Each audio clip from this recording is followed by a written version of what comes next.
Tube. Yo, peach milkshake's thing fresh to win. Odysseus singing the 26 months as well. Appreciate it.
Oh, man. Retro, are you here? I don't know if he's here yet. We did something the other day, just on a whim. Whoops.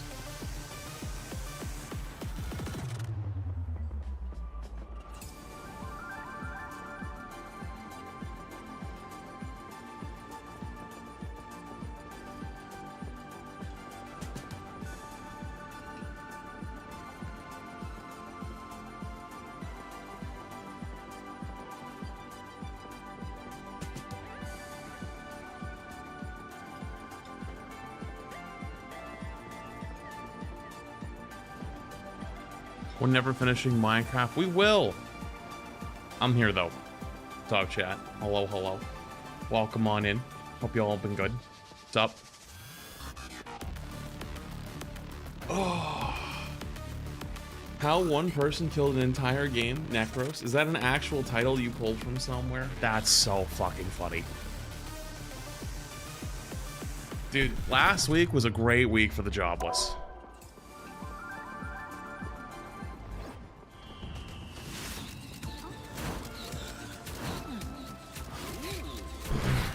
When's podcast? Wow, 1 p.m. So in an hour. How are we on this momentous day, Flax and chat? Hello, Benji. 12 months. Long time. Pretty good. Pretty good.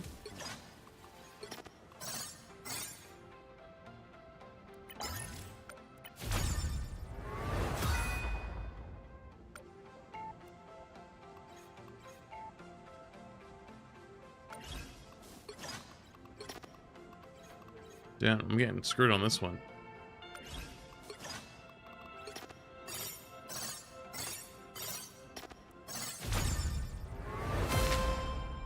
Switching.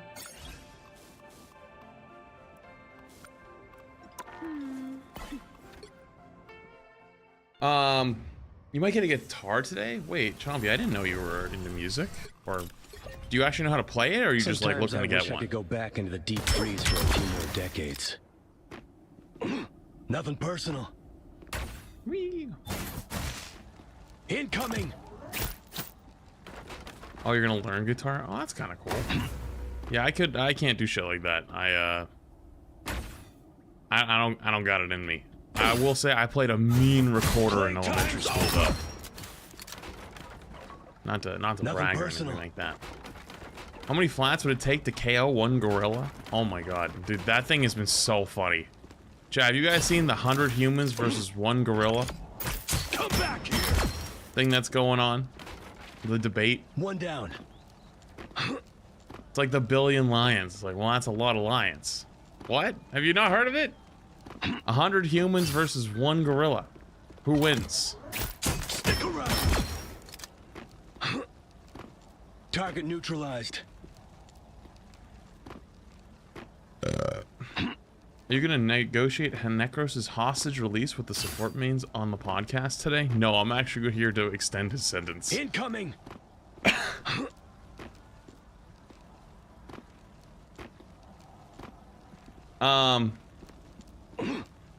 Yeah, I don't know. I think it's no weapons. It's hands only. 20 humans, no diff, one gorilla. I'm gonna be honest with you.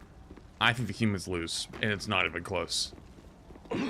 The only way they might have a chance is if they're all under some type of crazy mind control to have zero fear. Zero fear. Because, like, once the first guy gets snapped in half, like, everyone's gonna crumble. There's gonna be no coordination. They'd have to be, like, full mind controlled, like, they feel no emotion. They have one sentient, like, brain controlling all of them. Today. That's, like, the only way it can even be possible, I think. Like, most will die, right? Incoming. Yo, so sleep everything 45 months. Ahoy, Captain Flats Jam. They avoid fighting? What, gorillas? Well, this is one of those cases, like, you know, they're put into a pit, like, fight to the death, you know? Like, One down. it probably will. It probably won't run, you know? But in this case, a gorilla would also run from 100 people. Yeah, but, like, one has to kill the other, so, like, eventually they'd have to corner him. You know? A bear would... Well, we're not talking about bears. We're talking about humans. That's not... Stick around. I don't know. I don't think so. I think one human gets fucking made into a fucking part of the concrete, and everyone will just crack.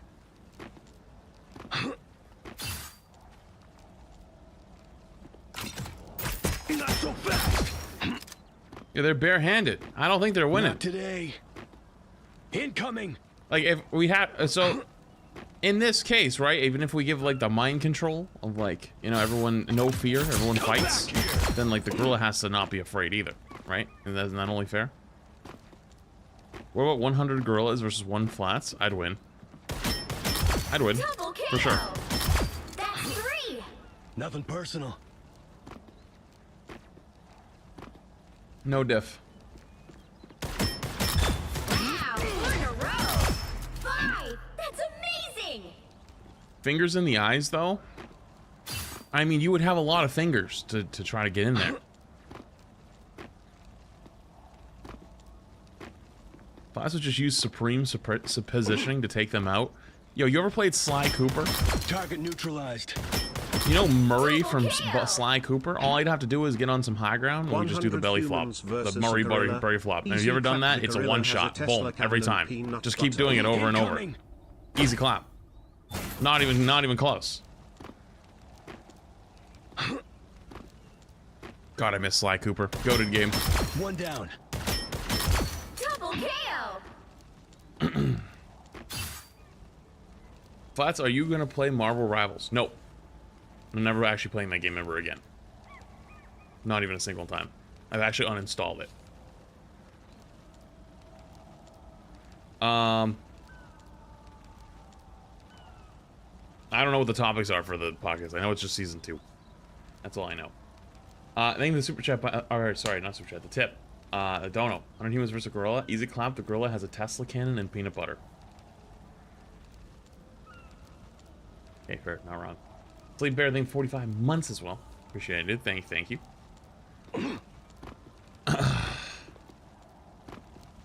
No, you're feeding the brainless clip farmers. I hope so. I hope that gets clipped. Incoming. Did I play all the Slies? There might have been one I missed. I played the first one, the second one, the third one. Kill. If there was one after that, I missed it. Wow, 4 in a row. 3 in a row.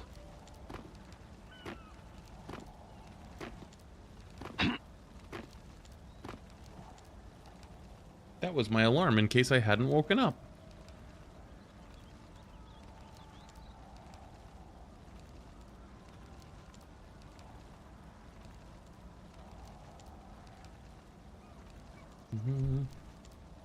We ever play Expedition 33? I heard that game is insane. Like, really, really good. Will I play it, though? I don't know. I have so many games I want to play. I want to play more Oblivion. I still need to finish Minecraft. Double kill. That's 3. What else do I want to play? Yeah, I gotta look at my Steam library. Last of Us 2. I gotta do that.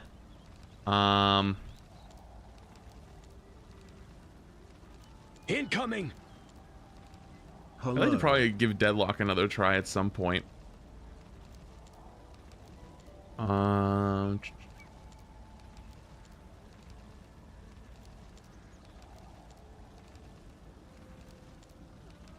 Didn't Valheim have a big 1.0 update? Maybe Valheim would be cool to go back to and try again.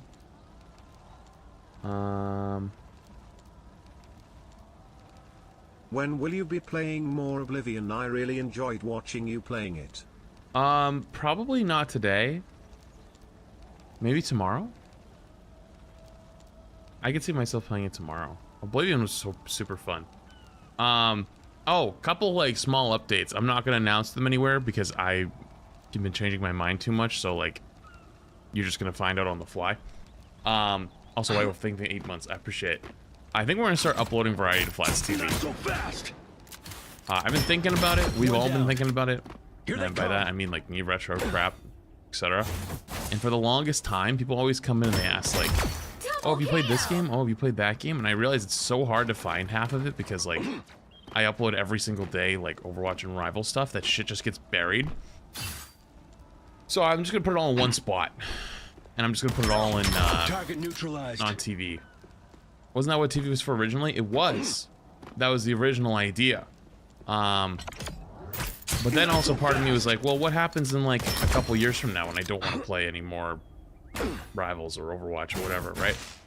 It's like my whole main channel is going to be like completely different. That might just be the reality of the situation though. And that's the thing of the fresh 2-1. I appreciate it.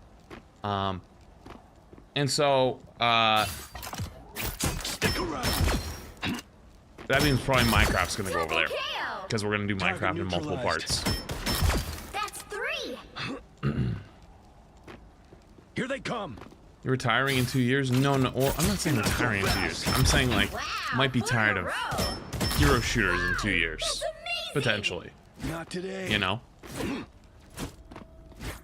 it's more like don't put myself in a box Come back here. long term. You know, solitaire streams incoming. Double I'm kill. not that old. That's 3. Target neutralized. Wow, 4 in a row. 3 in a row. I'm not that old. Come on now.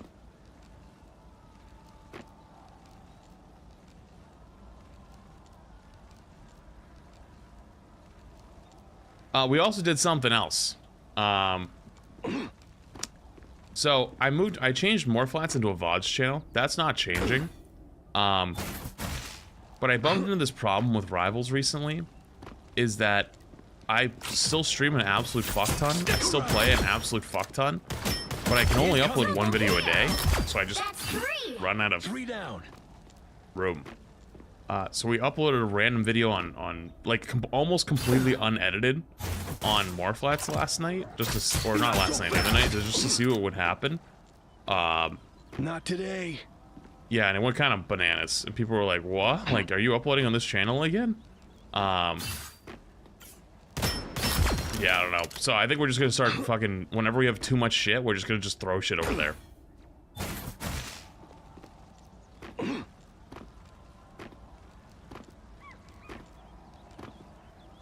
Like, look at this. I'll show you.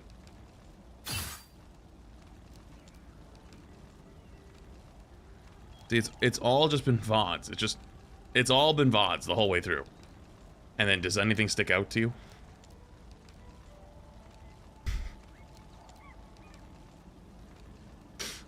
We just uploaded Here this they one come. random one. And just we're like, oh, maybe people do want the shorter version still, and I just don't have enough to upload.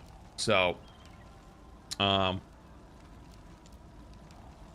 it overflats for the content overflow. I don't want to change the name. I don't want to change it again.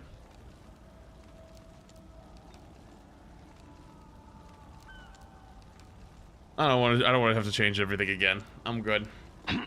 5th channel, I already have 5.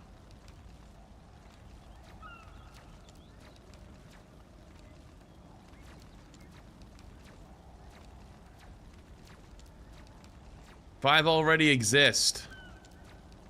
Main, main, 2, 3, 4, 5. I already have 5. That would be 6. I can't do anymore. Although I guess Clips is dead. Incoming. Clips is kind of dead. Just hire more editors. Forehead. I've actually thought about it. Double kill. Thought about it. We don't really need them. Well, that's not true. If we change TV the way I'm thinking about changing it, then maybe we would actually need one more. But I need a variety editor. Variety editors are really hard to get. Like, people are really good at, like, editing in one game. Nothing personal.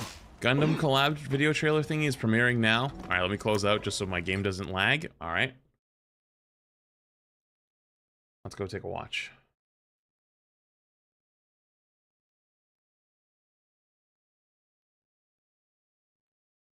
All right, Overwatch 2 Gundam Wing premiere trailer. It's happening literally right now. Hello?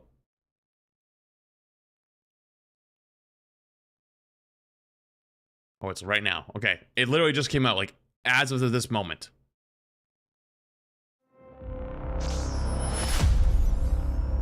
Zero system activated. Wait, it looks really good, though.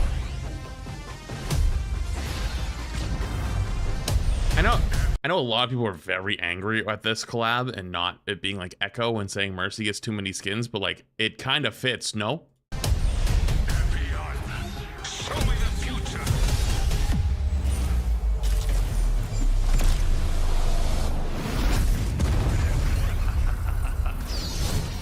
Wait, the Ram.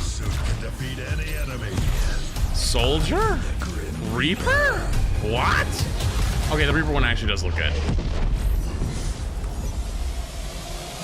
Zero, lead me.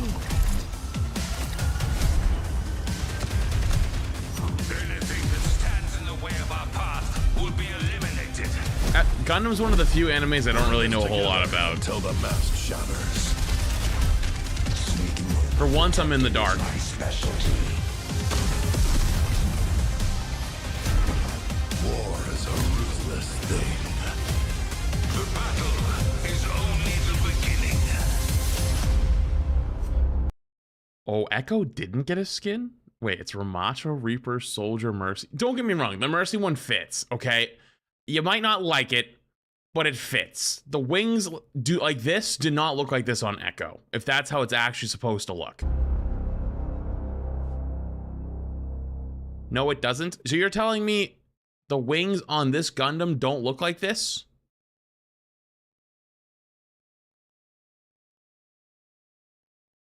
You can make any skin fit? That's just not true. That's just unbelievably untrue. It's about the outline. And Overwatch is very purist with trying to make sure that its characters don't look too different. I could show you quotes where the Overwatch team themselves have said that. Like, that's just not true. Damn, though. It actually looks pretty good. I'm not a huge Gundam fan, though, personally. So it's like, this is kind of like a, yeah, collab. But I know a lot of people are really mad over this one, so it is what it is. And how true has that been? It's been very true. What are you talking about? It's been absolutely true.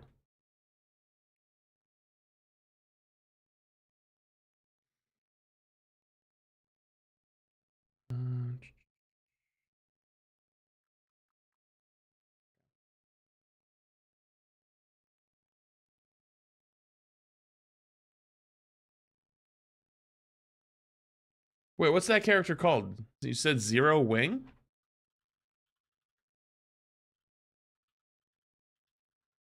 Zero Wing Gundam?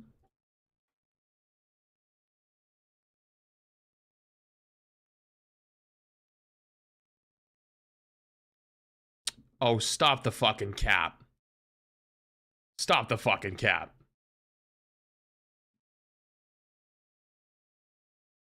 Stop the fucking cap.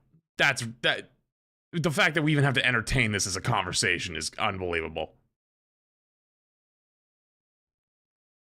Farrah's jump jets do not look like this. Farrah's jump jets go straight down. The only character in the game who has wings that go like this is Mercy. That's insane. That's unbelievable. That's a full-on stop the cap type moment. Nope. Yeah, we're not even entertaining that one anymore. Okay. I was wondering why I wasn't loading back into the game. Because I closed it. Whoops.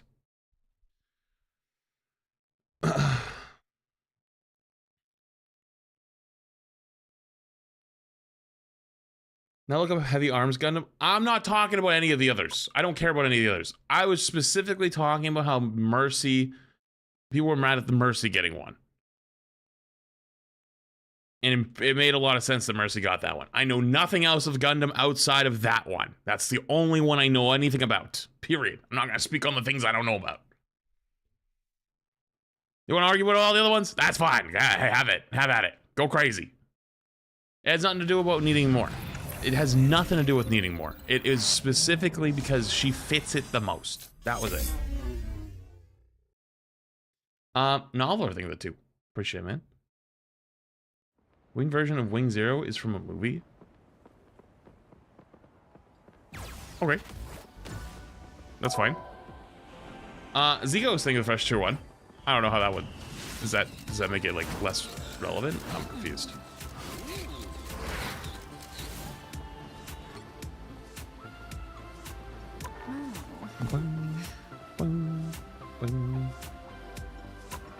Okay. I have about 50 minutes. Could I do a spectating in 50 minutes? I think we only have a singular code.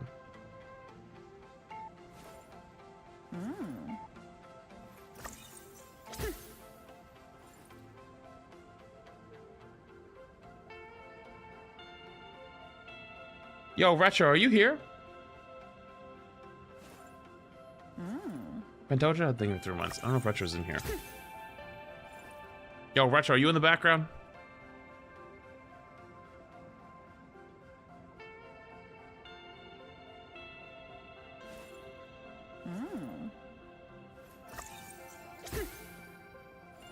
Because we only have one code in here. This guy came into my chat talking about...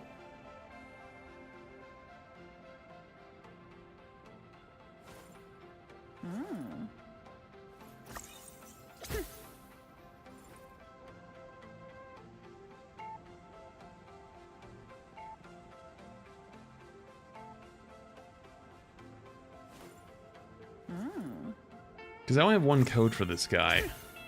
But normally, we've been only doing one because it's been getting a little bit more difficult.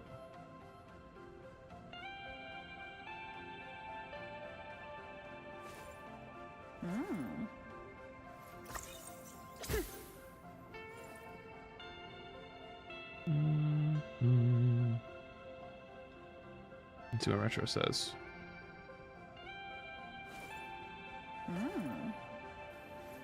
Because it's a really long one, then I'll just do it.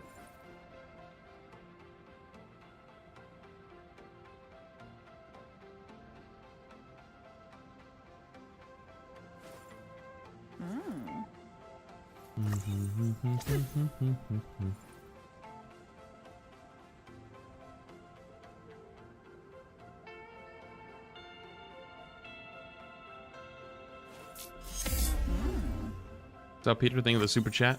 Morning, dude.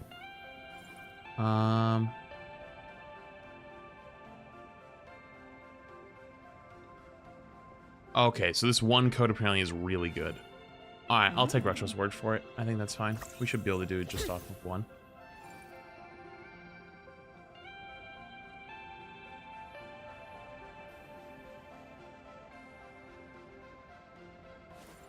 Oh. Wow, this has changed a lot just a few days. So, this is gonna be a little awkward. So today we're looking at the #1 Mr. Fantastic. These codes were pulled point blank 3 days ago, 2 or 3 days ago, and in that time, the leaderboard has shifted quite significantly. The person we're gonna be looking at here is Quackly, and funny enough, dude, whenever this gets edited, somebody should go pull from when I was spectating the rank 1 Iron Fist.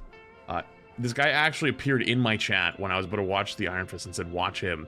And I was like, dude, what the like, if they were spamming about spectate me, I'm the #1 Fantastic. Yeah, they were the self-promo guy, which is, hey, I'm not gonna lie, it's kind of cringe. People gotta stop doing that. Listen, I have no problem if you want to reproach me, you know, DM me, send me, like, you know, Discord, whatever, and be like, hey, you know, I'm #1. Here's like some couple good games. I'd love if you'd want to do it. That's different than coming into my chat midstream and start spamming, spectate me, I'm #1. That's just kind of cringe. I'm just, hey, listen, I'm no flame to this guy. The reason why I'm flaming this guy is because I flamed him before, but I was okay with flaming him before because I then showed him on stream that I'd already had his stuff laid off to the side. So like, he wanted this, he was begging for self-promo, but I already had him on my list. So you're still gonna get your spectate, but that doesn't take away from the fact that that was kind of cringe. Regardless, though, in that time, they dropped from #1 to #7. So not gonna lie, hey, buddy, you gotta pick up the slack a little bit. Can't be letting this happen in the future, you know. Especially if you come into my chat and start being like, hey, I'm #1, spectate me. You gotta hold the #1. You can't be doing that. Luckily for you, I'm lazy as shit, and I'm not gonna have Retro go back to finding other people. Also, fun fact, really quick. Apparently, according to Rivals Tracker, again, I don't fully trust Rivals Tracker because its data on like rank progression thing was wildly wrong. But according to this, Mr. Fantastic is the 3rd highest win rate character in the game, which is kind of nuts. Storm is somehow #1 still. Don't make no sense in that department, but hey, sure, it is what it is. But I thought I'd point it out real quick. That being said, even though this person is not currently the #1 Mr. Fantastic, I thought it would still be good to take a look, because even though if someone's not actually #1 at the moment, if they're playing a lot of them, there's a lot to learn. So, and there's also, you know, you might be wondering, why are you watching Fantastic again? You've already watched Fantastic. Since that time we watched it, Mr. Fantastic has actually changed it. Oh, what in the fuck is this? Oh, I forgot I had to change my settings because that event, they asked me to do that. Oh God.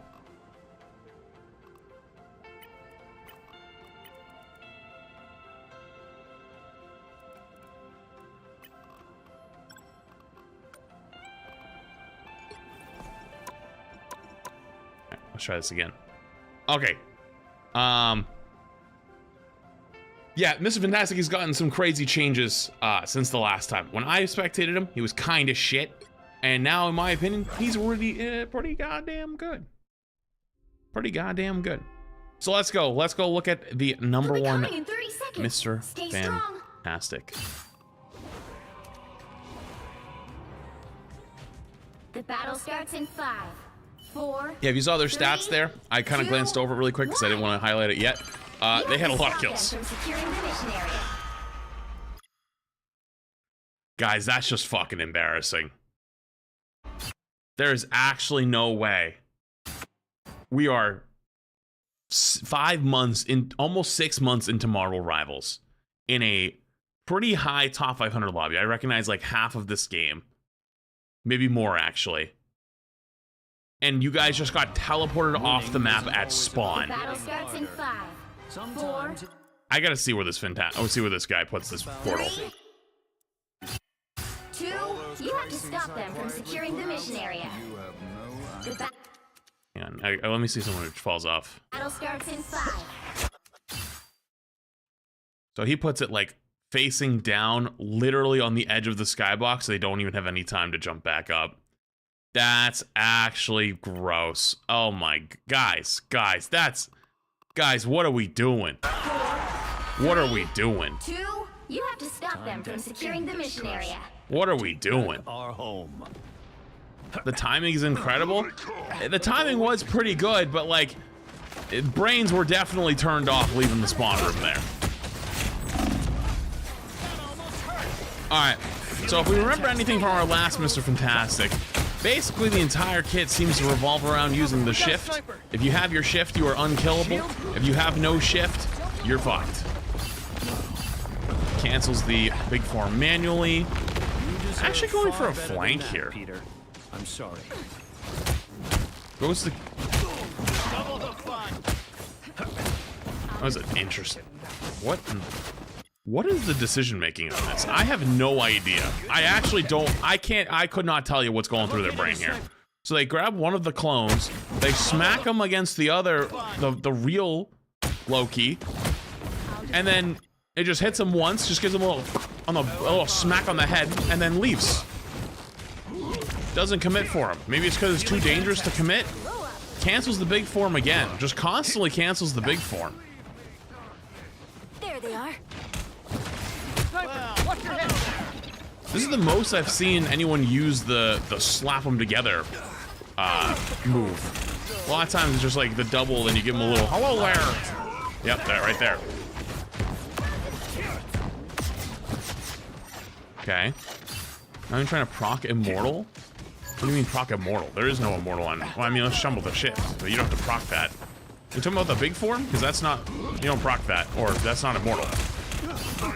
Constantly actually cancels it. It's like as if he doesn't actually like using the big form. Like the big form is you know, now that I think about it, they did buff his normal left click damage. So I wonder if the big form's like not worth it most of the time. Like right now it is because they're sitting in Luna ult, and so he gets big damage in. I think he used the shift there to keep from getting hit by the strange ult.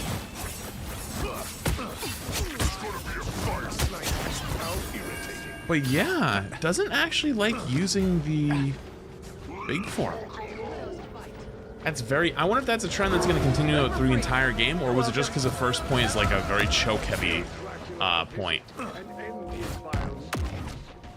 Not useful in range? Well, a lot of those fights, it was close enough to still, hold up.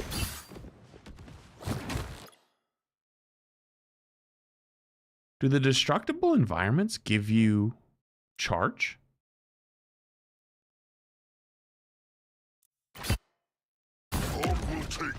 Or did he right-click it? Oh, he right-clicked it. Oh, okay, never mind. I didn't realize it was a right-click. Wait, so he triggers the big form to then reset the small form? What? So he really does, he just doesn't want to use it. You get a speed boost in big form, you're more mobile. Yeah, but like, I'm watching this guy deliberately try to get rid of it most of the time. Like right there again.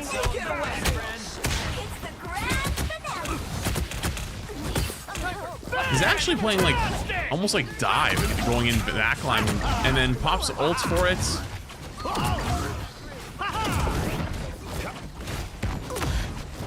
Chases down the Loki. Finally actually gets on the Loki for the... He's gonna chase the Loki, right? Okay, so he does chase down the Loki. That's the first time he's actually stayed on their backline. Most of the time he goes in, like pokes them really quick and then leaves. I wonder if he's just trying to force a cooldown, see if they'll like use the green or use like teleport or something like that, or change locations, and then uses that to go back in again later. That's the only thing I could think of on that.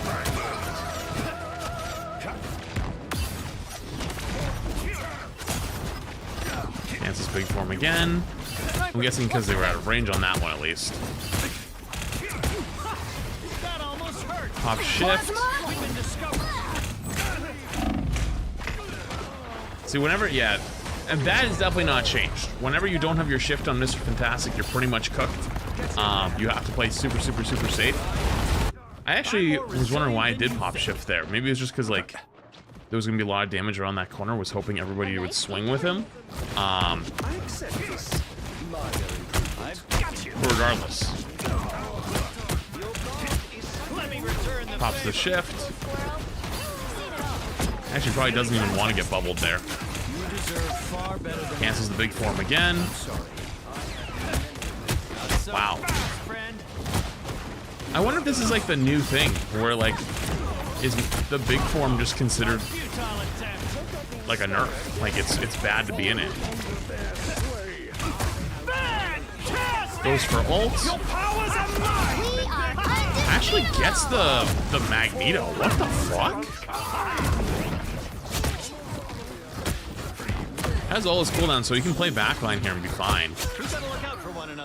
Holy shit. I didn't even realize there how fast he made the decision to start playing more aggressive and going in. I don't even think they realized it, because he got the kill on the Magneto, forces a support ult, and still gets multiple kills.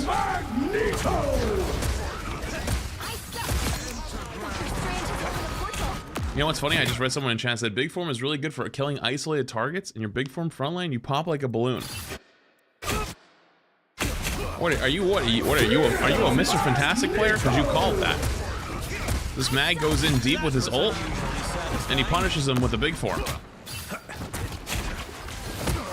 By the eye of Agamotto. Pops the shift to dodge the strange ult. I think if you had to get good at one thing, it's probably just getting good at using the shift every time. Trouble has arrived. Chases down the strange and the silent. Dude, it actually does a ridiculous amount of damage though. Which makes me so surprised to see it not being used as often. I think he just gets rolled there, unfortunately. He had the shift still online, but it is what it is. This Spider-Man just pulled the Magneto off the map. I'm more resilient than you think. Did I see that right? What is it with Spider-Mans on this map? For some reason, they're just obsessed with trying to pull people off the map. Long way down. Plasma. Take cover. We got a sniper. Yep. He just sits here waiting. Oh wait, no, that was before. Wait, that was after he got the kill. Wait, I backed up though. Where the fuck? There they go. Wait a minute, I went back 10 seconds, swapped to this guy's POV, and we were somehow 30 seconds in the future. How the fuck does that work? Yo, this replay viewer is confusing as shit. It just, I swear it doesn't work 90% of the time. There they go. That's what it was. That's what I was looking for. Is it actually called Big Form, or is that a community name? It probably has a specialized name, man. I just don't remember it off the top of my head. You know, if I say Big Form, you know exactly what I mean, though. Shooting from a distance, coward.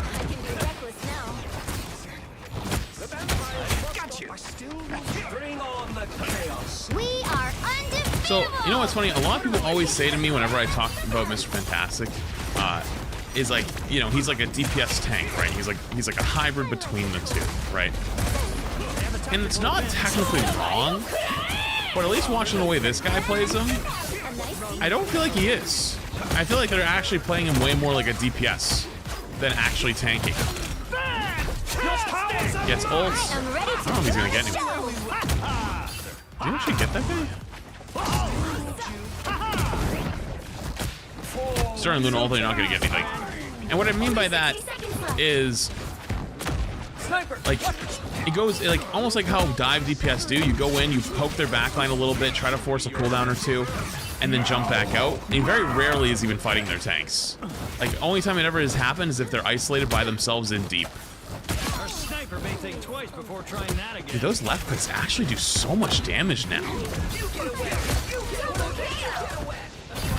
So, another small thing, we talked about this in the previous Mr. Fantastic one, but in case you just never saw that, the way Mr. Fantastic's big or arms work is very similar to like Ryan swings in Overwatch. If you've never played that, I'll explain that too then. Basically, the hitbox lingers with like your camera. So if like the arm is extended, you can swing it back and forth and hit multiple people. So in this one swing, he kills the Psylocke and is able to hit the Loki all in one motion just by swinging his mouth very quickly. The current score is My crazy is Mr. Fantastic kind of like Iron Fist, able to soft tank with sustain abilities to always be there. I don't know if I would use the term soft tank. I think that's kind of like a nonsense term. It says a lot without meaning much. I would say that Time to end this average Spider-Man activities. back home. I'd say it's more of like at least from the way we're watching this guy play it, is he has one extreme tank ability, which is the shift. If you want to talk about the big form, yeah, the big form also is tanky because it like lets him survive more, but he actually cancels it most of the time. Doesn't actually like using it. It seemed like before, the old Mr. Fantastic, is you did play him as like this pseudo off-tank hybrid, where you like were almost like a mini tank that kind of frontlined, but that doesn't seem to be the case anymore. I don't know. Can you do this? Can you actually walk your way back up here by walking across all this? I feel like if they had an extra second or two, they might have been able to, but...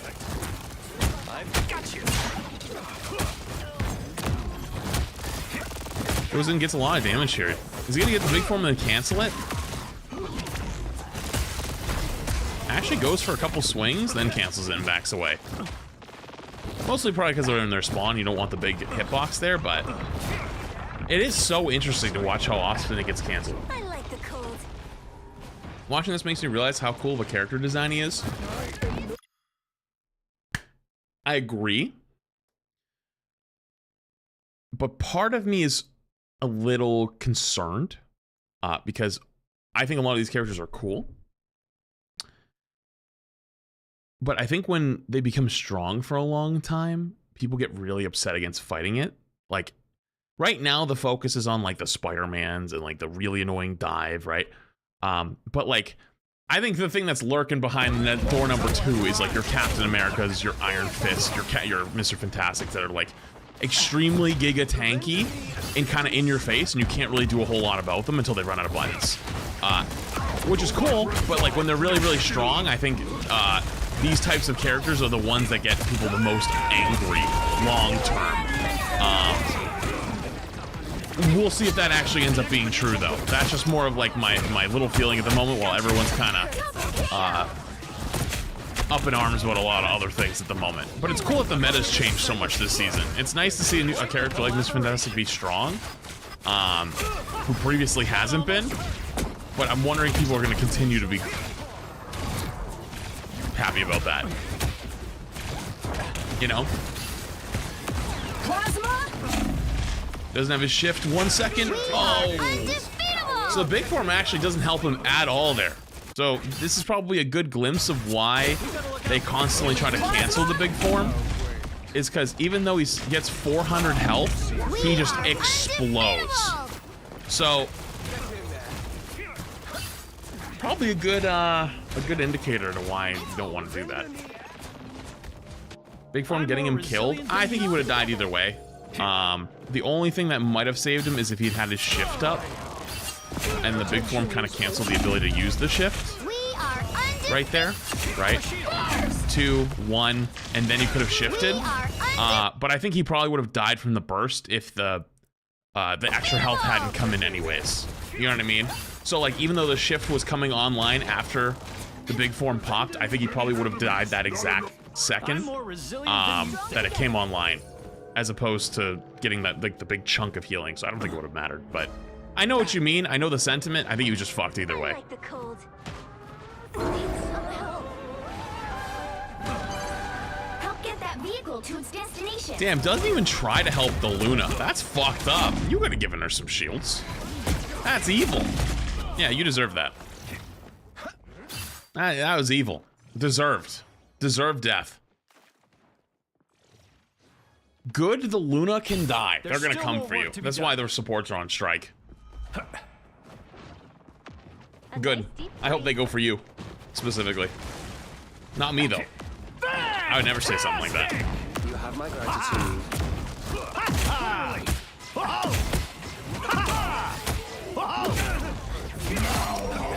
Interesting play from there, Fantastic. I mean, he gets the kill, but I don't think trading is worth. Like, okay.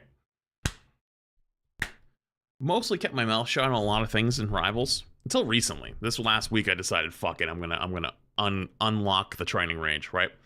But one of the things that has kind of irked me a little bit watching this community form and develop is it's a collection of other games communities, which is totally fine. A lot of it's like former Overwatch people that went to other games and came back, right? But the amount of fuckers who do not understand that trading for kills is not worth it most of the time is crazy, right? Like, trading for the Luna kill there specifically in this instance, not really worth it. Why was it not worth it? They don't have ults. They ulted the previous fight, and they have their Loki for the other ult, so they're fine. They're going to be cool. And plus, it's the fight coming up. I can't tell you how often I have people int in my games or other games or whatever, and they run it down for a single kill, and they might be like, holy shit, that was worth it. And like, no, you didn't have to though, right? Like, you could have got that kill without dying, and you didn't have to commit for it. You didn't have to commit ults. You didn't have to commit all your life, all this other things. And it happens a lot. It happens a lot. But what can I say if I say worth after I int? Okay, there's a real distinct difference between you trying to go for something and the best thing that happens, right, is like you get a kill and you die for it, right? You probably fucked up in that instance, or they made a good play, but like taking the trade, potentially worth. There's nothing wrong with saying worth. I'm only speaking objectively about the people who say, like, who only play off of that, right? Like, they play extremely aggressive for kills, and then if they get the trade kill, they're like, that was the correct play. And it's like, well, no, the trade can be worth. It's like, okay, I tried something else. I tried to make a play. It didn't work out the way, but I did get a kill at the end, so it wasn't worst case scenario. It didn't end up me going in and dying without getting anything. That can be a situation that's like, okay, worth. There's a difference between that, though, and playing for trades, right? And there's a lot of people who play so aggressive that they constantly want to get trades, right? Like, that can be something that's like, you know, hey, I kind of fucked up, but like, I got a kill out of it, so worth. But you don't want to do that every time. There are people that try to do that every time. You know?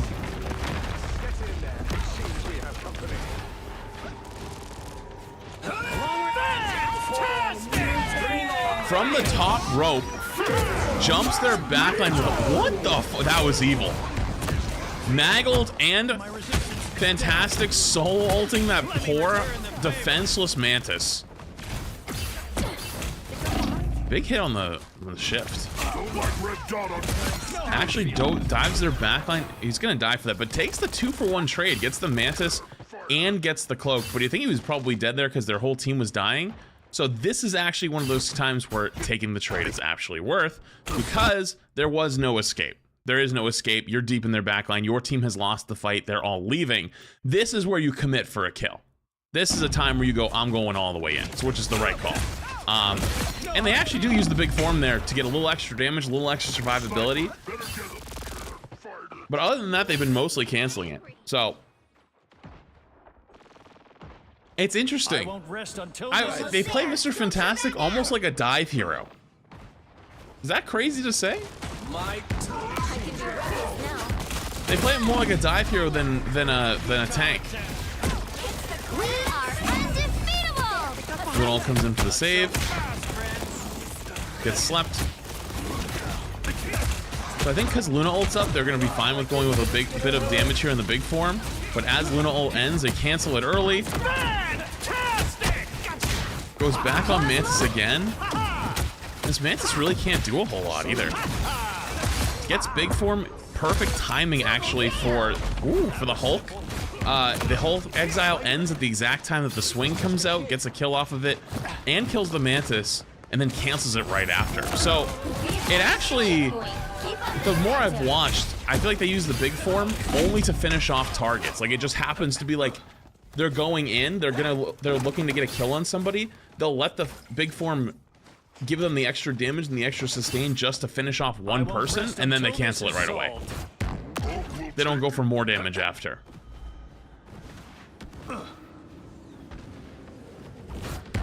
Podcast starts at 1, so in 20 minutes.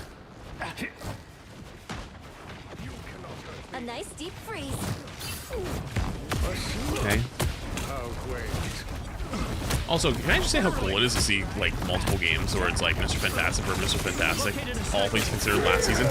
Cancels the big form. Good thing he canceled it right away. Is he gonna survive? He gets out. Uses both his E's to get out. pokes at the Star-Lord. More people need to do this, by the way. When there's a Star-Lord ulting, dude, look up and shoot the fucking Star-Lord. I know he's hard to hit. I know his rolls are really annoying. But going for the shots on him, if everyone's doing it, actually is really good. Another thing, break goddamn rocket ults. So the Mr. Fantastic going there gets big damage on everyone, but also helps break the rocket ult. And everyone ends up getting the kills because you committed on the rocket ult. It's really hard here for the Widow. Is this actually worth? I don't know if this is worth. Has the shift though. Whole team has come out to help. Dude, my guy, you are deep. That might have been a little too much. I don't know if I would have committed that hard for that, but I think that's one of those cases where it's like I got to kill worth. Still more work to be done. I don't know if I would have went for that one. I don't think a single trade like that's totally worth. Also, the Spider-Man comes back and gets the late Widow. That's fucked up. Quentin thinking of the 15 once. Maybe she was annoying him. I mean, sometimes you just send it, right? Sometimes you just go, fuck it, I'm deep, I'm going all in. It happens. Ooh. Dude, that Wolverine got him off the map. I think some potential tilt kicks in. At least it would have tilted me. The Luna gets mag ulted. So they're probably just gonna play to stall for a little bit and then die cart, I'm assuming. Yeah, dies cart. But they do come back for last fight with ult. Or close to ult. I won't rest until this is solved. You'll have to keep fighting until we have a winner. So close. This is So my guess here is they're gonna try to get under this archway and just bounce really hard. We are unbeatable. Doesn't get caught by the Wolverine, which is very lucky. Actually goes for the big form damage. I haven't seen them do this too much. Was the force maybe a cooldown? I don't know. Goes backline, doesn't actually go for the archway, gets the rocket, and gets the mantis. They're constantly just harassing their backline. Maybe because, I mean, this whole season kind of revolves around harassing backlines. But nothing too flashy. Two, Just like the, three. almost like the Iron Fist is, honestly less than the Iron Fist if I'm completely honest, but maybe like the last Mr. Fantastic. It's not flashy, and they also cancel their big form consistently. So, maybe the reason why people are having so much success with Mr. Fantastic this season is they're playing him almost like a backline dive character. I mean, look at these numbers at the end. Again, numbers don't mean anything, right? But there's Spider-Man, who's 29 and 15. God, Spider-Man stats are always just fucking wild. 11k damage. But he's actually the bulk of his entire team's damage here. Out damaging the enemy Star-Lord too, with 30,000. Tons of damage blocked as well, because he's playing a character that's can frontline and be tankier, even though he doesn't really use it that much, but can do it. And ends up with 40 limbs. Probably got crazy points for this game. Actually, I wonder if Mr. Fantastic is one of those characters that gets you a ton of points if you win. Because, like, you should be doing a ton of damage and you're blocking a lot, right? Yo, hey, this guy came to my chat and fucking, and bragged about how his profile was open and to spectate him. Motherfucker, your profile ain't open? Hey. Oh god, dude. These little shits. These goddamn little fucking shits, man. Anyways, though, there you go. A little bit of parentheses, because again, it's still hard to find people that are because everyone has their private profiles privated, and it's also early season, so the rankings change a lot. But there you go. There's your number one, parentheses, quote unquote, Mr. Fantastic.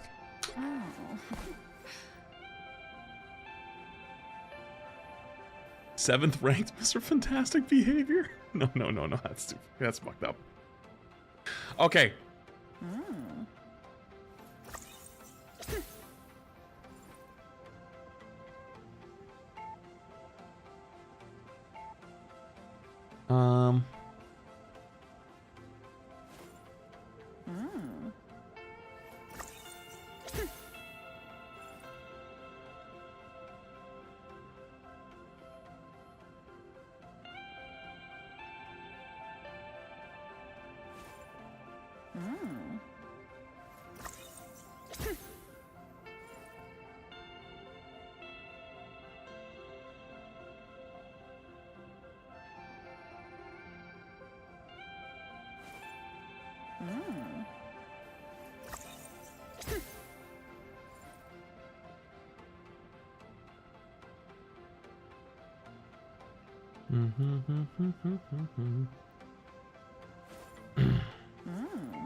Okay.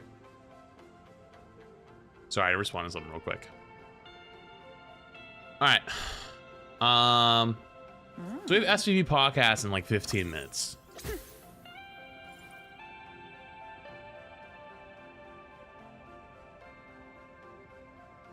SVB podcast in like 15 minutes.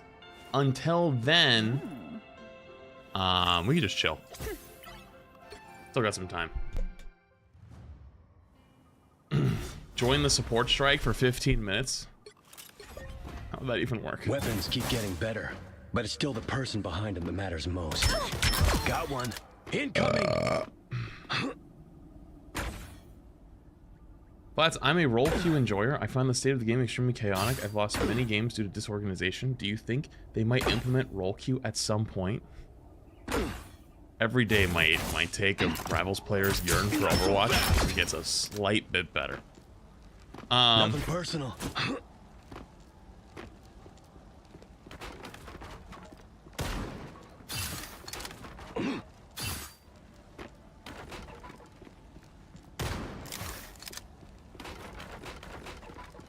Oh man, it's funny. Who's gonna be on podcast? It is me, Bulger, SVB, and Aramori, I believe.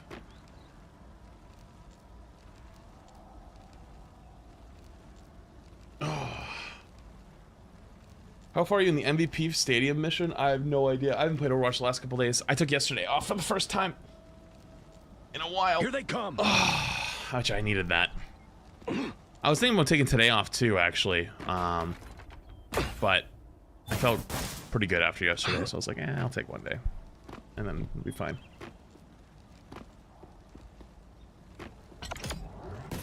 Stick around. Target neutralized. But sorry to bother you again. I asked in your Discord to no effect. We'll ask again on stream. Would you be okay with me using your quotes from your streams in my video essaying on writing? Oh yeah, you're fine. Yeah, you're good. No worries. Yeah, I don't check. My Discord has like 65,000 people in it at this point. I can't. It's literally unusable. Double kill. It's genuinely unusable at this point. For me. It's cool for like let people have like a sub chat and let people talk to each other, and also using it for like content gathering from you guys. But like, here they come. I cannot give you access. Wow, I would literally is a long time. melt down. Happy birthday. Santa Kiss thing for 30 months. So if you ever want to ask me something, it's almost always better just pop in a stream. But there's a difference though between coming in and spamming about something and just like whatever. But I don't mean you didn't do that. I'm just saying that in general for the future. Did you see the Overwatch mobile thing? No, what's that? What do you mean Overwatch mobile? Is that actually happening? Is that actually a thing? I feel like that was like something that got rumored about like 3 years ago. Check Overwatch Cavalry? No fucking shot, it's real. I will lose my shit if it's real.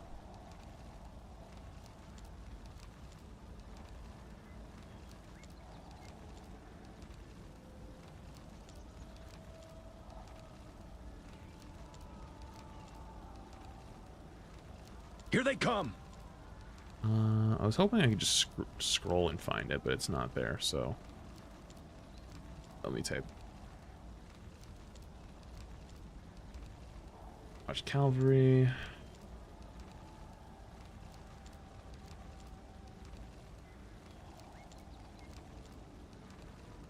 Is it this one? Get ready for Overwatch 2 mobile. According to MTN, Blizzard's upcoming Overwatch title is a mobile MOBA, similar to League of Legends Wild Rift, and referred to as Overwatch 3 by local distributors. No shot this is real. Learn more? What the hell is it? Is it in Korean? Hold on. Can this translate? English. This is getting translated from Korean, by the way, chat. So this is not like completely. It might not read well. Nexon, Blizzard and StarCraft IP collaboration ahead, also including Overwatch M. Nexon is joining hands with Blizzard to develop content using the StarCraft IP. Hold on, let me mute Rivals in the background because it's just it's gonna drive me crazy if I hear incoming. Okay. Let's see. Is likely to also secure Korean and Japanese service rights for Overwatch Mobile. After fierce competition with major domestic game companies, the collaboration with Blizzard has been virtually confirmed. The destructive power and nostalgia of the StarCraft IP, combined with the interest in Overwatch IP of the latest Overwatch IP, led domestic top-tier developers such as Nexon, NC, and Netmarble to compete, with Nexon winning and being selected as the preferred negotiating partner. This is the first time that Blizzard has collaborated with domestic game companies. According to Money Today, broadcasting MTN coverage on the 28th, Nexon was selected to be a preferred bidder for Blizzard and entered into main negotiations regarding collaboration on the StarCraft IP and distribution rights for Overwatch Mobile in Korea and Japan.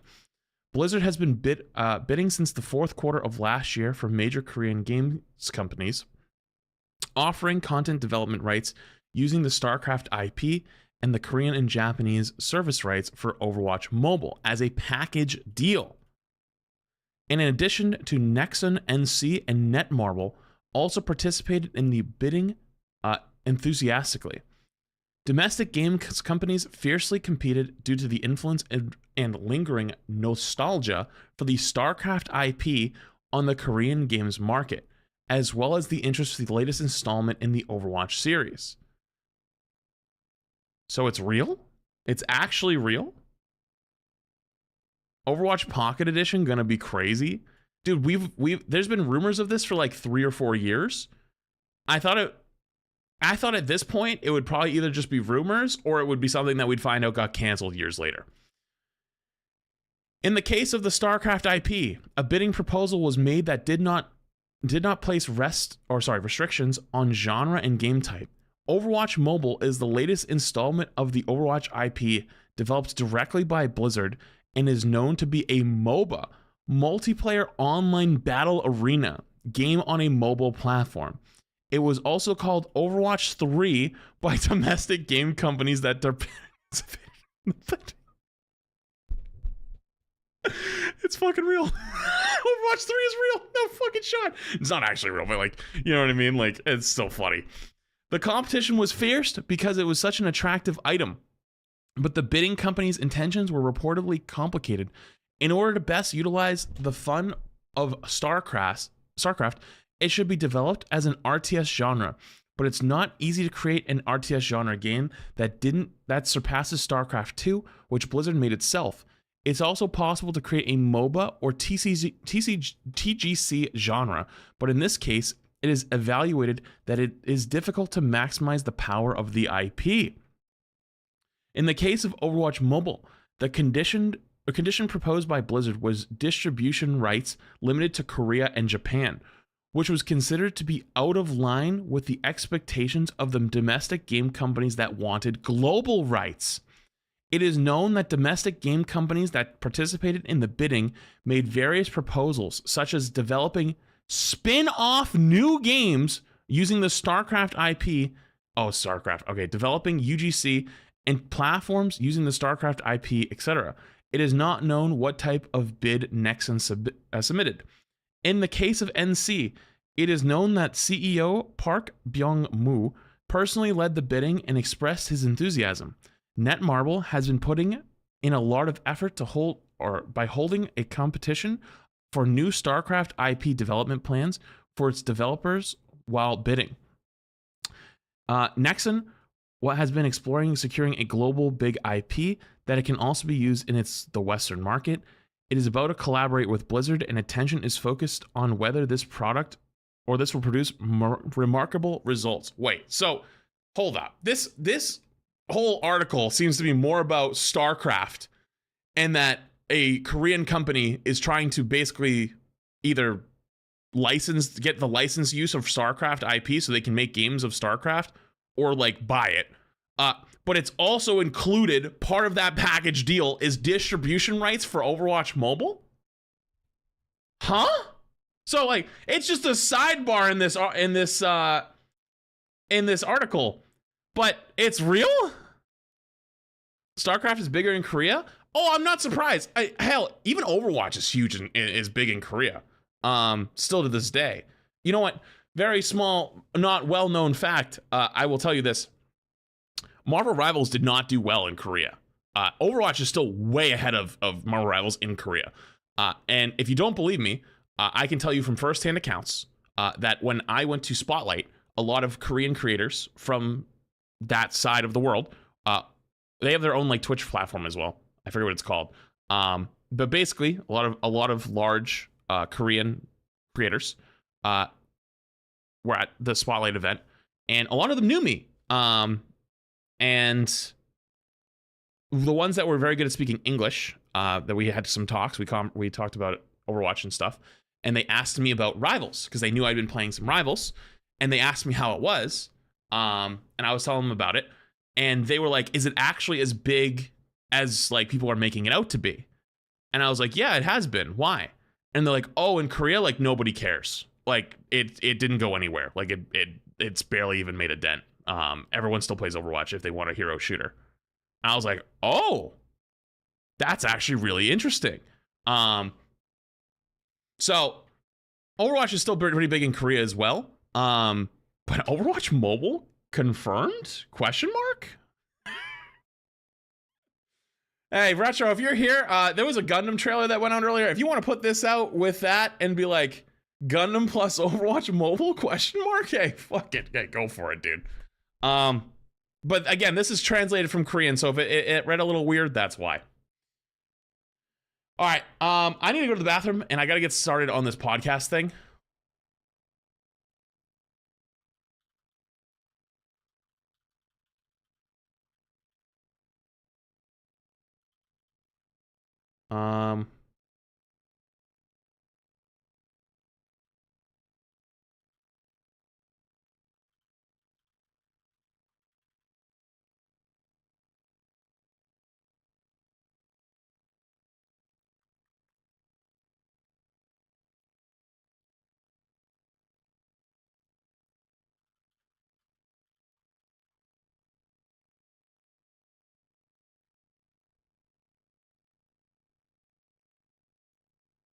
Okay.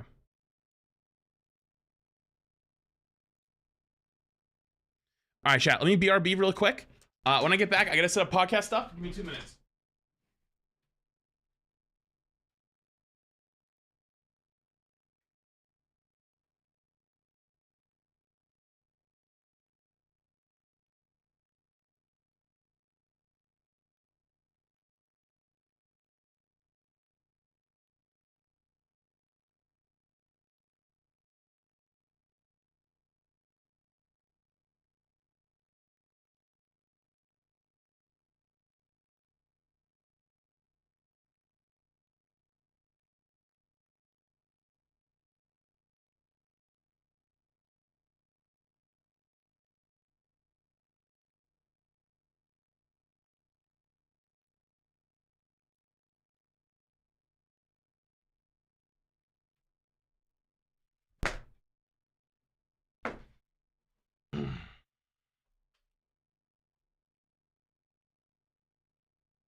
Okay. Let me join this call. The hard part, obviously, is like nobody can really get to variety easily, but Right.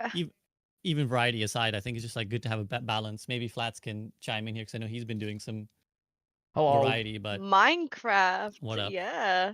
Oh yeah, I'm totally down to tell you guys about that. Give me 2 minutes while I set this up. Did you see the Yeah, Did you see in the news that that Overwatch Mobile is real? Apparently. I wasn't sure whether it was real or not, but like I saw the post that like Overwatch 3 is going to be like a mobile MOBA game. Yeah. It's really apparently smart real. if they do that. I think.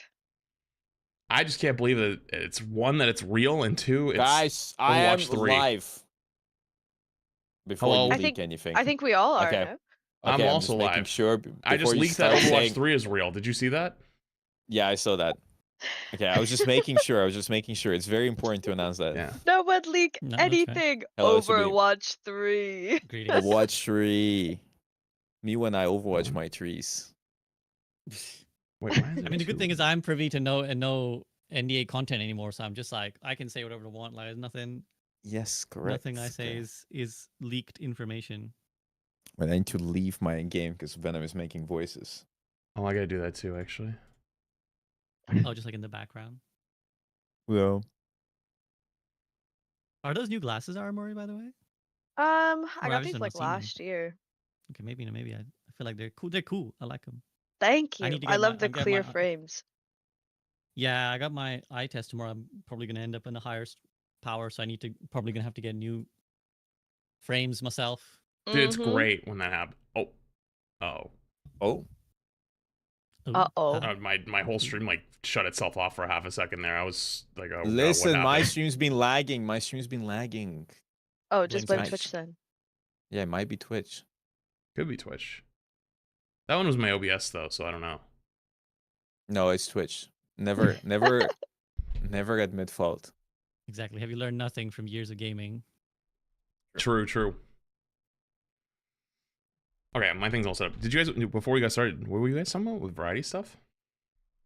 What? Well, so This is before Armory you and I both were just joined. talking about like life, and I was saying that like I obviously want my homies to grind and and succeed as they are doing, as all of you are doing in my rivals. But like I also advocate for a chill life where you can relax and enjoy. And she was saying that obviously variety would be the goal for every streamer.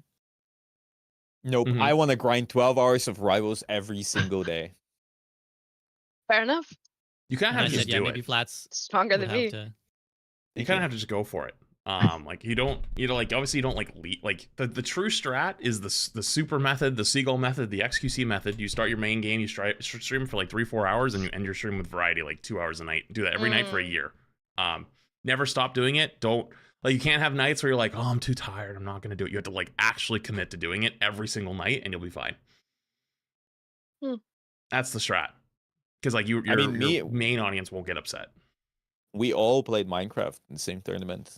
Yeah, Me, we did. Flats, Aramore. That was really fun. Mm-hmm. Yeah, just like at the cost of a fourth of my viewers, It's all right though.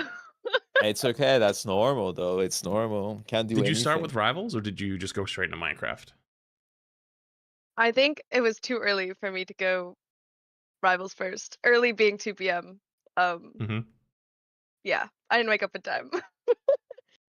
That was the plan though, but I didn't make it.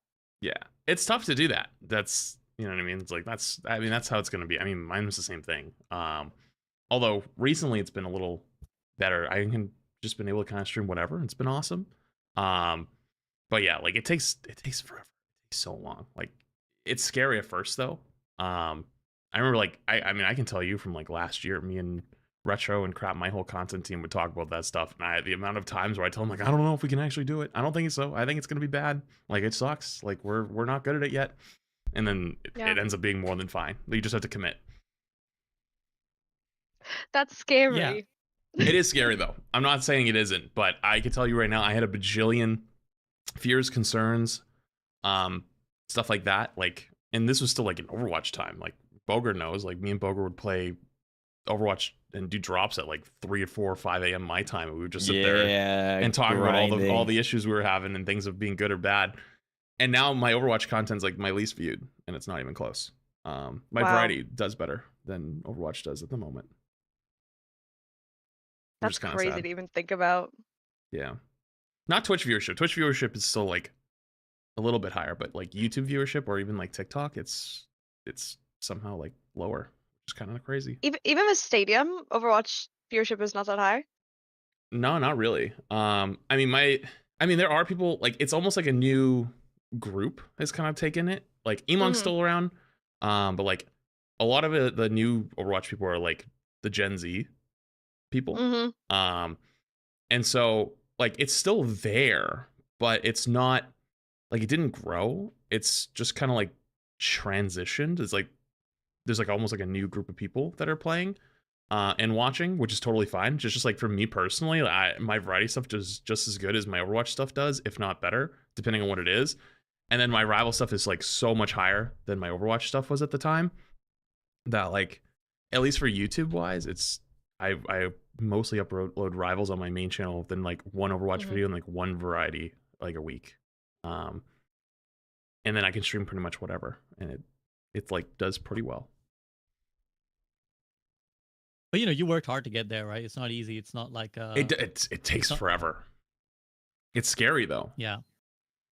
You just gotta go. You gotta go for it. Like you gotta try, because you're gonna suck at it at first. Like no, like I was fucking terrible Hi at Flats. Absolutely love your content. I was so bad at streaming variety at the beginning. So W1 days. Like you if you go back and watch like my rain in me. Subnautica playthrough, which people loved, I like barely laughs. said anything for a while because I was so scared shitless of like being underwater that like I just went like full mute for like 10 minutes because I was just trying not to die, and I'm like, wait, that's not the fun part. Like people want to see you die. They want to see you fail. And then you know who's actually kind of good at it? Boger's kind of good at it. I watched him play Oblivion the other night. Although that was great. I'm not gonna lie to you, you're gonna piss off any purist. If anyone was actually so enjoys funny. those games, you are gonna piss them Listen, off. You are the worst. You are the worst person to watch actually experience the game for the first time. But he just like turns on like music, and he's just going through an Oblivion gate, just punching everything, but he has no quest markers. He's got nothing. He has nothing on his screen. You don't even know where you're going. He talks to no NPCs. He doesn't search anything. He just runs, and he just like dies because he doesn't know how to fight things, and then respawns, and then does it again. And I'm like, what the fuck are you doing? I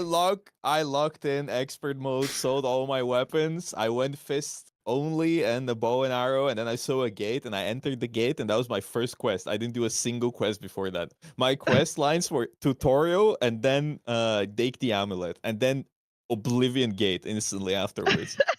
There's like a whole progression to get there. He just skipped all of it. He has no quests at all. He's just running through shit. I'm like, okay, like it's entertaining, it's fun.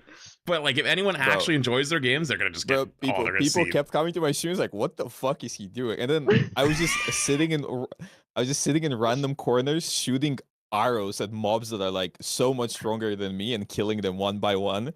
And then there was too many mobs, and I just sprinted, and I cleared the level. You need to put a gem in a thing. I just kept sprinting, and I kept getting chased by 20 people, and then I closed the gate. I did it. He's good at it. It's funny.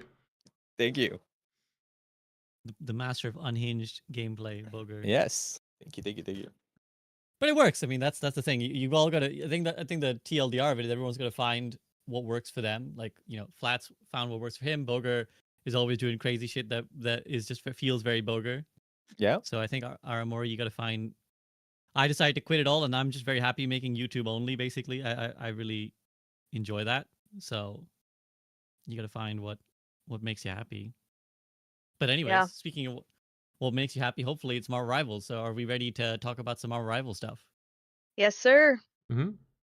Okay, can we get to the point and cancel Necros already? Oh, we're going right out of the gate with canceling Necros? That's crazy. Yeah, we'll get there. Don't worry. We'll get there. All right. Welcome, everyone, to another episode of the Goop Up Podcast. We're here for the Rivals Season 2 debate. And I brought the Rivals Avengers, which is actually a bit more appropriate in Marvel Rivals than it was in Overwatch. It was actually a franchise conflict when we were doing in Overwatch. But now I've brought the gang with me to discuss all things Season 2. We'll be talking about ranked changes. We'll be talking about heroes. We'll be talking about balance. We'll be talking about why everybody hates Necros, Boger specifically. W. And all of that. But first, let me introduce my squad who needs no introducing. In the bottom right, already chiming in there, is my man Boger. Boger, what's up?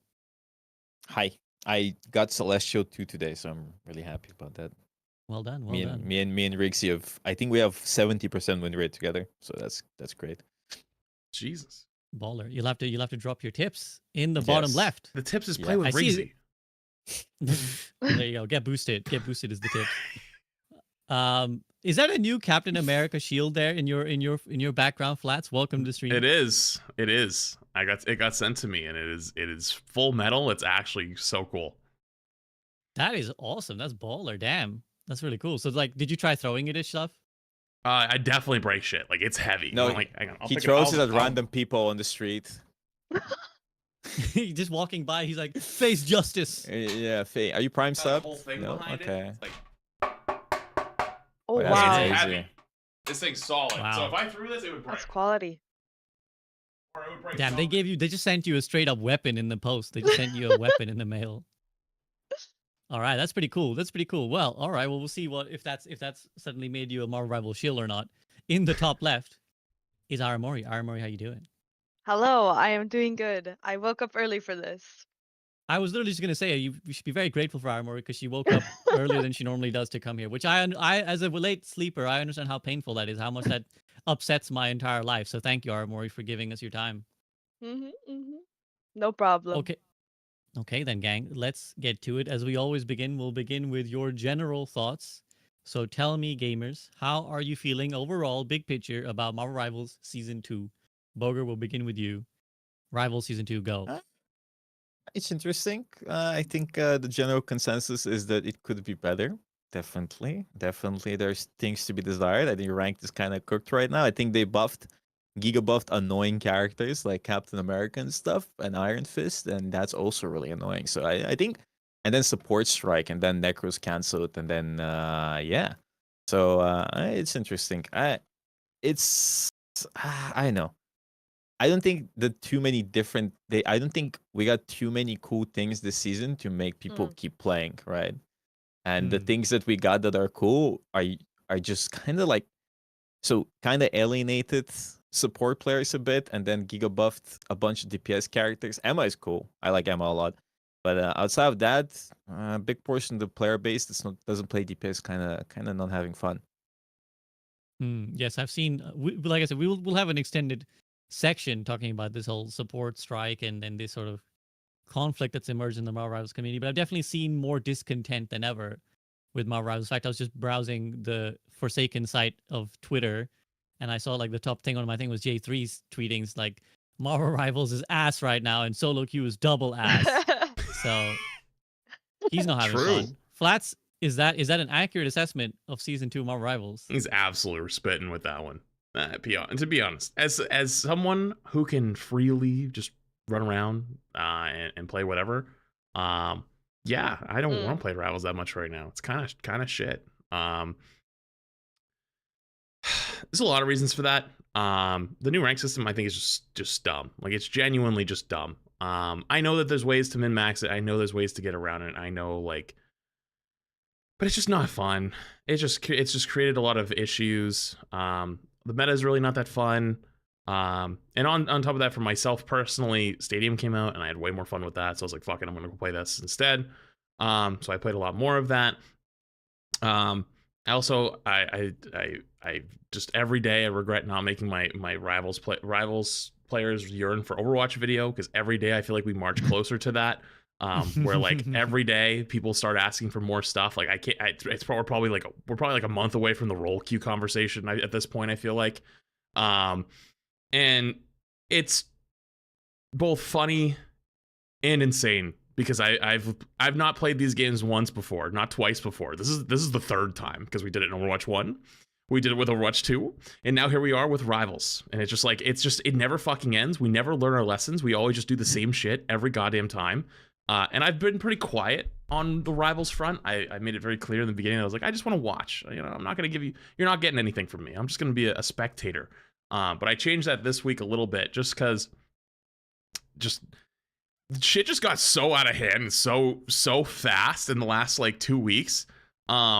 And I don't even think people even understand what they're actually mad at. Like, they don't even know. They have no one guiding them. They have nowhere to look. So they're just like losing it. It's an angry mob. It's genuinely just angry mob. And I feel like it's also, I hate to say it, but like, I'm just gonna rip it, and I hope you don't mind if I do. I understand that like things are fucked like all around the world right now, and like it makes people very angry and like makes people very polarizing very quickly. But it does leak into gaming a lot of times and make like tribalism had already been very strong in this game, and it also just for some reason makes it always like an us versus them type of situation. And Rivals is very much heading down that road already super quickly, whether it's like I don't know if I said it to SVB. I remember like over a year ago, or a year or two ago, I noticed this weird trend on the internet where people would use like the word content creator or influencer almost like a slur.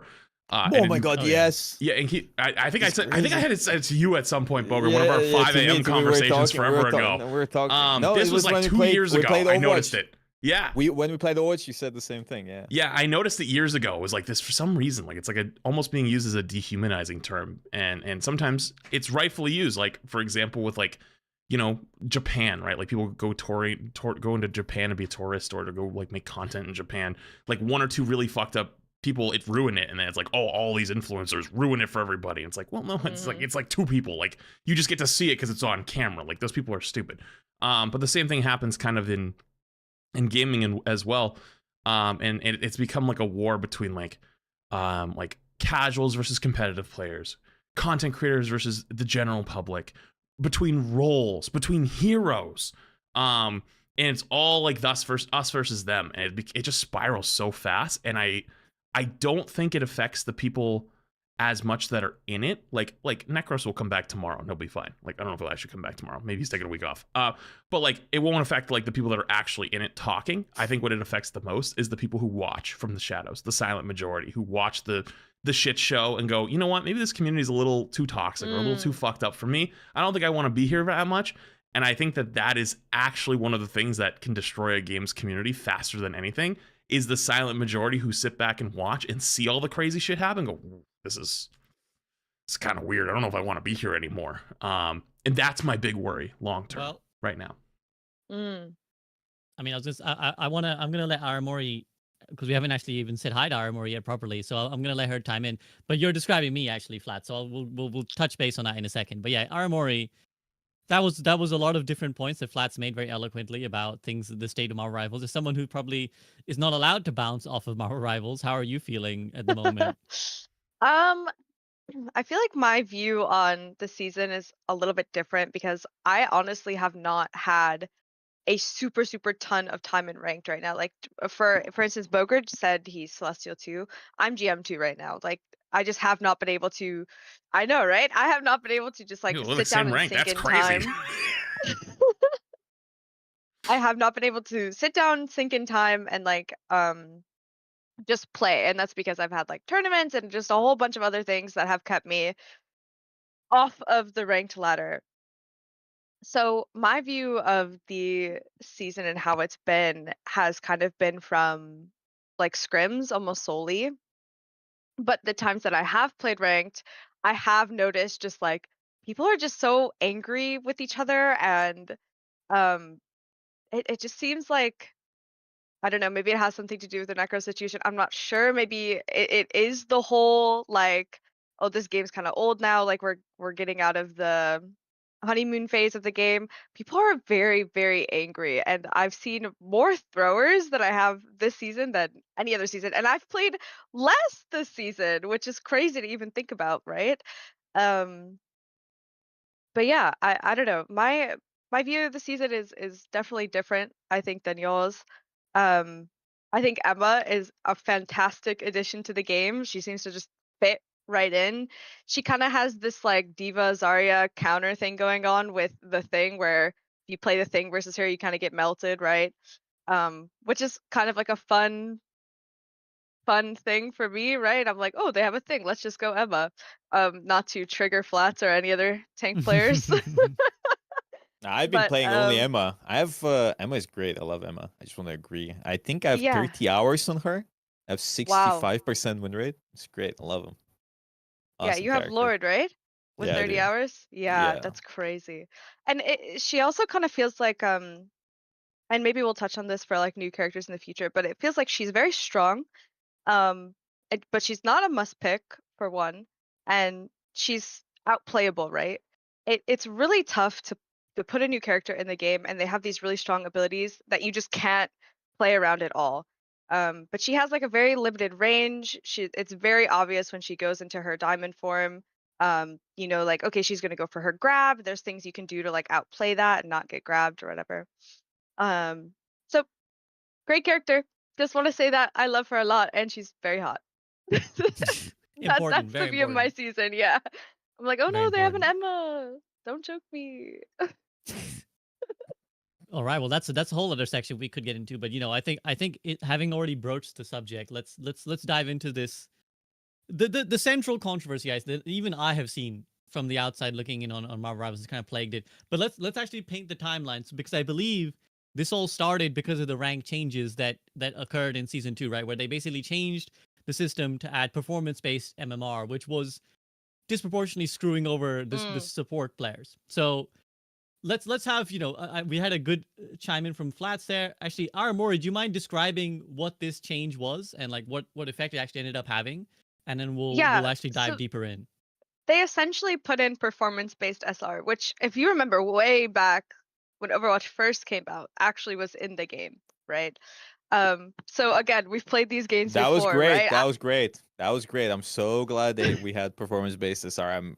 Surely there was no reason they removed it. Right. And then I'm seeing the same arguments come up of why it was inevitably removed, of, the easy heroes that farm, SR more quickly, shoot up in ranks really fast, even though it's not necessarily hard to get, good stats with those characters. But anyways, performance-based SR came into the game, and it seems to be, from what we can tell, rewards kills more than anything, like final hits more than anything. So this means like DPS characters, tank characters, anything that really farms final hits, right? Maybe your Psylocke that ends with 20 final blows at the end of the game. They're going to get a lot more ranked points than the other people on their team. I have felt this, but not as much as people are like blowing it out of proportion, I think, to be.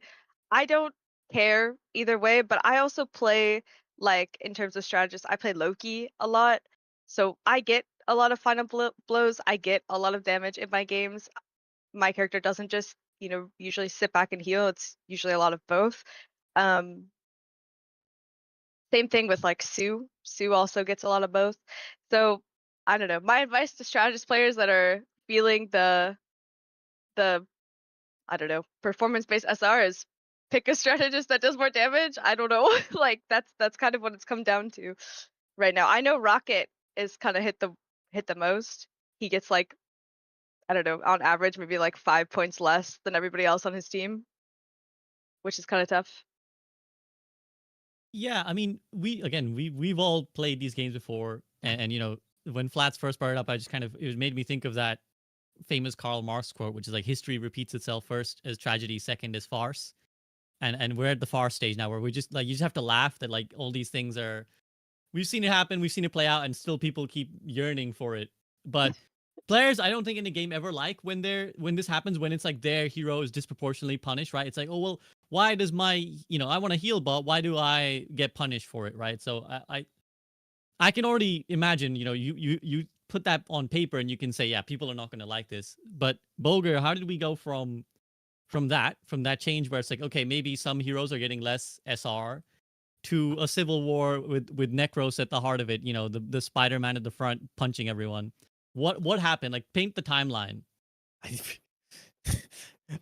The timeline is, somebody on TikTok took a clip of Necros saying support players are boosted in season 1 months ago, talked about it, and then people start piling on, and nobody even knows what the original clip was about. It's so funny, actually. And then people keep flaming him because they keep getting views on TikTok and keeps getting insane. A friend of mine in real life told me, bro, I don't play Rivals, I don't watch your content, but why is everyone flaming you and Necros? What the fuck is going on, right? So it's just left the Rivals little place, and it's into the stratosphere in the algorithms of TikTok. So people keep piling on because it keeps getting views and people keep flaming him. So yeah, and also because people that play support are getting less points and they feel like they're getting screwed over, and dive is really annoying for them, because it's you kind of rely on your team, but you also need to change your playstyle, and if you don't, you just get cooked. It's like, we've played these games before, as you said. It was the same in Overwatch. Everybody hated dive because, I'll be honest with you, I don't think dive is strong. I think there's 2 factors. First, people do not swap or position correctly against dive, so they get cooked because they keep walking in without thinking. And then second, nobody ever peels them, so they just keep Thinking's dying. hard, Booger. Thinking is hard. That is true. You can, if you can't press W in a straight line and press mouse 1 every fight, then what is the point of playing? Why add variety to your gameplay? But yeah, dive isn't that good. There's so many counters to dive, but I guess again, as Aramori said, thinking is hard. So you wanna make it as easy as possible for the support players. And I don't blame them if sometimes even if you play smart, if they have 2 divers or 3 divers and nobody on your team swaps or helps you, you just get cooked every fight. So and it doesn't feel especially good because before you would lose the same amount as everybody else, but now you lose more. I had a game with Flats we played. So one of our DPS players swapped to support. He lost 27 or 26 points. Oh The my other DPS player that played DPS the entire game lost 8. So Wow. so Yep. that was great. That was actually really funny. So We had a few of those. We had a few of those. We've had so every time somebody swaps to support, especially because they can't play support as efficiently as everybody else, they're just getting cooked. And then if you play DPS, you're just not getting cooked. Like even if you lose, if you focus on kills and stats, you just don't lose that many points. So what is the? I even sat down and looked at support players' profiles, and that guy, I think it was super sticky actually. I looked at 6 wins and 6 losses. After 3 wins, so he lost 6 games. After 3 wins, he was already even on points. And then I looked at Kaiji's 6 wins and 6 losses. At 50% win rate, he was negative on points. So I was like, awesome, that feels great. And he even lost 15 points in 2 games. So it wasn't even so even in that case, the DPS player just was greatly outperforming points wise, purely because he was stat maxing, right? So and it's not his fault. You just get rewarded for playing DPS way more than playing support.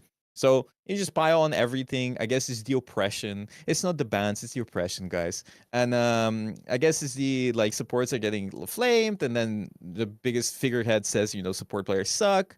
And then they're getting less points. And then the rogue is. I'll be honest. I'm sorry, Amori. I feel like support is fucking boring unless you play Loki or Adam, or maybe Invis is fun. I think Invis is great. Then I think like 60% of the cast is actually just boring.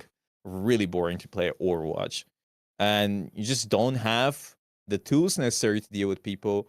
Your role is kind of boring. You get less points. You are needed every game, so you keep playing it, and then people bully you online, and then yeah, it just kind of sucks. So it's just kind of piled on, and people are flaming and losing their minds and support. People were saying in my stream that there are people legit going AFK in their games saying hashtag support strike. So that's quite funny. Right, That's because funny. so that's that's a very good summary, I think, of the problems with the system. Like just you describing it immediately, it's like, yeah, this is a huge problem. The devs surely have to do something about it. It's And just so from what I- alienating 1/3 of the player base, right? So And again, we've seen this in Overwatch. Like anytime you make a change that disproportionately hurts one role, and Flats, I'm sure will chime in a second about like this. We've kind of become a consumer group that likes to identify themselves more as like we are a role, like we are supports, we are DPS, we are whatever. And so anytime you punish one group disproportionately, they're gonna be up in arms. And so yeah, from what I gather, essentially there was like a Reddit post or something which was suggesting that like support players, we should go on strike. And this then became memed on amongst the wider community as like, oh, the support strike, which somehow Necros, as you described, kind of rightly or wrongly became embroiled as the center, and everybody was like, fuck this guy, he's creating a bad atmosphere. he's being crucified like Jesus Christ, guys. He's dying for your sins, and now they're actually changing the system, guys. He's gone. So yeah, That's- so we sort of ended up there into a, again, lore appropriately a civil war, which is where I want to bring Flats in now. So yeah, this sort of, you kind of alluded to at the start, Flats, and I think I'm just gonna let you go off. Like, say what you want to say about like this whole situation. Like, what's the impact for you as a creator, you as just a part of the community? Like, how do you feel about all this? God, I think is there a part you just doesn't want to interact with it. No. Where do you want me to start? Oh part. God. Just go. Like, go whatever you feel is most pressing. Like, just let it out. I have thoughts too, but I want you to go first, and then I'll go second. All right. Well, we'll start with the worst man in the room with the necro stuff. The worst man. Worst man in the room. Yeah. Fuck that guy. Heck that guy. Yep. Yeah. WWW. I mean, real talk. It's unfortunate for him because no flame to him, but he's kind of unfortunately not gotten used to what his now influence and audience is. Like, no flame against him, but before he went to Rivals, I think he was like 1,000 viewer on max average, whether from Overwatch or even less on Deadlock. to go from that to averaging 10, 20K is a massive radical shift. And unfortunately, the true reality is there are many streamers, and I could name you 20 off the top of my head, who I've heard say the exact sentence of like, either support is easy, support is boosted, support players are the worst players, whatever. Like that is a common phrase among players. And it is stupid and it's wrong, because every role is important in these games. It's always every role is important. You can say the same thing about every role. And you'd argue, people always say like support diff or whatever. I'd argue if it was role queue, tanks would be the ones that get flamed the most. Not support players. I think that everyone would be saying tank diff every single goddamn game. But here's the thing. Unfortunately, when you become of that size, what you say is taken a little bit stronger than what it was before. And it may have been okay to meme and joke about a lot of that stuff in the past, but like you have to realize that like that kind of stuff can happen, and people can look at those things and go, you know what, hey, like that was kind of dumb. And like, do I get mad at players in my games? Absolutely. I will say like, so, oh my God, this person on my team is absolute fucking shit. But that's different than saying like everyone who plays this role is absolute shit, right? And having a little bit of that in the back of your mind while you're talking is kind of important to know and to think about, because like even if he was baiting, even if he's memeing, whatever it might be, because I don't even know if he does truly believe that, maybe he does. It's like you kind of have to realize, like, yeah, like if we had to sit down and have a debate, are we going to sit here and actually say like, do support players are actually terrible at the game? Like, are all support players are bad? Are we going to actually say that? Are they all actually boosted? Or do we want to like talk about like, like, yeah, people, if they're playing on DPS and they're not good at DPS, what role they have them go swap? They tell them go play support, right? Because mechanically it is on average the easiest of the three roles. The other one, maybe being tank, is a little bit more mechanically easy, but it's much tougher to be good game sense as a tank player, because you have to manage both aggression and peel and all these other things. It's much easier to pick a character like Rocket and just hold right click. Like mechanically, that is way fundamentally easier than playing DPS and clicking a bunch of heads if you're not able to do it. So that's why people always tell you to swap support. But like if you don't play support and you're playing at your normal elo, and then you decide to play support every single game and you only play the heal bot right click Rocket, or you always just try to like heal bot Luna, you're probably on average going to lose a few more games than you were winning on your DPS games or your tank games, right? Like there is skill that is involved. That being said, though, like that doesn't mean that what he said was not considered quote truth among players for forever, even if it was wrong. He was just kind of the person that ends up being the person like who gets to fall on the sword for it. And kind of have to realize going forward, like, hey, like you got to be a little bit more careful when you say stuff like that, because like they are right. Like them being mad about that being said is right. Like they objectively are correct. Should you be getting death threats and should you be like getting like crucified across the internet over it? No, that's like, yes, it's like unemployed behavior, right? But like at the same time though, there is a little bit of accountability that needs to be on both sides. But the part that scares me more is this radicalization of like whataboutism, where it's like, well, his influence over everyone else is going to cause toxicity in my games. No, that has always existed. Everyone gets flamed in every way, that shape or form. Tank players get flamed for being tank diff. DPS players get flamed all the time for not getting enough kills or not getting more kills than the other enemy or getting diffed by the enemy. And support players get flamed all the time for either not ulting correctly or not saving somebody or not healing somebody or using one button, right? And they're like, oh, your role is so easy. You just press one button and you win the entire game. No, that's not true either. But like in some aspects, like if you don't ult correctly, yeah, you're going to lose. Like, yeah, like they're kind of technically right. Necros could be sitting there on his stream every day and saying that nonstop, and he would not probably make it any worse than it currently already is. That's always existed, right? But it shouldn't exist. It shouldn't be like that, but it is that way. And the only way that changes is if the collective of people start to agree that that is wrong and either stick up for each other or to kind of push the narrative of like, hey, that's actually not true. That's a much harder ask long term, because most people don't give a fuck. They just like have their own mentality and they move on with their day. That would take years, and it hopefully does change. But maybe I'm too pessimistic, but I don't think it really will. I think that people are just going to argue till the day they die on that department. But you know what will actually be bad is all the people that watch from the shadows who are just casuals or hell, even competitive players that are looking at this. And they might even get flashbacks to old 2017 Overwatch, where Overwatch used to have a reputation for being a very toxic game. It did. Today, if you ask a today's Overwatch player, you'd be like, I don't know. Like you actually see more people complaining about their account getting banned for saying stupid shit now, right? Like people, you always see the Overwatch posts of, I got banned for telling some guy he smells, and then like it's not actually the truth. They just like inspect elements and change what they said, but like, you know, like they might have flashbacks like, oh, this is actually kind of a toxic community. I don't know if I want to be here. And I think that does long-term damage to a community and to a game, because it either does one of two things. If those people don't get banned and nothing ever happens and it gets worse, it signals to them that the toxicity is okay.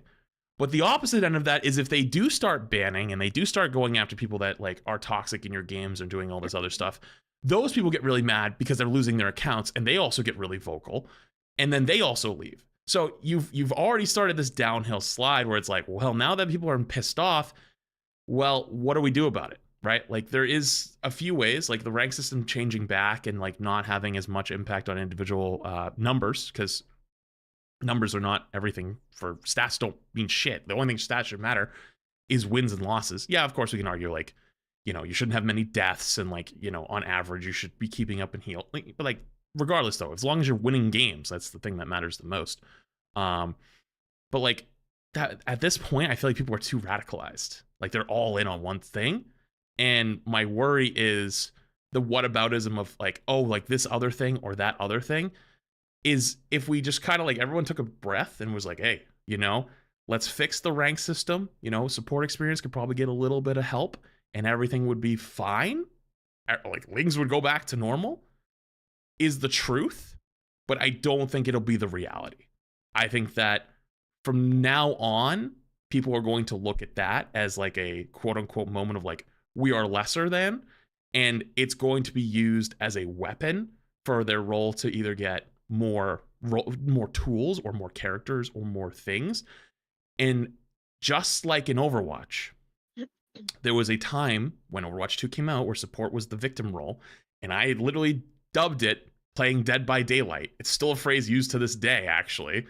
And Overwatch overbuffed supports way too hard, and it pissed off the other roles, especially like the DPS purists, and they wanted to leave, and they all got pissed off, and everyone was like, this is ass, right?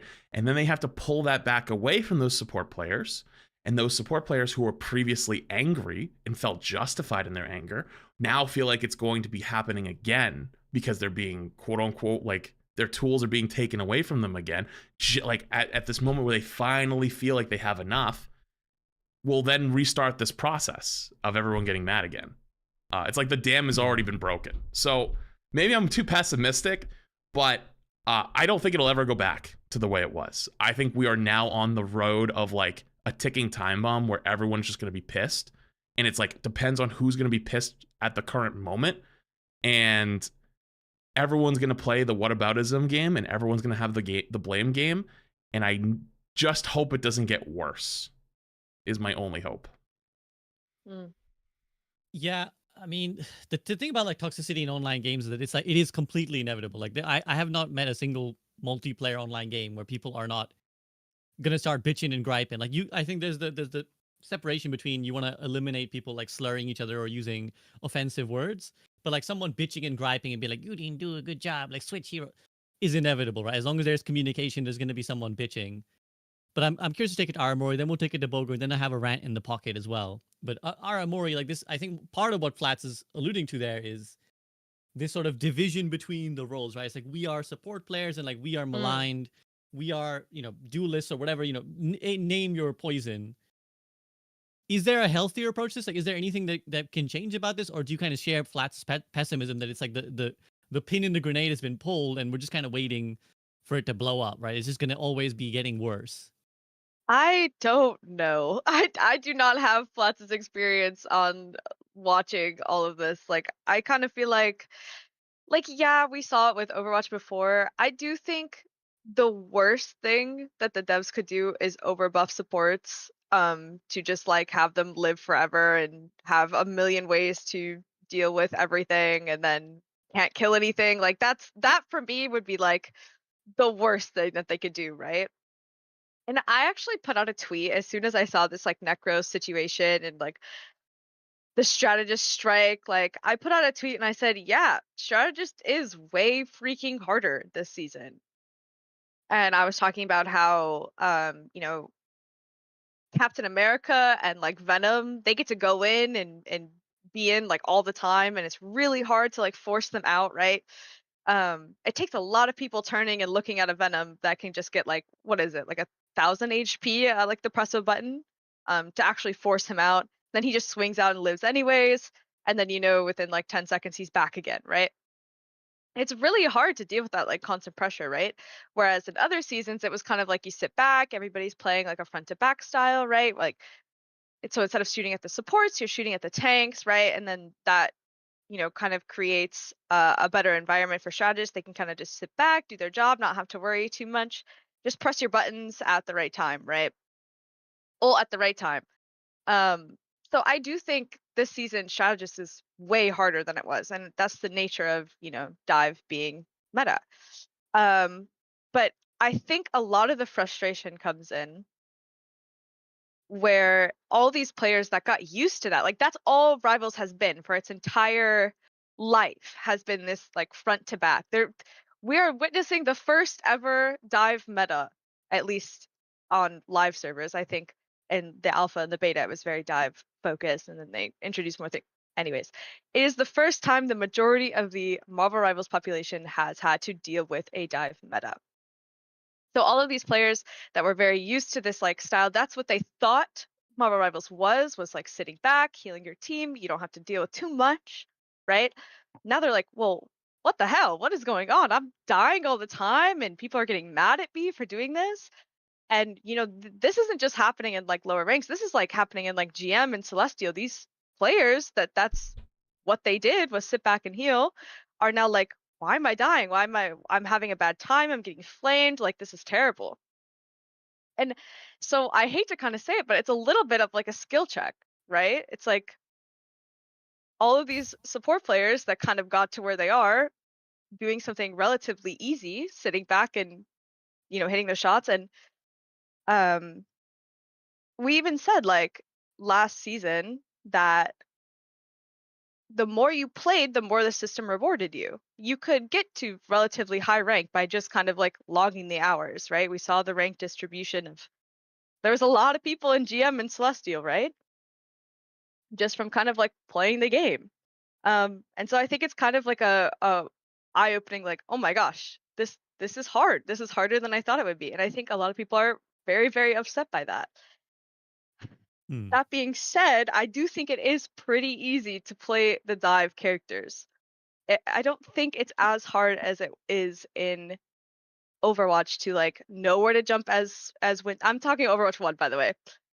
Know where to jump as Winston, know how to help your Winston as Diva, know how to flank as Tracer and get in, right? Like all of those characters in Overwatch 1, it was very punishing if you did something wrong. But it feels like in Rivals right now, if you are an Iron Fist and you go in, it is very easy to get in and out and have, you know, your full kick or whatever it is. Same thing with Cap. It's insanely easy to go in and just punch people and then get out, right? And live with your life. So I do think that yes, strategist is way harder in a dive meta. And I do think it is a skill check. Like you gotta figure it out, guys, a little bit. It's also, I do think they need to tune back the divers just a little bit. It's a little bit too hard to force them out. If I have my whole team turning and shooting at a Venom, this is in pro play, by the way, and it takes like 5 seconds to force that person out, that is an insane amount of time. And he can just, it's very easy for him. He just slams in, gets a billion HP, lives for a little bit, his team gets to do whatever they want, and then he's out with his life. I have not seen, even in pro play, it's so hard to kill the Venom. So hard. You have to hit like every freeze on that guy. Maybe skill check, but anyways, that's my whole piece. Well, I mean, at pro level, if it's a skill check, then what the hell does a normal person have? Right? That's Right. insane. And kind of, yeah, I mean, the gist of what I got from what you're saying, Armor, is that there's a lot of nuance, basically, like, right? There's like some characters may be overtuned, some characters need to learn, like, yeah, this is the reality now, get with it. But I think there's inevitable human nature is like when you have a thing and that thing is taken away, it's more painful than never having the thing in the first place. Loss aversion, Yeah, I guess, is one exactly. way of calling it, right? It's like having a free. It would have been better to start hard and make it easier than to start easy and make it harder, because now people Yeah. feel like, oh, you're taking something away from me.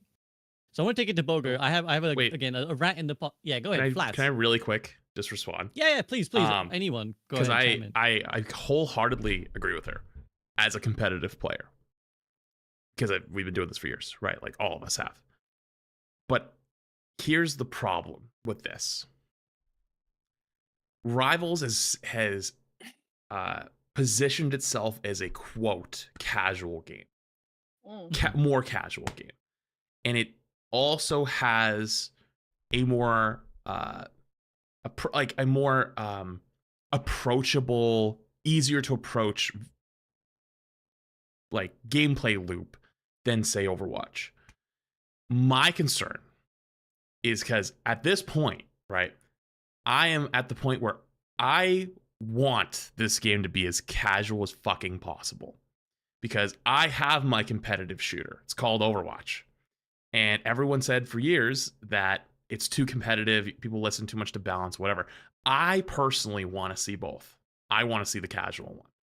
And I think that a lot of support players, the large majority of support players outside of our group, like of hyper competitive people, want that gameplay loop to be, I pick support, I heal my teammates, I heal my tank, and then I do a little bit of other things. Like I can sometimes freeze, you can sometimes hit a sleep, you sometimes push somebody away, but the overall majority is they want to go in and they want to click on the big guy in front of them and heal them, and then hit their big button and then save everybody. That's what they want.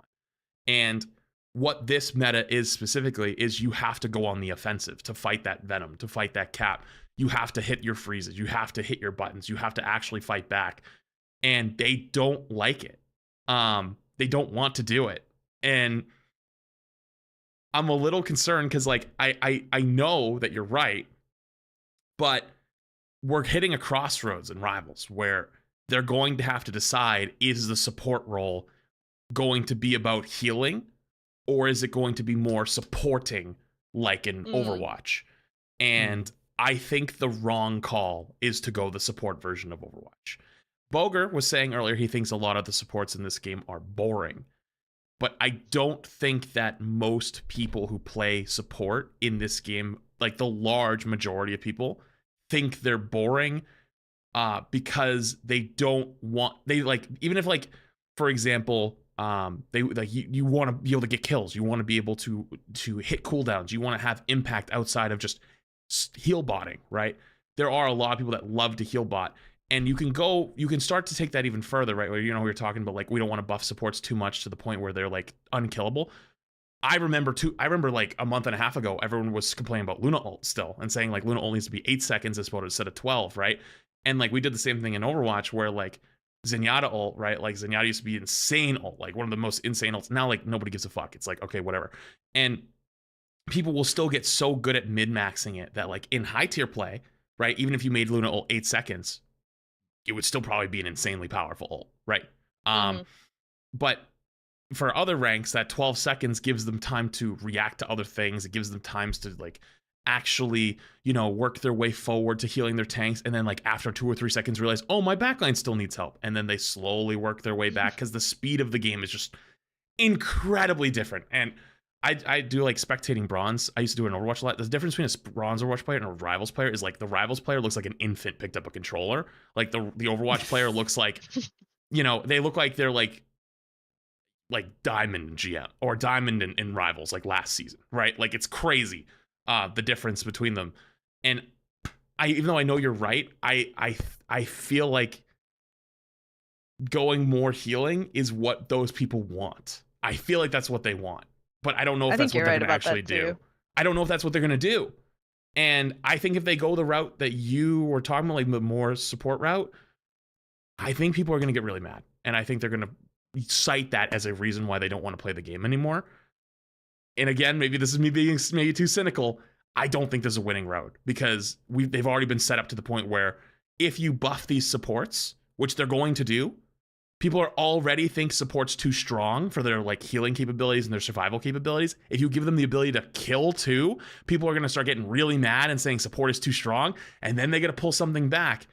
And if they just gave them killing ability, what are they going to take away? Probably healing.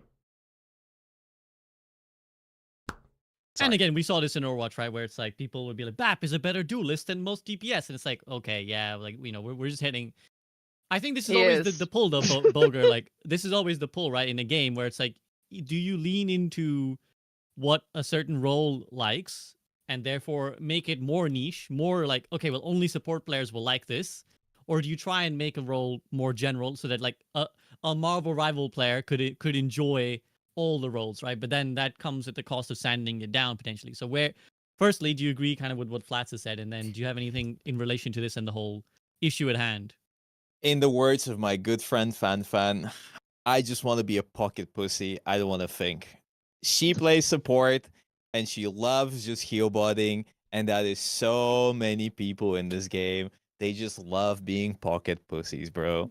And that's great. And now, listen, now with the entire dive situation and annoying characters like Captain and Iron Fist being stronger, being a pocket pussy is just fucking hard now, okay? It's hard. You need to think, you need to do stuff, and a lot of people don't want to think. They just want to click the buttons, and they want to deal with an Iron Fist. They want to deal with Captain. Even if you think, what are you going to do against the Venom and Platt? You can't do anything, right? So what are you going to do against Captain America? What are you going to do against Iron Fist? So it feels like Dead by Daylight, as Flats would say. So I think at its core, Rivals is a very casual experience. And you can see it purely off of the people interacting with us as content creators and the way people play the game. When I was playing Overwatch a few days ago or yesterday, bro, even in Diamond and Masters, people are playing like fucking SF Shock back in the day, right? Like it's insane. They're all positioning high ground. I played a one rank game in low Masters. It was people were on high ground taking angles. The Brigitte was playing with a soldier. She was peeling for him. Bro, I've never seen somebody take an angle in Rivals, okay? Like it's like only the veteran Overwatch players are flanking and doing stuff. Nobody takes high grounds and angles and rotations and like whatever. People are just like, you know, front to back. The supports are here, the DPS here, and the tanks are here. That's it. That's it. There's no variety there. All the high grounds, everything, nobody uses them. It's all just send it down, man. You use a supporto, they use a supporto. Too much thinking, fucking no, forget about it, right? So just press the buttons and that it works because, as Vlad said, it is a very casual experience. When the Rivals came out, people liked coming in. They loved sitting there. And they loved sitting in the back and just clicking buttons and healing people and having fun by doing the bare minimum and yapping with their friends and then winning games, and felt good. And the DPS players could do DPS things and the tank players could do tank things. And it was great. But now I feel like the casual audience is just, now that they're being faced with the entire concept of thinking about their actions, like Aramori said, I think people are kind of realizing that there's a lot more to this game, and I don't think a lot of people like that. I think they just want to keep going back to the old style of just sitting there and doing, you know, just the bare minimum, right? You don't need too much to get value and support. Now you do, but before you didn't. And it kind of feels bad for them because people realize that, hey, I'm not that good at the game. Actually, I'm kind of bad, but I can't admit that, so I need to flame somebody. So I feel like it is quite the crossroads right now. What do you want to do? I think if Rivals decides to go more competitive and, you know, alienate that player base, I think they're going to lose a lot because it is very casual. The Marvel IP is in general very casual. A lot of the pool is from just cool characters in the game doing cool things. And that was the appeal, you go watch your favorite character or play with your favorite character and you do cool stuff. And even when Rivals was giga casual and it still is super casual, um, I think there was still a lot of depth in the game, and there still is. Like, there's so much cool things you can do. So I think they've like there's this good balance. I especially last season, or like when the game was very early, that I felt was like the good players can really distinguish themselves, and the bad players can still get value and have fun. So now with the like Captain America is such a terrible character. I'm sorry, guys, and Iron Fist, we need to break his arms, bro. It's just actual terrible characters. There's no point buffing these characters so much. Yeah, Cap is cool, but like he can be cooler if they didn't just focus on him being immortal, right? It's Yeah, like no, I had a you're right. game today, and if I want to do anything as a tank player, when they have a captain that's semi good, I need to sit on point and deal with him. It's like a very annoying fly. Yeah. He doesn't do anything, but I don't do anything either. He would just sit on cart with a Mr. Fantastic for 3 minutes, and we couldn't do anything, bro. I was like, bro, what the fuck is this? What is so? I feel like we should have less characters like Fanta Man and Captain America be giga strong immortal, and have more characters like Magic and Black Panther. They're never too strong, but like if he pops off, you're like, damn, that was impressive, right? So that's cool. And Venom, bro, Andrew, my dear goat, he will be upset, but fuck that character. That character is so boring, bro. That character is so boring. There is some interesting things. Yes, SVB, I'm listening. Well, I was gonna say, because this is obviously, we can absolutely go into a discussion later on like the actual balance particulars. But while we're on this topic that you brought up really well there about this, essentially what I would say, it's like a paradox between casual and competitive, right? Because we've seen multiple games go through the same problem, where you start off casual, but there's an inherent problem in that you want people to play more, right? You want people to invest in, like, get invested in your game, buy your skins, which inherently involves them spending more time, which involves them getting better, which then they want a more competitive game, right? They're like, well, I want a challenge now because I want to be rewarded for the time and hours I spent. But if you want to keep it casual, you then have to like keep things really simple and easy. So my genuine question to you guys is like, where is it possible for the paradox to be solved? Like, can you actually ever keep a truly casual game if you're encouraging players to play more?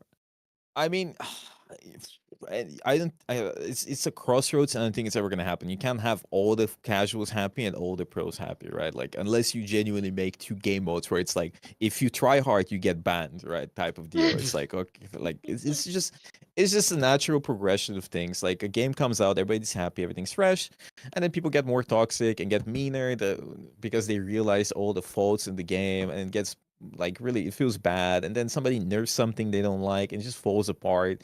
And I don't think it's the death of Rivals. I think Rivals is still going to be super popular every time they release a new hero and when they fix the rank system, but it's never going to be just like what it was 2 or 3 months ago. And that is completely normal, okay? Like, every season they're going to keep changing things, they're going to keep buffing things, and they're going to keep improving on things.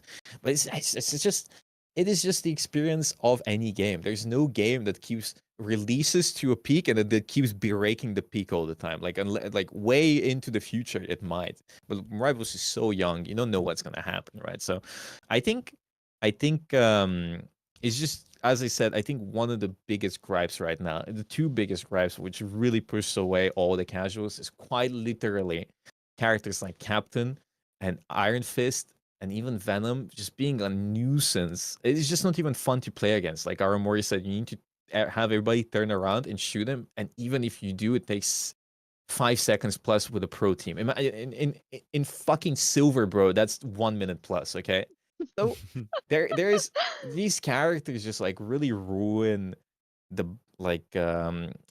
the order of the game, like which Aramori stated, which was, the supports in the bag and they click on buttons. It just ruins it so hard, and it's not in a fun way because you don't need much skill expression to do it, right? It's really fun to watch a good Magic player or a BP player do their thing, and it's really easy to counter them once they turn into an issue. But like, what the fuck do you do against the Captain America? Or like, they genuinely like what? Like, in that elo, like, he jumps in, he punches your supports. He might not even kill them, but he's not gonna die, right? and then he's gonna ult, and that's another like what 10 seconds, and then he's full HP plus, and then he just keeps running around. Can It's I like, tell you what pros are doing? what? They're ignoring him because he does Yes. like fuck all damage. So the strat is literally like, okay, I have a fly on me.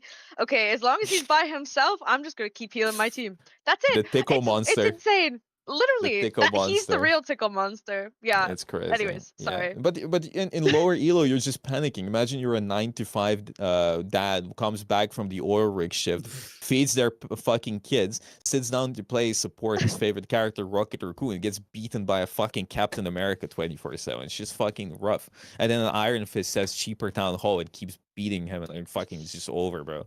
Right? So it's just really annoying. Plus, every time you lose, because you can't play the game, because okay, here's another issue about support and Oh, the I'm entire. gonna pick... No, just is real relevant? quick. No, Okay, I'm it's Really gonna quick. relevant. No. I'm not talking shit about support. I'm talking about the support SR system.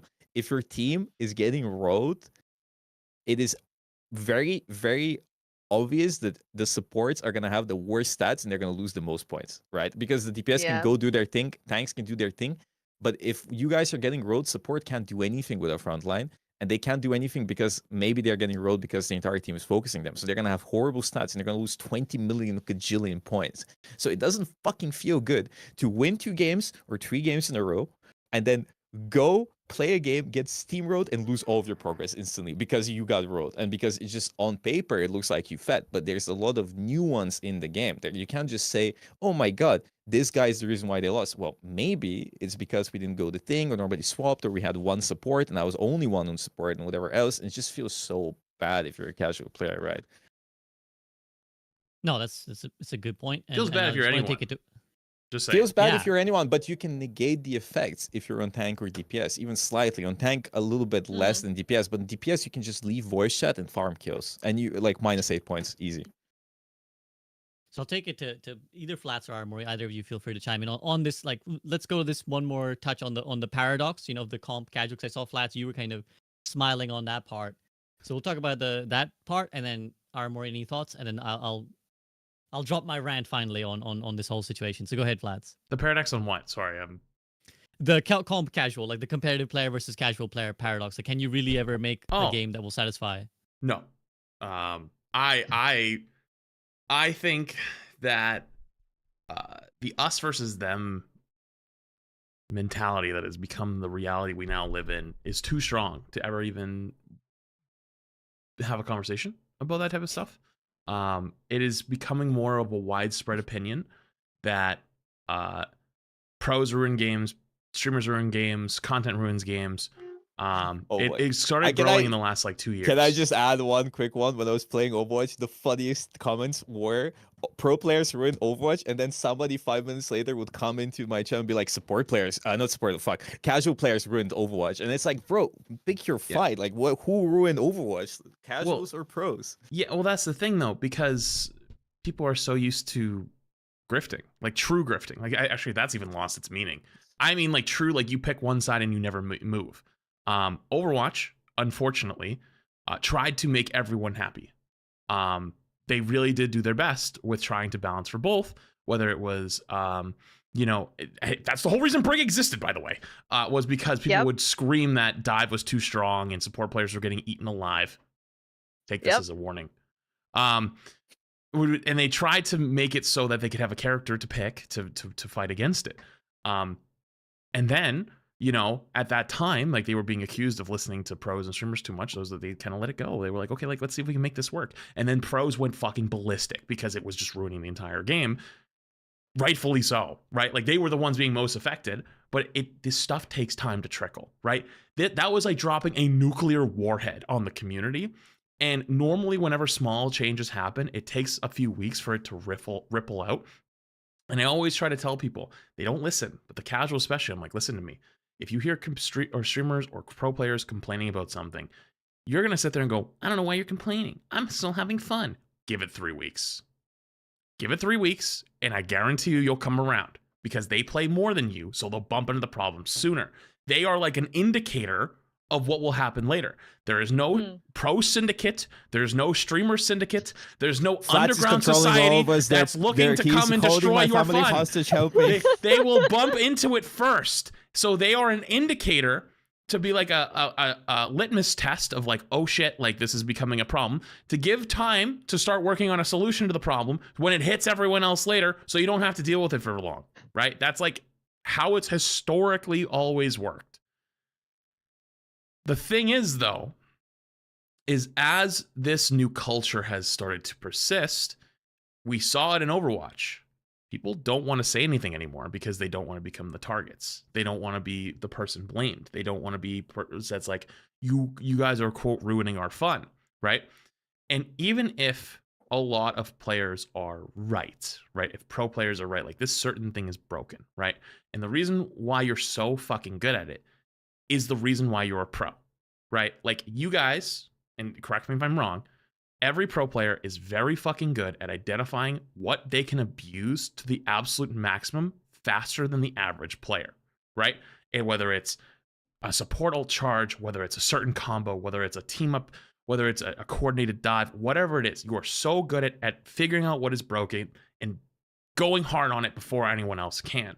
And the difference between other pro teams sometimes is, one, how fast they can identify how good they are at it, right? And like, that's how scrims have kind of even come together, right? It's like when a whole patch changes, everyone has an idea of like, okay, like this is probably what the meta is going to be. And then you scrim a bunch of other teams, and one team pretty much shit stomps everyone else on one like set, and you go, oh shit, like what they're running is actually really strong. Let's try that. And then they start trying, they go, oh shit, I can see why this is strong. And so everyone starts scrimming each other, right, on the new comp, and starts getting good at the new comp, and one of two things happens. One, like another team goes, oh, I think we can beat that with this. And then they try, and they do. Or everyone starts working on that other comp, and everyone starts mirroring it. And that's how you get these mirror metas, right? Like, am I on the right track with how a lot of this works? Yeah. So, okay. Yeah. So now you might be wondering, like, why is that relevant? Unfortunately, those pro players will talk about what things are really strong or really broken early, right? The average casual player will not believe it because they haven't run into it yet. And so if you listen to these pros and say, hey, Luna's broken for XYZ reason, and then Luna gets nerfed, casual player number 2 goes, Luna was not broken. Luna was very good. You're taking that fun away from me. These pro players are ruining my game, and they will turn against you very quickly. And my genuine hope is that all of us are pissed off for the next year. I think that is best case scenario. I hope no one gets listened to. I hope they go hard listening to every casual player. I want them to burn that shit to the ground. And what I mean by burn shit to the ground is not like ruin the game. I want it to be exactly this realm of paradise that people believe will actually happen, which is if you listen to casual players, the game will be great. And then you'll find out in a year from now, that's not going to actually be the truth. But I want to see it happen because we could potentially be wrong. And I would love to see every time they say something like this, like support's too weak, right? Or whatever reason, like they give it a million buffs and make it extremely strong, right? And then when tanks start suffering, give them a million buffs, right? Like do the opposite of every streamer and every pro player, because you know what though? The pros will always adapt. The streamers will always adapt. We can figure the fuck out. Even if that shit is broken as fuck and we have to bang our heads against the wall, you will still figure out a way to play it and play against it. We will figure out a way to make content or to play with it or play against it. And in the long term, we will adapt. In the short term, we will adapt. In the long term, it's not going to be fun. But I'm so weirded out by like this whole the us versus them narrative that is developed as like almost like an underground syndicate. And it's like, fuck it, let's try it your way. I'm actually down. Like, let's do it. I'm in. And so that's been my rival's approach for so long, is I want to see that reality. Let's make it. Let's make it a reality, because I think if it was that simple, we would have done it years ago. But there's a reason why we didn't do it years ago, because it isn't real. It's not the truth. Like there's not some conspiracy. Like they just, like gamers, streamers, pro players are all just players. They're gamers. Like they experience the same things you do, just maybe a little quicker. You don't believe it because they're ahead of you, and so you think that there's something against you, and so fuck it. Like, if you want to, let's leave shit meta for 6 months, because like, yeah, we'll start complaining after like 3 weeks that it's meta. It takes them 6 months to catch up. Fuck it. Wait 6 months before you change it. Let them experience it. Let them catch up. Let them figure it out. And maybe that's cynical, but I don't know. It's not just in Rivals, by the way. It's like every game I've seen that this has become like a new hive mind mentality. And maybe it's also partly because as streamers and pro players, like, we live a very privileged life, right? Like, everyone always, like, people dream to quote unquote get to play video games all day long. And they probably look at these people and they go, well, you're complaining about a video game that you get to play every day as a job. Meanwhile, I have to go to my fucking shitty 9 to 5, and it sucks because I've done that. It's ass. Yeah, the oil rig. Well, it's not even the oil rig. It's more like fucking retail. That's 10 times worse than fucking. That's not like honestly, like, physical labor wise, worse. Yes, but like, dude, you know how much worse, how bad it is fucking dealing with like 6 Karens a day. Like, I'd want to fucking. Oh, dude, yeah. You know what exactly what I was gonna probably say, but like, regardless though, right? Like, they probably look at a lot of these things and go, they're not only ruining my fun, but then they get to get paid on it, and they do all these things. Like, fuck these people. And it's like, that's not actually the reality, but it's like the perception of reality that they have.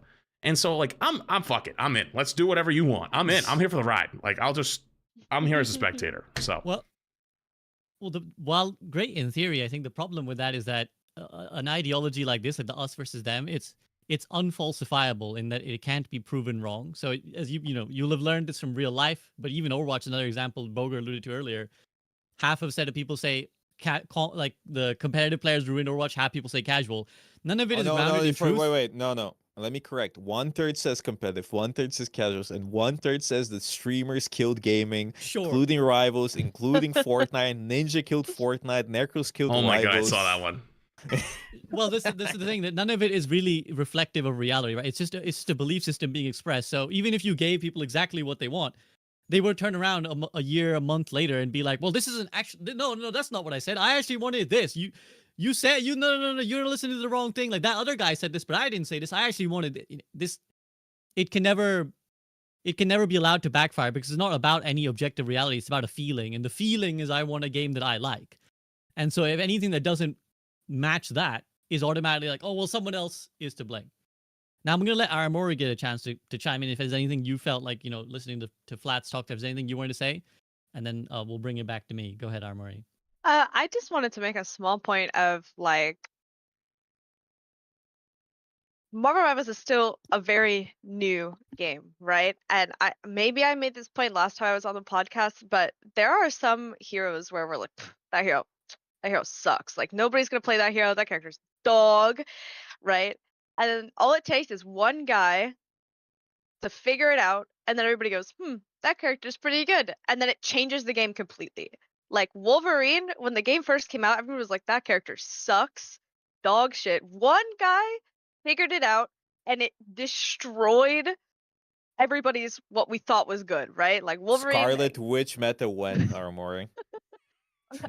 I don't know. I mean, right now, the thought is that Strange is not good enough for Witch, right? But I don't know. Maybe she will be good enough. Maybe they make a slight strange tweak, slight strange buff, and then it becomes everywhere, right? Maybe. But anyways, the game is not figured out enough, I don't think, to balance it.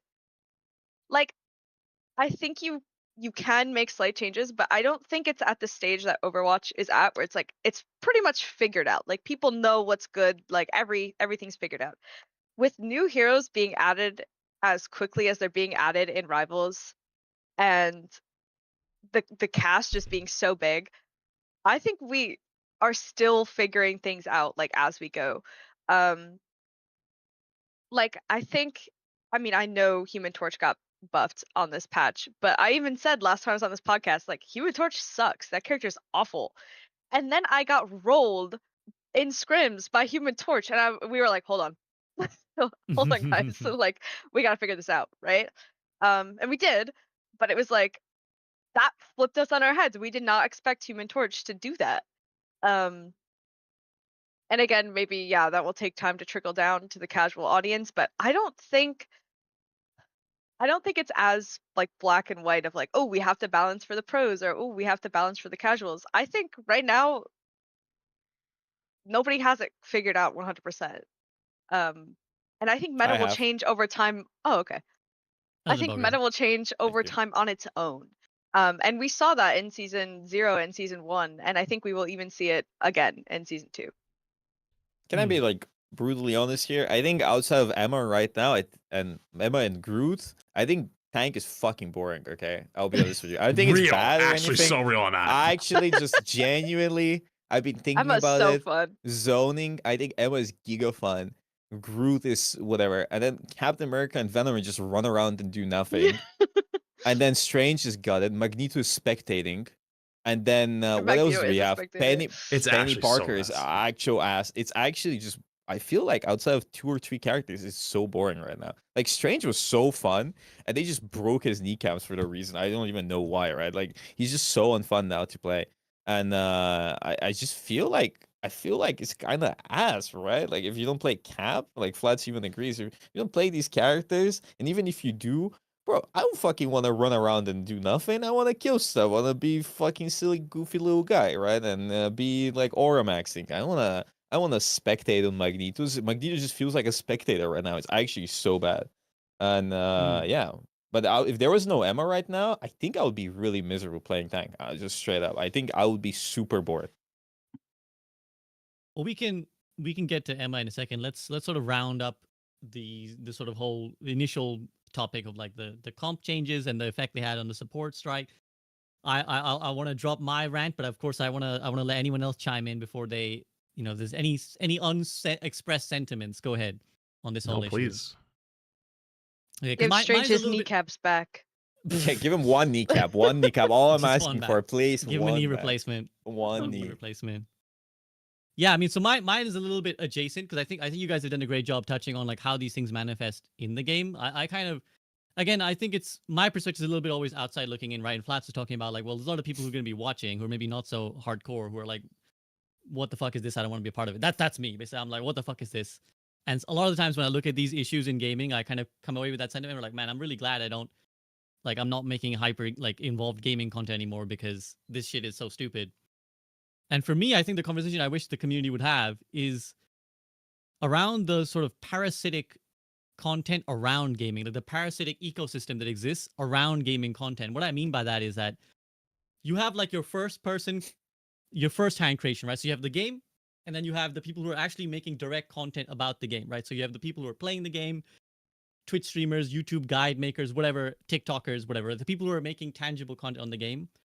But then around them, there's a parasitic ecosystem of people who are simply trying to make content off of other people's content, right? And what I mean by this is like Twitter accounts who are like quote unquote news accounts. Oh my god. Or like Jake Sucky, or like, this like one Dexerto. millisecond. Yeah. 1 millisecond. Yeah. There. There's this account that keeps non-stop posting Necros clips. It is actually just so. I'm actually just losing my mind. I click on Twitter and all he's been doing is posting Necro. Does he live in Necro's stream? Like what? Like it is He must actually do. insane. And it's just all he's been doing. Necros gets rolled by support. Necros says this about support. The support players killed Necros. Necros is being held hostage. Oh, I thought Necros. I thought it would be a What? positive thing. It's not a positive thing. No. no. Well, this he's is just Actual non-stop. #1 hate watcher.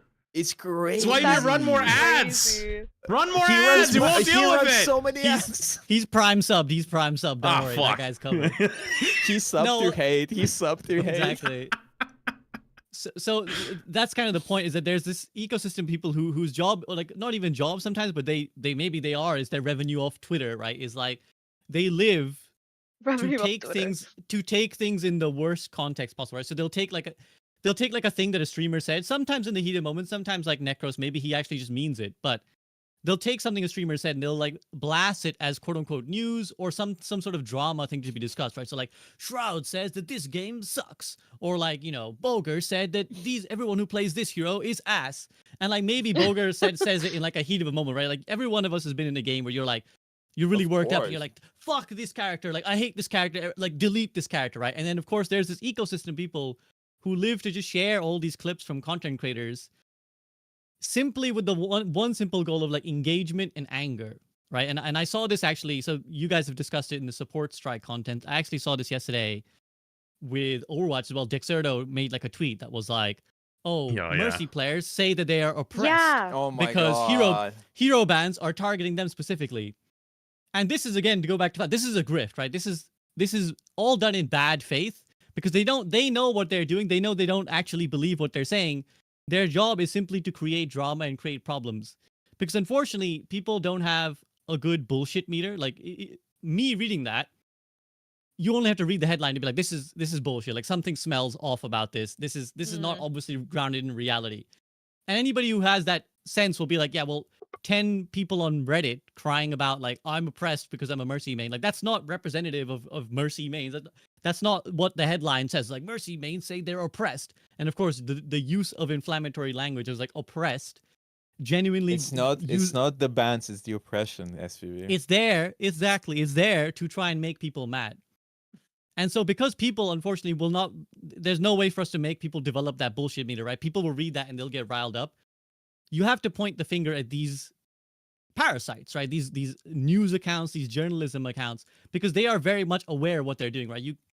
The people who get mad can't be upset at them because they don't know any better. These journalists know better. They know exactly what they're doing. They're phrasing this purely maliciously, purely to get 10 more clicks on Twitter. And I kind of just want to say to them, like, I have a message for them, which is just like, A, fuck you. But B, is this really what you like wanted to do with your life? Like when you were 10 and you were like a bright-eyed child and you were like, I want to make the world a better place. Like I think everyone does. Everyone's like, I want to have a positive impact on the world. What'll I do? I'll be a journalist. I'll make hard-hitting stories and I'll bring the truth. And in the pursuit of truth, I will make the world a better place. Is this what you wanted to do? If you went back to your 10-year-old self now and you were like, yeah, what I do is I publish clickbait, engagement, rage-baiting articles on Dexerto and then tweet about it in the most inflammatory way possible. Is that what you want to do? Is that what you wanted to do with your life? Is that the contribution you want to make to the world in an era of like polarization when like in every sphere of life, people are madder than fucking ever. The world is a fucking horrible place when you look around. And we're trying to like every social media is trying to divide people as much as possible. And then we have this frontier of gaming, which is supposed to be a hobby, which is supposed to be fun. It's supposed to be a chance for people to like step away from the anger and hatred outside and for like an hour or two in their day, just like enjoy their life. And you're like, you know what we need to do? We need to bring polarization into gaming. We need to get people to be like tribalistic and divide each other in gaming. How can we channel the hatred that's destroying the world and bring it to a hobby and ruin that too? Just so I can get 10 more fucking clicks on Twitter and get $5 of engagement ad revenue from $5, Twitter payout. bro. You It's get like Twitter's so $20 bad. That's a stretch. a month max, bro. Yeah. How And much like are that's these your people contribution. making? That's your contribution to society. Like fucking look at yourself. I hope you're fucking ashamed of yourself. I hope you cry to sleep because your fucking contribution to society is to make it a worse place. And that's what you're doing. Like I'm not even going to buy the whole like, oh, well, you got to get your paycheck. You got to do your job. This is the job you fucking chose. Look at yourself in the fucking mirror if this is what you decided your contribution in life is going to be. So that's what I've been bottling up because I just been watching this from the outside and I'm just like, Cooked. fuck these people, man. Go Fuck off, these King. people. Fuck Real. these people. Roads. Because I think this is how these Can I problems ask you start, something? right? Like you. Yeah, go ahead. Do you technically no? Because like I wanted to just say on your thing. Do you technically feel the same way about like the TikTok people who do the same thing? Because like there is that is a trend, right? Like I think SVB watches TikTok. I literally have not engaged with TikTok in Oh. I don't know how So long. like, what So about I people have that no are like clue. not journalists, right? Like they're just like average person who can Oh, pick up their fuck them phone and too. make. I Okay, think- because there's a lot of that too. Yeah. No, fuck them too. I mean, they're just doing it on like a. They're just doing it desperately because they're like, I want to be notable, right? Like they just want to get Twitter things. Whereas like the journalists are doing it like professionally. It's like their job to fucking bait people. And that is like super contempt, but like fuck the people who are just like some random Twitter nobody who's like, I'm gonna get some impressions by trying to take this person out of context and like create as much rage as I can. Like fuck those guys too. But I think the journalists hold a higher Some people just responsibility. 'cause- enjoy it.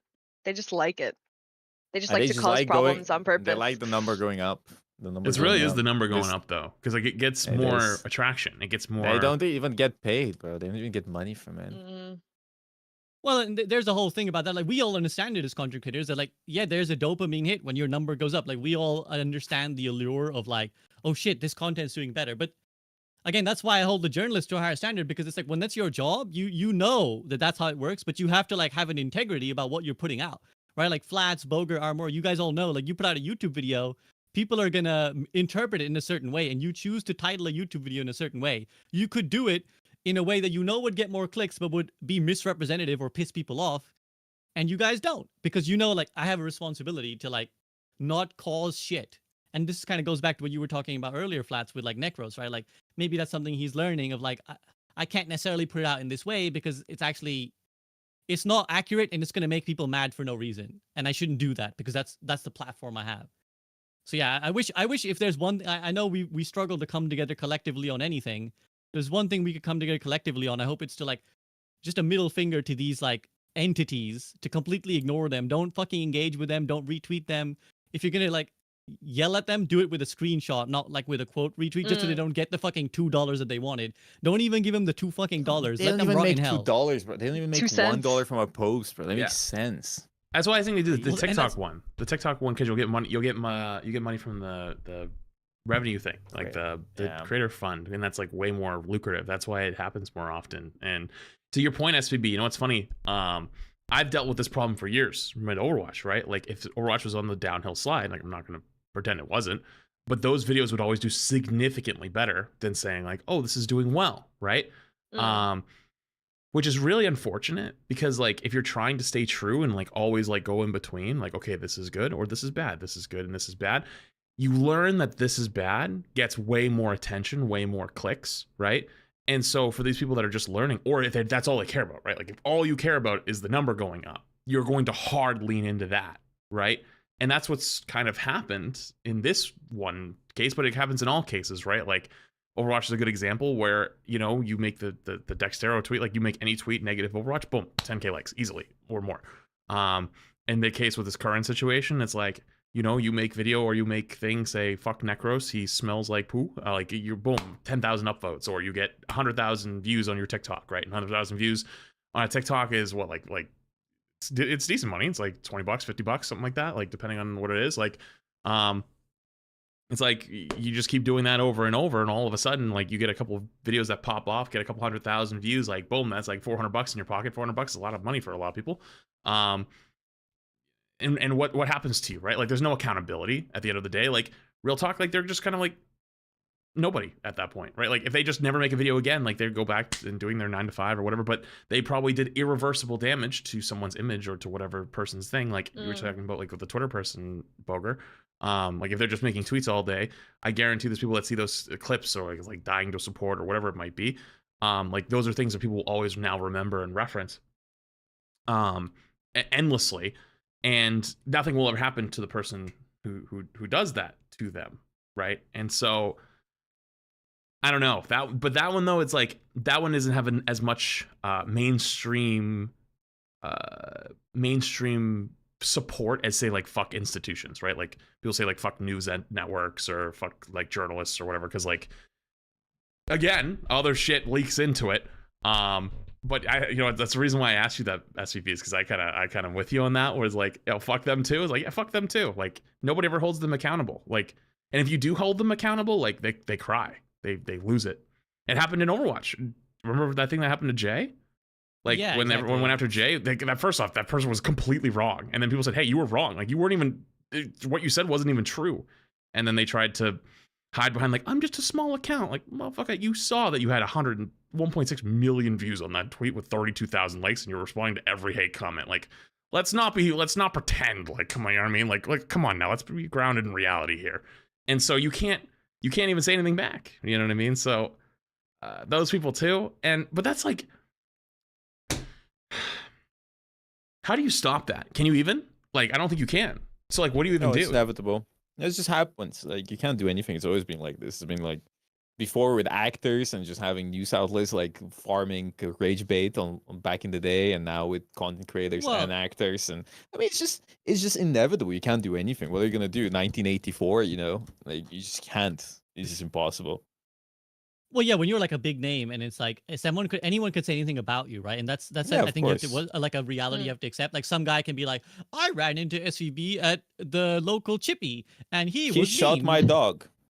And he was mean. And like, what are you gonna do? Can you like go and search like every forum ever to be like, what are the people saying about me? Because that would drive you mad. Like you would go insane. Don't do if you that saw in the every future. comment. No one ever do that. Exactly. That's a bad idea. Like it would just drive you insane, right? So like you have to like live knowing that there's people out there who can say whatever you want about you. And It's just unfortunately, that's inevitable. the It's reality just of being a inevitable. content creator. It's just we're facing 1% of what many popular actors and stuff had to deal Yeah, with and still have to musicians deal and with. stuff. Musicians. It's like you went for a drink. Oh, is this guy dating this person now? Is he gay? Is he this? Is he that? Is he exploding? Did he kick a puppy on the way to the store? Did he eat a person speaking- alive? Well, speaking on the like us versus them, the flats. I know we're kind of tangenting. But hopefully, people don't mind. Hopefully, this is interesting. Like speaking on the us versus them, like this is why celebrities end up removing themselves from wider society, right? That's why they end up kind of living in their own ecosystem bubble, is because if they try to interact with normal people the way other people do, then this kind of stuff happens, right? Some paparazzi is gonna like catch them. Some guy's gonna be like, he said this to me, blah blah blah. Like you're not allowed the benefit of just being a nuanced person. You're not allowed humanity. You just become like an entity. And we're already seeing that with like some of these content right? Like they're not allowed humanity. They're just like they're an influencer. They're like a thing that doesn't like ceases to be a person, and now it's just like something you can throw at. I So mean, hopefully that doesn't like completely, because you know I mean, go ahead. I was just gonna say, like, you're right, and like, but let's be honest here, Necros deserves it. He fucking is just fireman. I mean, fuck Necros, obviously. Fuck Like, that that's- guy. I That's always genuinely- been the stance on this podcast. No, but a statement like support players are boosting the heat of the moment or rage baiting. Nobody would even garner like any reaction from anybody if it wasn't like the CEO of Marvel Rivals or whatever, right? So it's just like it's just inevitable. You get famous, somebody clips you out of context, and then they're just jorking it about how much they hate you, and then everybody starts piling on and they farm more money and clicks, and they're like, yeah, let's go. But at the end of the day, I can promise you guys, anybody that like, I think it's once in a while, you know, you share your opinion, whatever. You want, if you're not hard grifting, you want to genuinely share your opinion, whatever. I don't give a shit. But like, I genuinely ask people that do this for a living that they just grift and like clip out of context and say whatever is popular. Like, you're never gonna grow as a content creator. You're never gonna make it anywhere as a content creator. It's just like that's gonna be your niche, and the moment you want to express yourself, you're gonna be put down in your place. It's just you never, because there's an ounce of creativity in the things you do. People will not be happy if you try to deviate from this path of endlessly rage baiting and grifting. So if I mean, your have goal, you heard of Grums, Poker? Have you heard of this guy called Grums? Did you? We just know don't. that- He just that- doesn't stop. You just Yeah, keep going. but Yeah, exactly. That's what I was gonna say. You can be the- very successful. The thing is, it's just on Twitter. What does he have outside of Twitter? It's nothing, right? He doesn't make money on YouTube. He doesn't make money on Twitch. He doesn't make money anywhere. Nobody gives a shit about his existence outside of Twitter circles. In the end of the day, he's gonna keep grifting and grifting on Twitter, but it amounts to nothing, right? It's just like, if you keep grifting, you might start making money. You might start doing something, but like, when does it fucking stop, right? It will stop. What It do you do doesn't. when it stops? I mean, it stops Well, eventually. what I'm for saying is them. they never have a path. As you're saying, I'm agreeing with you. They never have a path Yeah. out of it. Like That they will always be they that don't guy. have a path out of it. That's it. You are that grifter dude who keeps rage baiting and farming clicks. But you're first not making. If money is your goal, you're not making money out of it. And if your goal is to become a content creator, your ass is not becoming a content creator. Because I promise you, if Grum starts his stream, he's gonna have 10 viewers, maybe 100 maximum. It's not gonna amount to anything, right? So it's just meaningless path to take for content creation. It leads to nowhere. It's just, you need an ounce of creativity and expression to actually make it. But if you just keep grifting, you're not gonna make it, bro. Nobody wants to watch you. They're gonna click on Twitter and be like, awesome, what is this guy talking about? I'm not gonna like it. Yeah, W dude, let's go. Who cares about you? Nobody cares about your existence, bro. So it's just like it just doesn't mean anything, doesn't like amount to anything. So it's just, unless you're a professional journalist and you're farming clicks and that's your job and you're getting paid for it, even then, go fuck yourself. But like, it's just meaningless as a content creation path. Even if you get a bunch of followers, all of these followers amount to nothing because nobody follows for you. They amount for you trying to talk shit about other people, which isn't you. It's just, they just want to hate. So Yeah, very true. All right, Maury, I'll let you. Is there anything you want to yell about, or shall we get back to talking about Marvel Rivals? Oh no, I was just saying like I feel like I'm nowhere near as big as you guys, so I don't have this I mean, problem. no, that's not true. That's not true. I disagree with you. I think you've Armor, had you have so many your haters. fair, You you join the had your club. fair share of I haters hate online. you, People have been actually. grifting, trying to be like, oh, she's boosted, she's this, she's a woman. It's like, of course you probably doubted more than She boosts me. It's actually great. Yeah, exactly. She's boosted me or deboosted. I Thanks for the deboosted reminder, her, right? Bugger. Yeah, my bad, my bad. That was an interesting day. Did you not read that other guy? What he said about you, Armor? He was the worst. Let me tell you. I don't So know. I feel like you've experienced it a lot more than us, even than me for sure. Because like they're just like flaming you for existing. You know, people are That's like, true. yeah, I've had people like, oh, what does she know about the game, bro? What the fuck do you mean what she knows? Like she's one of the best players in the game and one of the best teams in the game as well. What the fuck you mean what does she know? She knows more than any of us. Yeah, I actually saw a clip of you talking about something like that. And then somebody was saying in your chat like, "Oh, she's not gonna date you, bro." And then you had I to was be like, "What are you talking about?" Me Like, when I talk about a woman or I agree with a woman. Oh Yeah, yes, guys, literally. I want to date her. Awesome, W guys. Me when I don't hate women. Me when I'm Me not when I getting don't. angry. Yeah, No, literally. bro. The other side is if you talk about a woman in a positive light, you are a white knight, or they're trying to call you a simp. And I'm like, bro, I'd rather Yep. be a simp than an incel. What the That fuck goes are with you anything talking at this about? point, though. Like, Yeah, it does, though. I It mean, does. I do. You know what's funny? We were talking about like content and stuff like that. One of the ways everyone tries to break into content is those classic streamer react videos, and I can tell you, I can literally pinpoint whether someone will be successful or not with the way they do it. The people who will be successful and do well are the ones who make those streamer reacts and then always make it like the wow, holy shit, that guy's insane. Like not like attacking the streamers, but like kind of like holy shit, they have like respect for them, but like they respect them. Mhm. And the ones that won't do well long term are the ones who try to like make it like, oh my god, they got so mad. Like, look at this guy get mad at me. I made him rage. Those people fall off. They don't ever go anywhere. It's like this. It's like a People almost don't like a like them. signal. Nobody's gonna like them. That's the you're just not nice. You're just not a good person. And so you know it's funny. You talk about that, and the reason why I'm kind of with I mean I'm with you there, but like the reason why I don't even think you should think about it. Like I don't even think you should give it like the time of day. Like it shouldn't even keep you up at night if it does. Is because when I do like spectating or stuff like that, I always try to like show the good of like what people are doing, but like look at it in a different light. And people will always say like, oh, you're just hard glazing, you're always glazing, whatever it might be. It's like if you talk positive in any way, like they'll always find something to neg at. But if you talk negative in any way, they will take it to the extreme of like you're quote hating, right?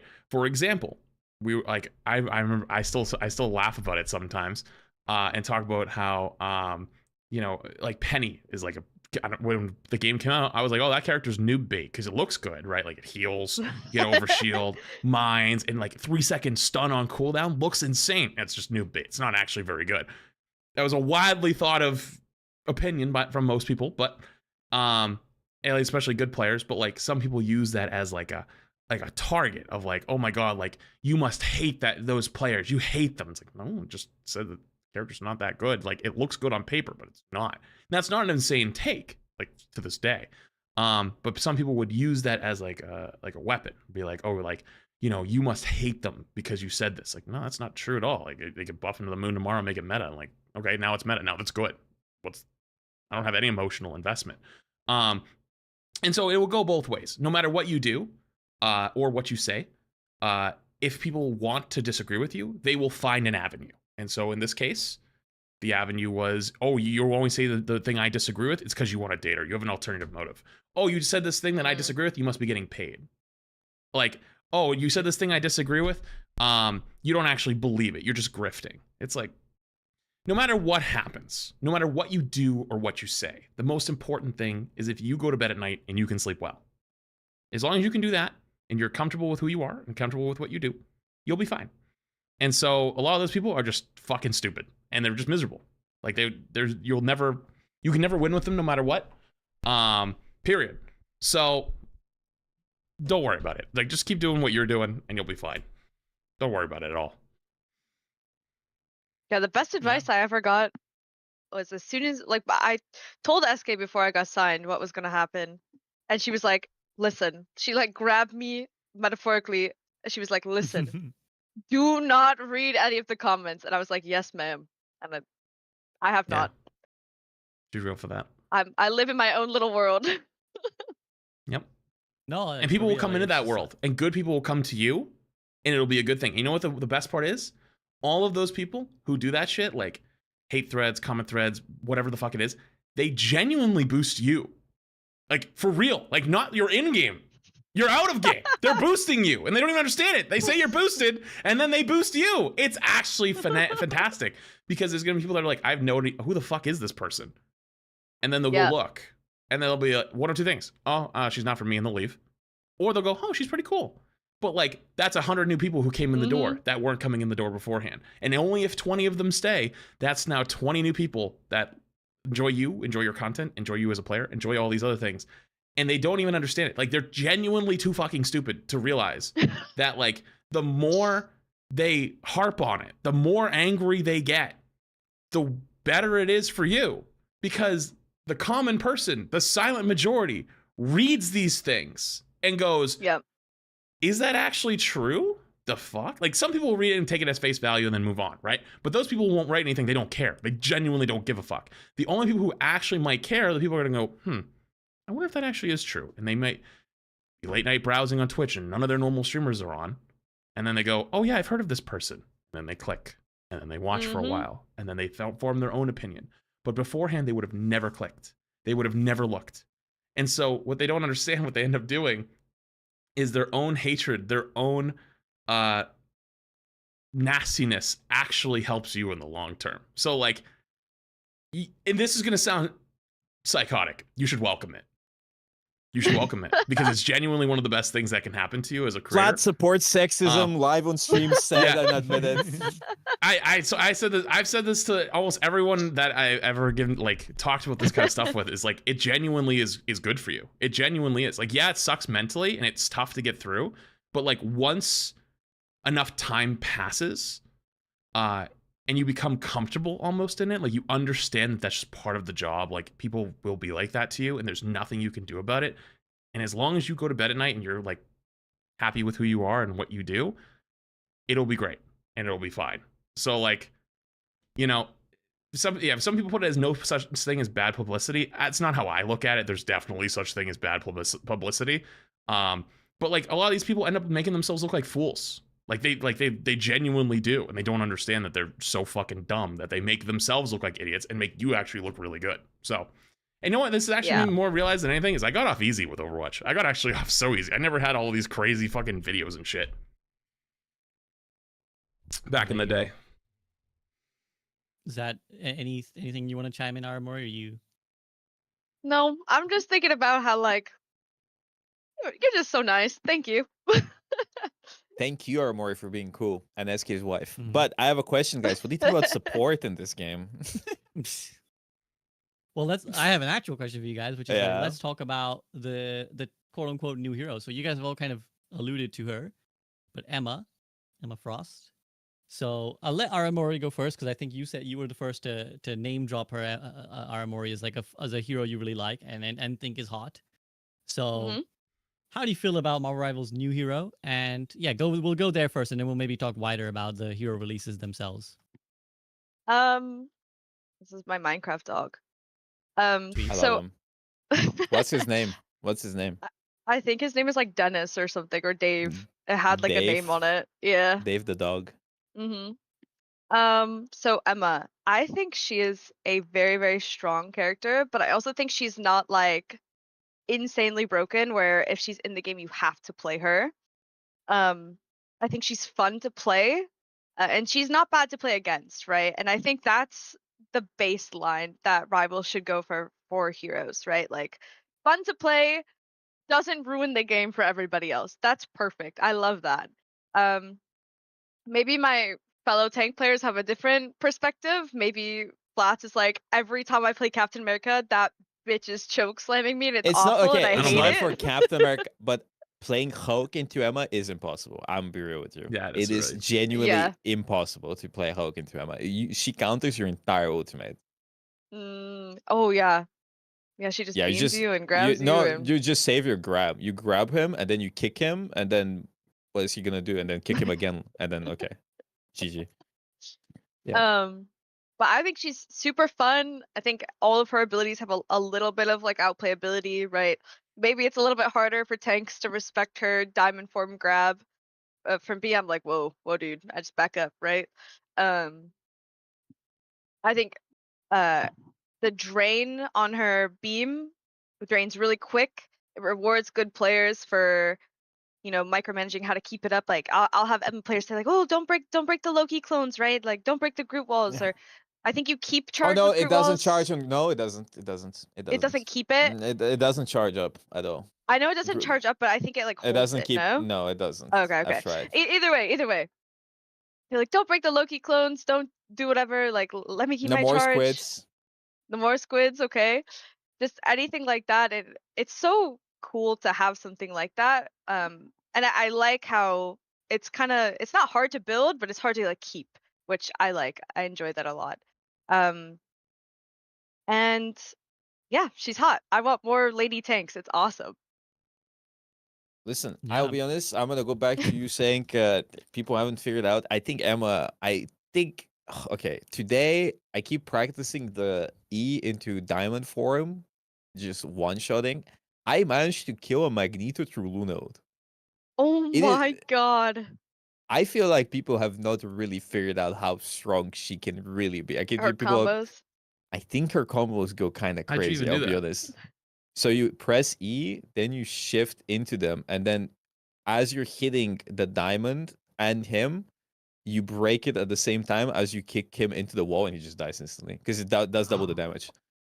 Oh my god. So every melee you do into him does double the damage because you're also hitting the diamond. Then you kick him into the wall, and when the diamond breaks, you do 25 or 20% of his max HP plus the kick damage, and it's just so fast he just dies.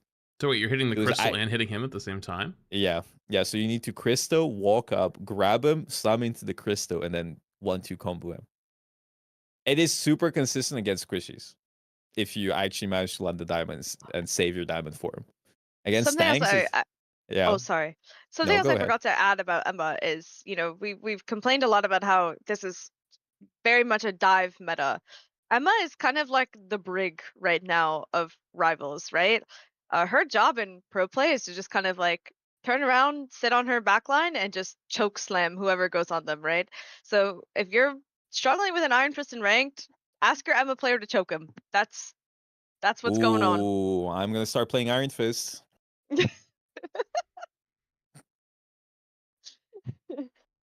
Anyways. So that's your kind of, is that your summary then? Aramora, you kind of hot, good skill. Like we're still seeing more. I'm really happy with her. I want them to add more heroes like her. Yeah, I think she's a good hero. I agree with Armor. As I say, Boger's already given a little bit, but do you have any more? Do you want to add, Boger? Maybe he's already given us too much, but yeah. I think she's really cool. I really like her. I really like her ult too, because it adds depth to the game. Because support players are starting to play around it, because the way it works, if you don't know, if you're getting beamed, even if you're not, so it charges up, you get stunned and go towards her. But as long as you're getting beamed by her ult, you can't press your ultimate. So what Emma players start doing is they just start beaming the supports, so they can't ult, and then you wipe them because they can't use their support ult, or you combo it with Psylocke or something. But now support players are playing around that, so they're just jiggle peeking or playing behind the wall, so they can press Q and then go back in. So I think it's just good.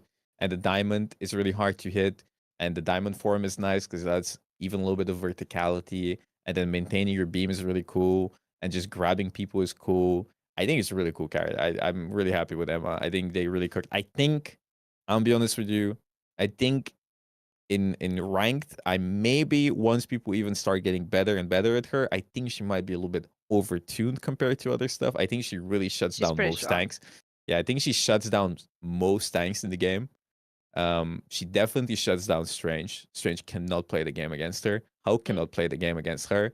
Honestly, every tank in the game just feels like paper compared to her. Like, you cannot take a 1v1 against Emma with any tank, right? Maybe Groot, but I always ban him, so I don't know how that works. I never play against Groot. He's always perma-banned for me, so I don't know how that matchup works. But against the Thing, he can't do anything. again, because the beam and the crystal that does max HP as damage. Magneto can't do anything against you because even when he ults, you can beam through his ult. Strange is useless. Captain America, one of the few characters that can actually do something is Emma, because you can grab him no matter what. Venom actually feels really bad against her, because you can grab. Hulk is really bad, as I said. It's just, I feel like she's kind of, in a way, kind of like Mauga, because Yeah. she genuinely kind of counters every tank in the game, and every tank compared to her feels really bad and boring. Except in this scenario, the Malga is the boring one. But yeah, in this case, Yeah, Emma's the yeah, fun but one. Emma is really fun, of course, but it just makes every other tank really boring. Mhm. Flats, did you kind of feel the same way? Is it Emma or nothing? Yeah, if I'm on the other tank duty, it just feels like jail. Yeah. Feels like me and Boger played the other day. I let him play the Emma, so I was just putting the mag in Yeah, the he was just bag. like, just hit the mags and buy or get Yeah. bullied by Emma. Because they would ban Hulk. they'd ban cap sometimes, so I don't have nothing to do. I'm like, okay, I guess I'll just play mag. I'll sit there and I'll bubble. And you guys ban Groot? Yeah, we always We ban. ban Groot. Always yeah. ban. I Oh, always ban because Groot. usually it's like Emma Groot, and then like Groot's okay. Yeah. You have your own I like hate agency Groot. with walls. I hate Yeah. Groot so much. It just Me changes too. the game so fundamentally, and Mag is you so hard. And then right you now. rely on your DPS to break walls and shoot, and they won't break walls, and it's No. just like, okay, I'm just like, fuck this, I'm not playing, I'm not dealing with this. I actually had an argument with somebody because they're like, why don't you just learn Groot instead of banning? It's like, motherfucker, I want to play this character, I want to learn him, I want to play against him. Like, fuck off. What the fuck? I mean, like, just get him out of this game. And then we didn't ban Groot, and we lost the game. So I was like, fuck, I'm never not banning Groot. Mhm. Yep. That's the whole story. Flats, anything else you want to add about the state of Emma? I mean, she's fun. Like, I think she's really cool. But I just haven't personally wanted to play this much of this season. So I'm not, I guess, as experienced as Boger in that department of like, what people are doing. So I don't want to speak on that too much, but it definitely did feel like that a little bit. Like, for example, we have a Namor and they're begging for the team up. Like, I'm forced to play Hulk for that. And Oh they're my like, God, come on, so play bad. Hulk. I literally can't do anything. Like, I can't play the game. Like, I'm You can't. spectating and it's ass. And I think I played the other day with Armory and SK, and we had a Namor player on our team. He was Namor only. And I was just like crying in the corner. Like, please. Yeah. Like, and I remember saying to you guys, like, I don't think I want to play. It's like, oh, Hulk should be fine here. And I'm like, yeah, but like their Emma is just sitting there waiting for me every time. I can't. I literally spectated. I lost So like 28 bad. points. I literally lost like 28 points. I was like, Yeah, because you can't even get kills on Hulk, so you just lose so many points. Yeah, I think when Emma is banned in the game feels really different.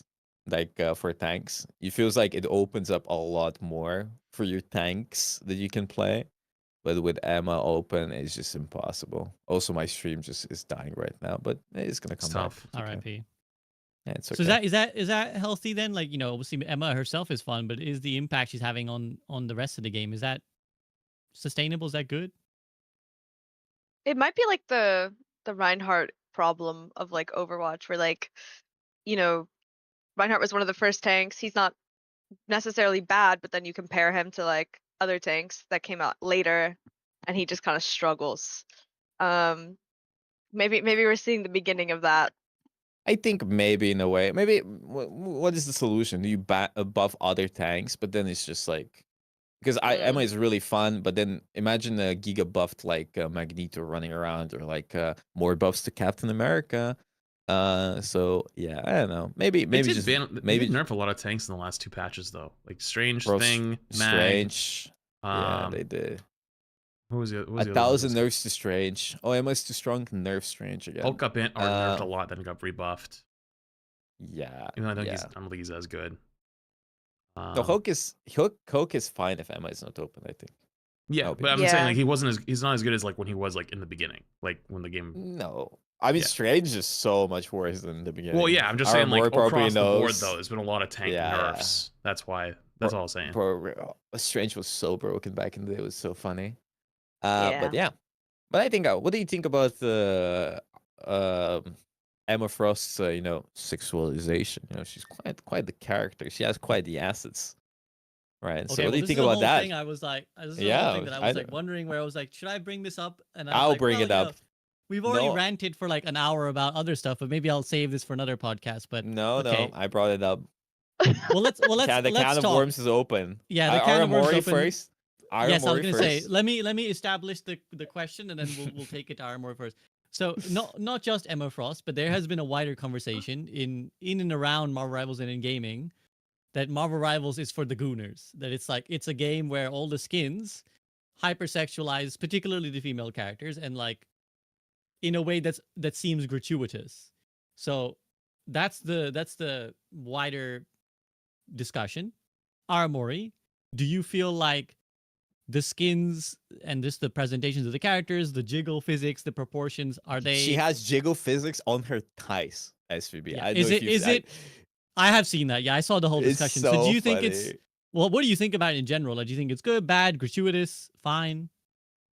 So I maybe feel like the worst person to like speak on this because I love women so much. But I see like both sides of the argument where it's like, oh well, you know, we're supposed to have more women in gaming, but then like it's just crazy like over sexualization of women. It might make some women uncomfortable. Like who wants to play the game where their gender is just like way over sexualized?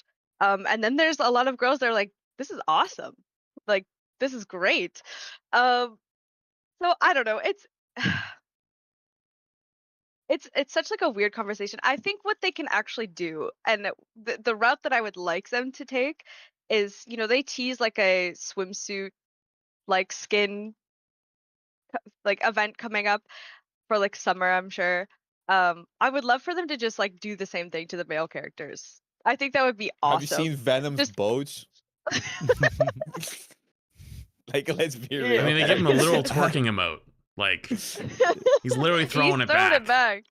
It Yeah, is but crazy. he's non-human, you know, like if It's they true, did if they yes. did the same thing to like I don't know throw Bucky in a speedo, I don't know, they could That definitely would be do it to great. where it's like like Type 1 equal, if like you if would you're gonna buy have it Bucky in a just Speedo skin. Type 1 if you buy Bucky in a Speedo. But I'm interested to see the beach skins. Those would be fun. See, I am really interested to hear your thoughts. So it is complicated. I have a take as well, but I'm curious about your take, Armor, and then Flats and Booger as well. somebody said like imagine they give Venom a bathing suit skin and it just has him put on like bathing suit shorts. It's just like they add clothing to him. But yeah, I do think like I I don't think they've already crossed the threshold of they're doing this. Like it's very evident that they're making skins for the Gooner population, right? Like I don't think they can take it back necessarily. I do think they can like just make it so it's everybody in the game has kind of like some frivolous skins. Um I think that's the direction that I would say like Final Fantasy went. Like, you know, Final Fantasy 14 um the cosmetic system, both male and female, is exactly the same for gear and such. So if there's like a skimpy outfit for the women, it's a skimpy outfit for the men as well. Like, and I think that's totally fine, right? Um, but I don't think there's a way to like necessarily take it back. I don't know if it's super healthy for women in gaming. I have no idea. But I'm a fan, so that's my thought process. That's fair. Flats, you want to go next? You want me to go next? What do you want to do? I don't know. Do you want me to go next? I mean, Are you I have scared? things I have things I know I want to say. So it's like, is there something you want to say? I think the term gooner just lost all meaning at this point. I think it's just it's gotten completely twisted to a term of like anyone who's looks attractive. Like that's pretty much it. If you like, and I think it's spiraled out of control so much. And a lot of that I think is because like we are shifting very heavily as an entire society on a lot of things the last like couple of years.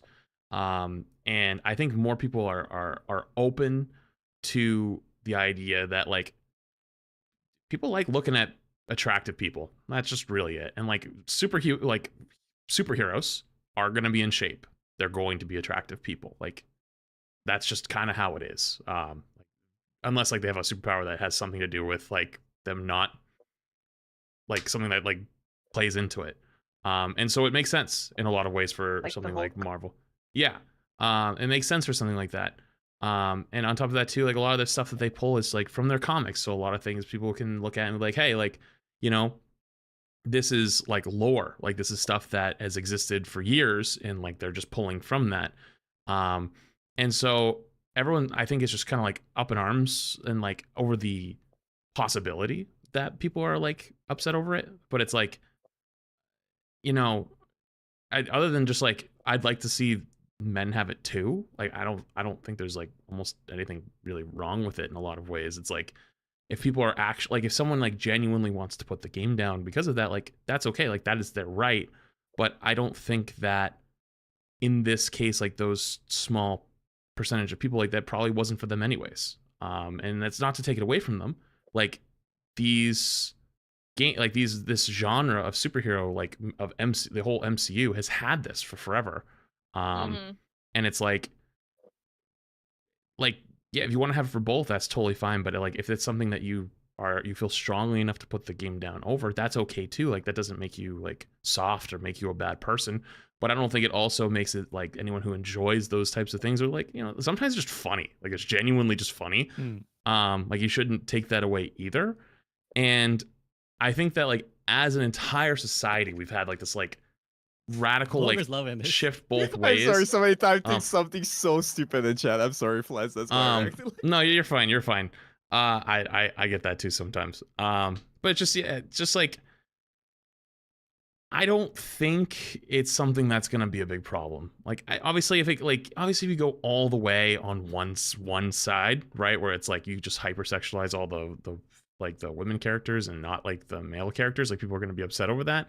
But it's like as if everyone's getting it, like that's just kind of how superheroes are. Like they're gonna be attractive people, and there's nothing wrong with I think looking at attractive people and wanting to look at attractive skins. Like if they want to buy it, and that's what sells. Like unfortunately, like that's kind of the reality we live in. Like sex sells in a lot of ways, and those things will always get more attention. And I'm not saying that that's the way it should always be, but like, you know, if you're a game and you're a company and you're like, hey, you know, like this is what the majority of people want and like they're okay with it, and there's a very, very, very small minority that isn't, who should they listen to and who should they go towards? Like, you know, I think that the writing's kind of on the wall on that one, and there's ways to do it, I think, where everyone can be happy, and I think they could do that, but I do think that it also gets like kind of blown out of proportion with like the whole Gunnar thing. Like I think the Gunnar thing is just so it's genuinely just cringe. Like in my opinion, like everything is Gunnar, everything is like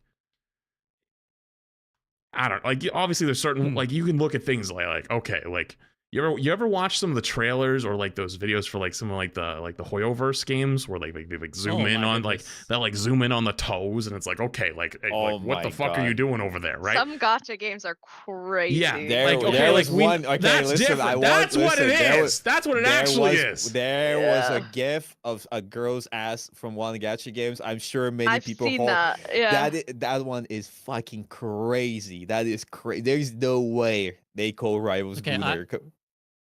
I have a rant. I mean, yeah. Settle down, a man's talking now. A man's gonna give his opinion on this issue. So I mean, I think like with everything, this is really like a nuanced thing, and as Flat says, things get blown out of proportion. You can't expect the internet to have any sort of logical discussion or thing like this. There needs to be a wider cultural conversation, I think, because it's not things don't happen in a vacuum, right? It's not that Marvel Rivals releasing skins in a vacuum. There's like a wider cultural situation where we're kind of grappling this with the society in general, where it's like we're society's always getting more open to sex, and right, like you can look at any timeline, right, where it's like in the 40s and 50s, jazz was considered like provocative music because it was like, oh, they're really sexualizing stuff, and Women it gets showing people, their ankles. yeah, and it gets people dancing. Like this is not right. Right to now, where we have like music that's like, you know, people be dropping all kinds of sexual shit going on, right? So like we progress society, we talk more about sex. There is a counter movement as well. Like we're seeing that like Gen Z are in some ways more, what's the word I'm looking for? Prudish. Like they're more conservative about many things, but also sex. Like they're a little bit more skittish, where like maybe the generations that came before, like millennials and stuff, were yeah, Puritan is a good word. Like whereas millennials were perhaps a bit more like laissez-faire, they're a bit more liberal. And then it comes within the context of like gaming's conversations too, because gaming has been having like a really toxic conversation around presentations of women, right? Like gaming has been like, you look at like the Grums, the Asmongols, they're sitting in this context where they're kind of advocating that any woman who isn't, you know, busty, blonde, and like hourglass figure is like woke agenda being pushed on us, right? Like you look at the release of like any protagonist in a game who's like a woman, you'll get like the grifters again, the grifters. I think this is an accurate use of the term. The grifters who are like, oh, look, the woke mob just want to shove this ugly woman down your face. Why can't we have, you know, anime titty women all the time? So there's like a wide, like that's another piece of context we have to add where it's like, this is like a really harmful, this is really harmful just in general to like ideas of like how we view gender and how we view like sexuality, right? So within that context, I think the biggest thing you could criticize Marvel Rivals for is that it feels like the skins are from the male gaze. And I think that's where you could criticize them. I don't think it's inherently wrong at all to have sexualized characters. And once more, Overwatch is actually a really good example because Overwatch has loads of sexy skins. I don't know what the Marvel Rivals dev team is like, but I do know the Overwatch dev team is very diverse, right? It's got a lot of people from a lot of different backgrounds. And the reasons that's good is not just out of some arbitrary, like, I believe DEI, whatever, I know what people are going to say. It's not out of an arbitrary reason to just have a diverse development team. It's that when you have a diverse development team, you can get really nuanced inputs about, like, what a person like this would be like, right? Like, oh, what would a Filipino person look like if they had this kind of background? Or, like, what features might this kind of person, right? What would women find appealing in this skin? Like, if you, you know, because with Marvel Rival skins, as Aramori is saying, there's plenty of women who think that they're hot and great and empowering. That is the reality. There's like a large section of women who love the skin. So you can't say inherently that like all women think it's goonery and all men love it because they want to jerk off to it. There's a lot of people who find that empowering, but then you also can't deny that like character after character is just the meme is like the snow bunny, right? Like a white woman with like a certain figure, big tits, like blue eyes. You can't deny that they're kind of leaning down a certain path that feels like it was designed by men for men, right? In a way that a lot of Overwatch characters are not. With a lot of Overwatch characters, we know that there are like people of different sexualities, different gender, different backgrounds, different all kinds of things. And so that creates a rounded character. The end result is that you create a more rounded character. Whereas when you have, again, the male gaze results in characters who are very one-dimensional in that they just look a certain way and they kind of behave a certain way. And so I think the biggest thing you could criticize Marvel Rivals for is to me, again, the outside looking in, I don't know, maybe I'm wrong. It looks like they've just designed the skins without a lot of like female involvement. Like it doesn't feel like there was a lot of like female devs being like, I don't know about this one. Like, can we do it? Like, let's make it sexy like this.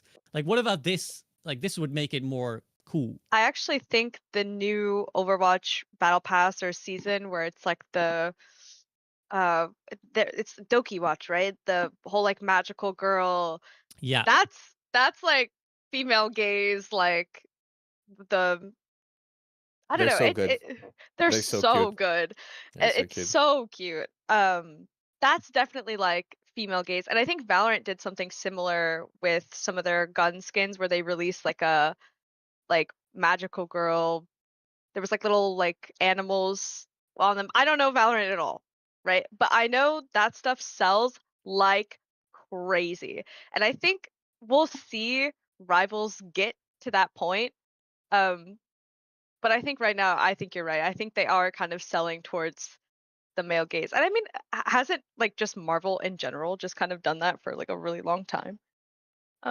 Yeah, and this is where I want to add is like I respectfully disagree with Flats on this one because I think that like the comic book justification that like, oh well, it's from a comic book.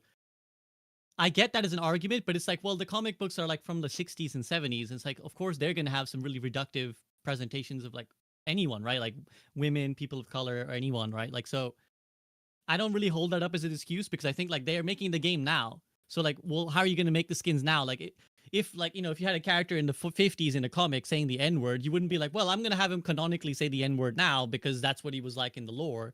You adapt because you're making a game in 2025. So even if there was a skin that was like from Emma Frost that would look exactly like what they put in the game, you have to have that conversation again. I think as a developer, you have to have that conversation again. You'd be like, is this appropriate now though? Like, should we put it in now? We got away with it in the 70s, but what about now? That's just my opinion. Again, I'm very open to all you guys' feedback on this. I love Bulgar, you hot haven't chimed in women. in a while. Yeah, I was gonna say. I love hot women. Give me more hot women skins, hot men skins. Put Rocket Raccoon in a Speedo. Fuck it. Let's get it. No, I understand your point. I agree. I think there's definitely more male gaze type of situation in Rivals, but it sells and people like it, and I think it's more into a casual, audience, and people. It's a talking point too, right? And I think Emma is slightly with one of the skins a little bit too silly, but I That think skin might from have what been my background for the first like couple weeks she was out. It's all good. I do think that Emma has always been like this girl boss bitch and slightly sexualized in the comics in the beginning, but I think it could be really bad, depending on who you sexualize. If it was, for example, Penny Parker, that would be really weird, right? But yeah, I think it's a little bit over the top. Maybe it's gonna mild. It will be a little bit less in the future. Maybe it's gonna be even more. I don't know. I listen. I don't have strong opinions about it. I'll be honest with you. I think it just really depends on who you ask, right? I think there's definitely games that do it way better, and I think Overwatch, especially with the Doki skins, they're just fucking cool, right? So, and I also think there's games that do it way worse too, right? So, I don't know. I don't know. As long as it's not the main focus in the game and they don't release every skin like it, again, I don't know. I think we can. I think everyone can do better, including Rivals. But I don't know. I'll be honest with you. I like hot women. I'll be honest with you. That's my honest to God opinion. Hot I'm women, gonna- hot man. I'm gonna bring up a Armory. point from chat because they did bring up a point that I have seen on Twitter a lot, which is there are so many blonde women with blue eyes, That's and true. it's That's so true. hard to differentiate them in game. So, That is true. which I definitely get. There actually, I have been like, oh, get the like Sue on point, and it's actually just Emma, and I'm like, oh, that's awkward. In That Magult, is it's true. impossible. If they're all three of them are standing next to each other and you're trying to kill one of them, like You if it's can't, you Invisult that can't. just went off, like you're trying to kill the Invis to stop the ult, like, Yeah. which one? Even in like Yeah. their base skins, they all kind of have like the same color scheme going It on. is true, actually. Invisible Woman and Cloak actually you just look the same, and Emma actually from a distance is always kind of hard. Yeah. To yeah. So yeah, but maybe I don't know. It does feel like they keep doing the same design, but is it really like Marvel Rivals doing it, or were the characters always like this? I don't know, bro.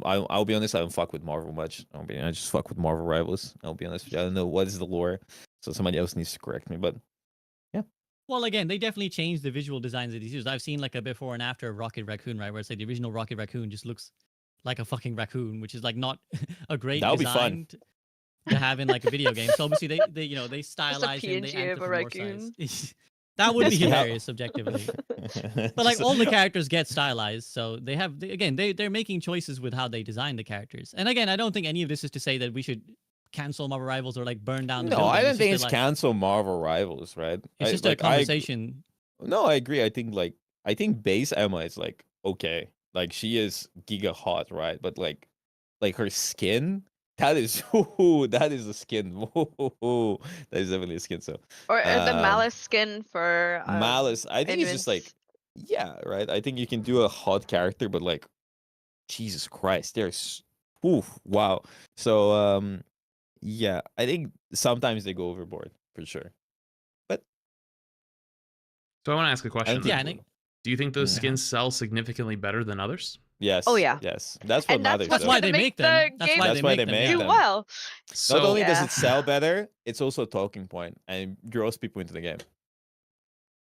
So like, if people are buying them all the time, right, and they're spending their money on it, isn't that kind of like an indicator to the company that they should make more of those? Yeah, of course, and they're gonna make more of it for sure. I don't think this goes Rivals back- devs are watching this and they're like, yes, we're gonna negate millions of dollars because SVB, Bulwer, and Armory and true. Flat said we should. No, they're gonna like, fuck no, make more Well- hot women.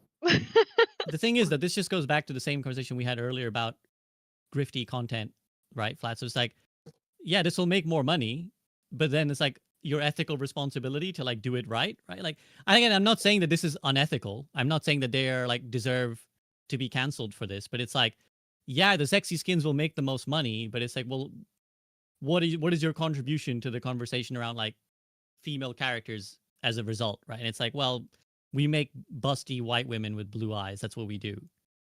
It's like the Hoyoverse Yeah. makes a lot of money too, right? They make a lot of money from their skins too, by having, you know, gratuitous shots of like their ass and like when you're like, you know, like the trailers and stuff. So like, yeah, it'll make money, but that's neither here nor there. Right. Like, I mean, like, it's going right into a third white woman with blue eyes, right? Like, okay, maybe, you know. We need a Like, fourth one. there's tons of people to I think choose so. from. Hopefully there'll be Or- like more that they choose. Like, you know what I mean? Like, now that they're going to every month, there's going to be a new hero. So I'm sure that the roster is going to get expanded pretty quickly, right? But I mean, as long as like it's equal across the board, right? Like everyone's getting it. It's like they're going to chase whatever is going to give them the most money. And if people are voting with their wallets on that, it's like, I'm not saying it even should be that way, but if it keeps going that way and people that's what people enjoy and then that's what they want, it's like, well, what do? You know? Yeah, and I fully expect the devs to get the money. Again, I don't think it's not a disaster to society, but it's a conversation. I mean, it's important to have these conversations. I think that just having the conversation is in of itself helpful. Not that necessarily everyone's going to listen to this podcast, but I think it keeps the conversation informed, or we're kind of at least keeping like, hey, can we at least think about this in the future? Like, just think about this. I'm not saying don't make sexy skins, but like, could we do it in different ways? So yeah, any Broger, you brought this up. Are you happy with the? I'm a straight white man from Bulgaria. If you ask my honest to God, unbiased opinion, of course I'm happy about hot women. That's why I ask of Aramori and other women how they feel about it, because at the end of the day, it's a topic that might affect them in some way. So it's not really something I like. My primal brain goes like booba W, right? So that's why I'm just I feel like I can bring any meaningful conversation or like debate on this topic because booba W, ass W, right? So that's why I ask the women and the girlies what they think, because I think their opinion is more important than what I think. So if they're okay with it, True. I'm okay with it. If they're not okay with it, I'm not okay with it. It is not the end all be all. If there is no booba skins in Rivals, I'll still play Rivals. If there's booba skins in Rivals, I'll still play Rivals. So yes. Yeah, I think that gives Aramori the last word on this topic. Aramori. Yeah. Do we cancel Marvel Rivals, Aramori? Say it right we now. You get do to we do decide. not cancel Marvel Rivals, but I don't know. Like I said, I might not be the best person to ask. I kind of also just kind of drool in front of my monitor a little bit. But I do think like the next step for them is to just do it for the men too. I think people will love it if they also gave men like the sexy skins, Bro, and I think they okay. have the perfect opportunity to do that with like Okay. summer swimsuit Can I be stuff. honest? The men are also hot in this game, extremely hot. I've talked to quite a few girlies, and they're like, "Holy shit! I want Yes! Venom. I want Strange. These guys Venom? are mine." Venom. Pause. Venom. Oh my god! Yeah. You know how many girlies want Venom? All of them, right? So yeah, I feel like I think it would also sell really hard if they went the same route for some of the male characters. I agree. Exactly. Keep it horny. Keep Marvel Rivals horny. There's the Keep hashtag. gooning, guys. Hashtag goon. As Goon flash harder. today. Goon harder. I didn't say that. Keep gooning, guys. I do have a last put a point, picture of though. flats and then just a goon harder underneath. That's the banner. Go ahead, Armor. Go ahead. my last point is I would like to see more diversity and not just like the blonde, like Yeah, for sure. I blue-eyed agree. women. They definitely need to not make a hero like that for a while, please. No. Next year, Ultron will be blonde and white with blue. Yeah. Yeah. Maybe not his default skin, but he has a skin that just turns him into a hot, blonde, blue-eyed woman. Yeah. Please. Please. Everybody gets to see that. They like scrap the swimsuits. Everybody gets a blonde, blue-eyed woman skin now. That would be funny. Actually, really, really funny. I've seen people asking for, because Loki has like a female version of himself. I've seen people ask for like a female Loki skin and stuff. Yeah, they do that in Dota. They have like some gender swap skins where They like do. the voice Those would be acting and cool. stuff changes. Oh, I don't It's know if actually I really could do cool. that. Yeah, They why not can just do hire another anything. voice actor and like just change? Like it would be really easy. Well, I They say can really do easy. anything. It's doable. It's doable. You just Just like sell it for change. $50, bro. Imagine. Legit though, legit. Like so they're Yeah. in Dota, they're like called like Arcana, so they're like really rare. So like they're really Mm. sought after. So you just get like the gender swap, and people love it. People any chance they get, they rock it. So I'm sure it would go hard in Marvel Rivals too, especially if it's like canonically, as you're saying with Loki. That would and Captain America like is like a title, right? So technically, like anyone could be Captain America. So yeah, why not have some swapped versions? Ooh, interesting. Cool. Okay, any other thoughts on this topic before we move on? Okay, Boger, you happy now? We broached that topic. You're happy now? I love it. Good. You feel satisfied? I got to ban a few people in chat, so I think it was a good way Nice, to nice. clean up. It's true. You periodically need to bring up a controversial topic so you can find all the weirdos and just be like, all right, you get out. Yeah. Okay. Well, let's head to like the last major section, which will just be balance. And we'll just talk about balance now because we haven't explicitly talked about balance in the game, but this is another area I've seen a lot of people complain about, and even sounds like you guys. One of the reasons you're not having fun is that it doesn't feel like the balance is all that hot. So, talk to me about Marvel Rivals balancing season 2. Flats, you go first. Again, I'm just here for a good time, hopefully for a long time. I just want to spectate and see how things go, because everyone has argued for forever that balance doesn't matter and that balancing for fun is the way. And also, if everything's OP, then nothing's OP. And now here you go. Like, you have new things that are OP. You don't like the new things that are OP. Okay, well, and then that's maybe something that's considered in balance. So, I mean, like, I won't lie though, at least for my own personal enjoyment, I don't find playing tank that much fun this season, but then also it's not rewarding, because if I play something that I'm not having a good time with, but I get rewarded for it with my points, I'm cool with that. I'll do that every day of the week. But if I play something I'm not having fun with and I also get shafted for it, absolutely not. I'm not in for that. Like, I don't want to have to play 2 games of something I don't like to win enough points on some while filling for someone else who gets to play what they want to play, and they get max points. You can say Boger. Yeah, fuck that guy. Why you say fuck me for? But yeah, it's just like it's just kind of stupid. And it's not really that enjoyable for me, personally, I guess. And it just, I don't know, just hasn't been as an attractive option for me, at least personally. I don't know if I want to say like certain other things should be buffed or nerfed, but like, obviously that this current patch, I don't think they changed anything too wildly in terms of like numbers wise. They just changed how a couple characters worked with like Iron Fist and Mr. Fantastic. They buffed a few smaller things, but it's a culmination of other smaller buffs over time. So it's like, well, what do you do now? You're gonna listen to those complaints, or you're gonna say like, oh, are the win rates, were the win rates still around 50%? Because if the win rates around 50%, then they're probably not gonna make the change, right? Because the data says it's balanced. So I'm interested to see what that philosophy starts to look like long term. Are they gonna be react to community type of balancers? Are they gonna be 50-50 win rate type of balancers? Who knows? We've played these games before again. Aramori, how do you feel about the balance? I mean, especially from a pro perspective. They haven't done much of it, like, yet, right? So it's kind of to be seen, right?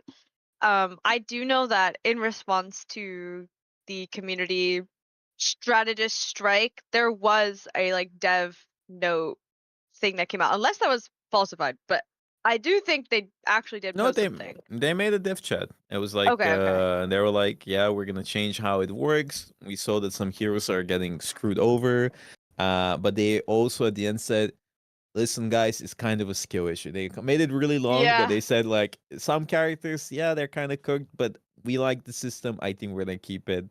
And if you're not getting as many points as is used to, it is intended, right? So in a Okay, way, they're like, it's kind of a skill issue. Yeah. So I saw a lot of like response to that, and I think in one part of that they were telling like DPS players to peel more for their strategists or something, and then the Yeah. strategist players were like all vindicated. They're like, "Take that, Necros! They told us you guys need to Fuck peel that for guy. us, and it's Fuck not that our guy. fault." So I don't know. It's just I wanted to bring that up earlier. I couldn't have the time to really do it, but in that whole dev talk, they did say they were going to nerf Groot and I think cap survivability a little bit, and they didn't say what that looked like exactly. But I do think those are healthy changes. And then they said, and what I was scared of with this whole like strategist strike is that they were going to go the Overwatch route of, okay, let's make it so um, we have other tools to live longer and we're gonna never die and we're gonna buff the strategist survivability. And they actually said, well, we're gonna buff strategists, but we're gonna buff their damage output, which I know that's something that Flat said earlier he was scared of. So I'm interested to see what that looks like. They've already committed to it. They've already said they're gonna do it. I think the funniest thing was that they said they're nerfing Spider-Man and buffing support. So It was Hey, listen, specifically man. the fuck Necros patch. Specifically. Yeah. yeah, they were like, you know what? You guys are right. Fuck that guy. But I do like that direction more than just here's more healing numbers, here's shorter cooldown on your survivability abilities and things like that. Um, because I think like things like Loki, immortality, and like Adam, Link, and like all these really long, basically invulnerability cooldowns. Um, they're so much longer than Overwatch. I think it's like a 35 seconds, I believe, on Loki, and then it's almost like 40 on Adam, something It's like over that. 40 on Ladam now after the nerfs. I Yeah. think it's 40 something. No. Which means if you use it at the end of a fight, you won't have it for the next fight, which is really interesting. I don't think there's anything really like that in Overwatch except for Mercy Res, potentially. I mean, they're really strong cooldowns. Like they can swing a fight. Exactly. Yeah. And I don't want them to lower that in any capacity. So I think instead, like trying to play with the damage numbers so you can maybe force out that 1000 HP Venom that's in your backline could be interesting. But again, it's not the direction I would like them to go of nerfing those guys just a little bit. Make it so their swing is a little bit extra cooldown. They can't just go in and out constantly. Maybe Give have me to Nerf think Venom. about that, but yeah, nerf Give me Venom. Nerf Venom. Give me Nerf Venom and Cap. Like, fuck these characters, like, specifically. I don't even like playing Venom. I want them to nerf Venom so I'm never asked to play Venom. Because fuck that character. It's the gameplay loop is climb on a wall, slam, right click, hold mouse 1, eat 50 stuns, get 10 million HP, swing out, repeat. And then combo with Luna ult when you Yeah. get your ult, and it's like, W guys, I got it, I'm insane. It's like, shut up. Yeah. I don't think it's hard to play Venom. Like I think It's it's not. pretty easy to just go in and slam, but the time and skill it takes to force him out is too much for It you takes know, no the skill. little You need amount of 50 skill. people shooting him. He's like a tank, bro. I mean, the actual tank, not a character tank. Like an actual tank. He's like, he takes so much because he gets so much HP, and then you ult, and then you get 50 more thousand HP, and it's like, Yeah. oh my god. Yeah. I want those characters nerfed. Do you think Can we nerf that... Strange as well? Might as well. Just nerf Strange. While we're at it, just throw in. He's the new Genji now, like the just the Yeah, nerf just nerf him Genji. again. I was gonna say like maybe this is a good segue into concluding thoughts as well, but like you said, Flats, earlier that like people are starting to have the role queue conversation again. Is that gonna come up in Marvel Rivals now with all of this like? It You know, already we has need- started. No. And we had one, then it died down because I remember even you, Boger, were like, "Oh, we need role queue," and then everyone's like, I was "Actually, like, no, I was young and I was stupid. I changed my opinion quickly. Okay, that's the thing. I changed my opinion. So that's what I'm So- saying. We had I'm not trying to say that that's like a gotcha. I'm just saying we had that brief moment where people were like, "Do we need a role queue?" And then actually even you were like, "No, actually let's go open queue." I've sort of thought about it, Yeah. open queue. But now we're like maybe going back to like, "Oh, should we have a role queue?" But people think think that's that gonna it's come just gonna solve it. I'm sorry for cutting it, but it's just like it's not gonna solve it. It's just gonna introduce more. We've played these games before, bro. We've had these games before. There's no reason to even debate it. We have it documented. All right, so I don't know. Go ahead, Flats. I will allow you to speak. I'm sorry. Thank you for allowing me to speak, Boger. I appreciate I got it. you. I got you. I think that a lot of people are in for a wake-up call in the next couple weeks, that they don't actually like the hero shooter genre. I think that there's a very large majority of people that have been playing this game because their own game sucks. COD, Valorant, I wouldn't say sucked, but like for a bit there was a lot of Valorant people that were kind of like, "Hey, what's going on here?" Apex, a lot of the Apex streamers and players are playing Rivals, although apparently Apex is actually doing pretty decent. They had like they had some big changes or something. And so Rivals has just been a culmination of players, Overwatch players, Apex, Valorant, COD, you know. And I think they're starting to realize they don't actually like hero shooters. And there's a reason why they play those other games as their main game. And they're going to be hit with that wake-up call. And they're starting to get hit with that wake-up call right now. And it's unfortunate. It really is. But that's why I think the honeymoon phase is over. Oh, Fortnite too. Forgot about Fortnite. The honeymoon phase is pretty much over. It is over, actually. And it doesn't matter what this balance happens, because I've been streaming on YouTube and Twitch this entire time, and when we started talking about balance, I saw a few people that are like, this game's already ruined by pro players. They're listening to pro players for balance. And I'm like, damn, dude, no matter what actually gets said, they're going to probably think that. Which is why I want them to go like full casual, as casual as they can. Even though it probably won't, as we being the point earlier, is like it'll always shift. It doesn't even matter if it's correct. People will still say like the opposite and go for it. I just still want to see just what would happen. Because even though I don't think it's like dead, it's definitely declined significantly. There's data that the publicly available data we have backs that. You can go to Steam charts. Now, before you sit there and go, "Ooh, it's just Steam charts," I guarantee Steam charts though are an indicator. If you look at the player base from January 1st when they had their season 1 patch, that was their peak, to where it is now, and you look at how it's slid pretty significantly. Then you had season 1.5, then you had season 2. The launch of season 2 peaked at around 300,000 players. Launch of season 1 peaked around like 650,000 players on Steam. I guarantee if you looked at console numbers, which we don't have publicly available, I bet it was about the same in terms of like percentage wise. Like they lost about half their players from season 1 to season 2, and from season 2 to season 2.5, I bet there's another drop. I don't think it's going to be a 50% drop, but I bet there's another drop as well. And then season 3, there'll probably be another drop as well until it hits the point where it's about sustained. And then one of 3 things is going to happen. They have to have something that's going to cause people to become invested long term. In Apex, it was ALGS with pro play, but people in this game seem very, very resistant to pro play, and they seem very, very resistant to it, so you can't do that. So it's like, what are they going to do to keep people's attention long term, other than just like having them come back at the beginning of a season to come play a new hero for a week or 2? And I think that's the reason why they actually they're changing their system to that, is the monthly system. And they're like, and you know, we all just talked about like, oh, it's going to be balancing nightmare. It's going to be a mess. Well, they probably have a bunch of heroes they've been sitting on and like working on, and they're just going to speed up the timeline because they need to just pump that and juice it as hard as they can, because it's better to juice really hard when you have 200,000 average players daily than when you'll have 100 or 50,000 or less.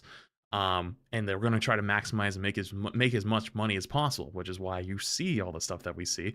And they're going to go as hard as they can and burn that candle at both ends, because I think that there's some executive on the Rivals NetEase side that saw the writing on the wall. For those who don't know, Rivals was not popular in Korea and not nearly as popular in China as it was in the West, in Europe, and in the United States. When we went to Spotlight, Boger was there. There was Korean streamers who came up to speak with us. Oh my god, it was so funny. We asked. I'm sorry. No, you know what? You tell them. You tell them. No, I don't want to say it. You tell them. I just, it was really funny because I just approached there and we were talking about it. And then I think somebody mentioned Marvel Rivals, and they said, Marvel Rivals, you play that game? It was like, a complete shock, because we were like, wait, you don't play Marvel Rivals? Like, no, like we don't play Marvel Rivals. For context, this was early February, by the way. Yes, it was so surreal. So like, it was crazy. What did they say about it? Did they say anything about anything after that? I don't remember because I was drunk. No, I was joking. I wasn't drunk, but I remember exactly what And we're you talking cut him about. off to tell the story? No, I didn't want to. I was just reacting to the like situation because I was also off guard, like caught so off guard in that moment. Because to me and to us, Marvel Rivals was so popular Right. that I couldn't believe that they themselves didn't like. They couldn't believe that we played Rivals. It was such like, They wait, you asked guys us, is play it that game? actually as big as you guys are making it out to Yeah, be? they didn't believe that we played the game, and to me it was such a shock, right? So that's why I want to cut in because to me as well, I really want to amplify that it was genuinely quite surprising that they didn't care about the game at all. Yeah. Mm. And they straight up were like, hey, like, are you guys just joking? Like, is it actually a big deal over there? Because here it's didn't even make a dent. Like, nobody cared. Like, it came out and everyone, okay, cool. We kept playing like what they played. You know, it didn't make its way into like PC cafes, PC bangs. It's not like a big deal. They just couldn't have cared less. Same thing apparently in China as well. And actually, China Overwatch re-released in China recently, so Yeah. they don't have their competition there. Well, so like they could have had it, so their competition wasn't there, but they're back. And so I think that it's very heavily leaning on that Western audience to support it and to carry it. And the thing is, if I've learned anything, this is gonna suck to say out loud, but Westerners are babies about this stuff, about gaming. I'll give you an example. Back in Overwatch, Korean players were very confused about patches and about balance because we would have certain things like nerf Mauga or nerf Orisa or whatever because they would just be dominating our ladder.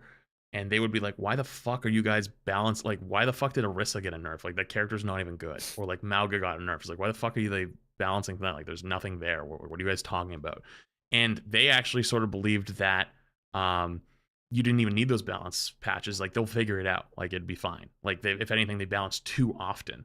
And whenever I spoke to any Korean players or people who played Overwatch in Korea, they were very confused all the time and were like, you guys react so hard. Like, you guys like shift really, really like quickly. And like a lot of that sentiment was not shared among them.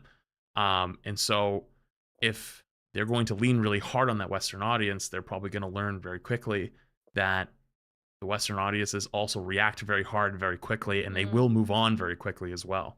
So I think that's why they're trying their best to lean into that. And I don't think that patch that post they put out is a mistake. I think that was very calculated to say we're going to buff all supports and we're nerfing Spider-Man. I think that was a read of the community and what was happening.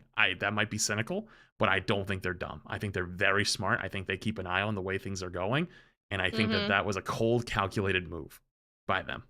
And I wonder if that'll continue in the future. Armor, Yeah. did you have something to add?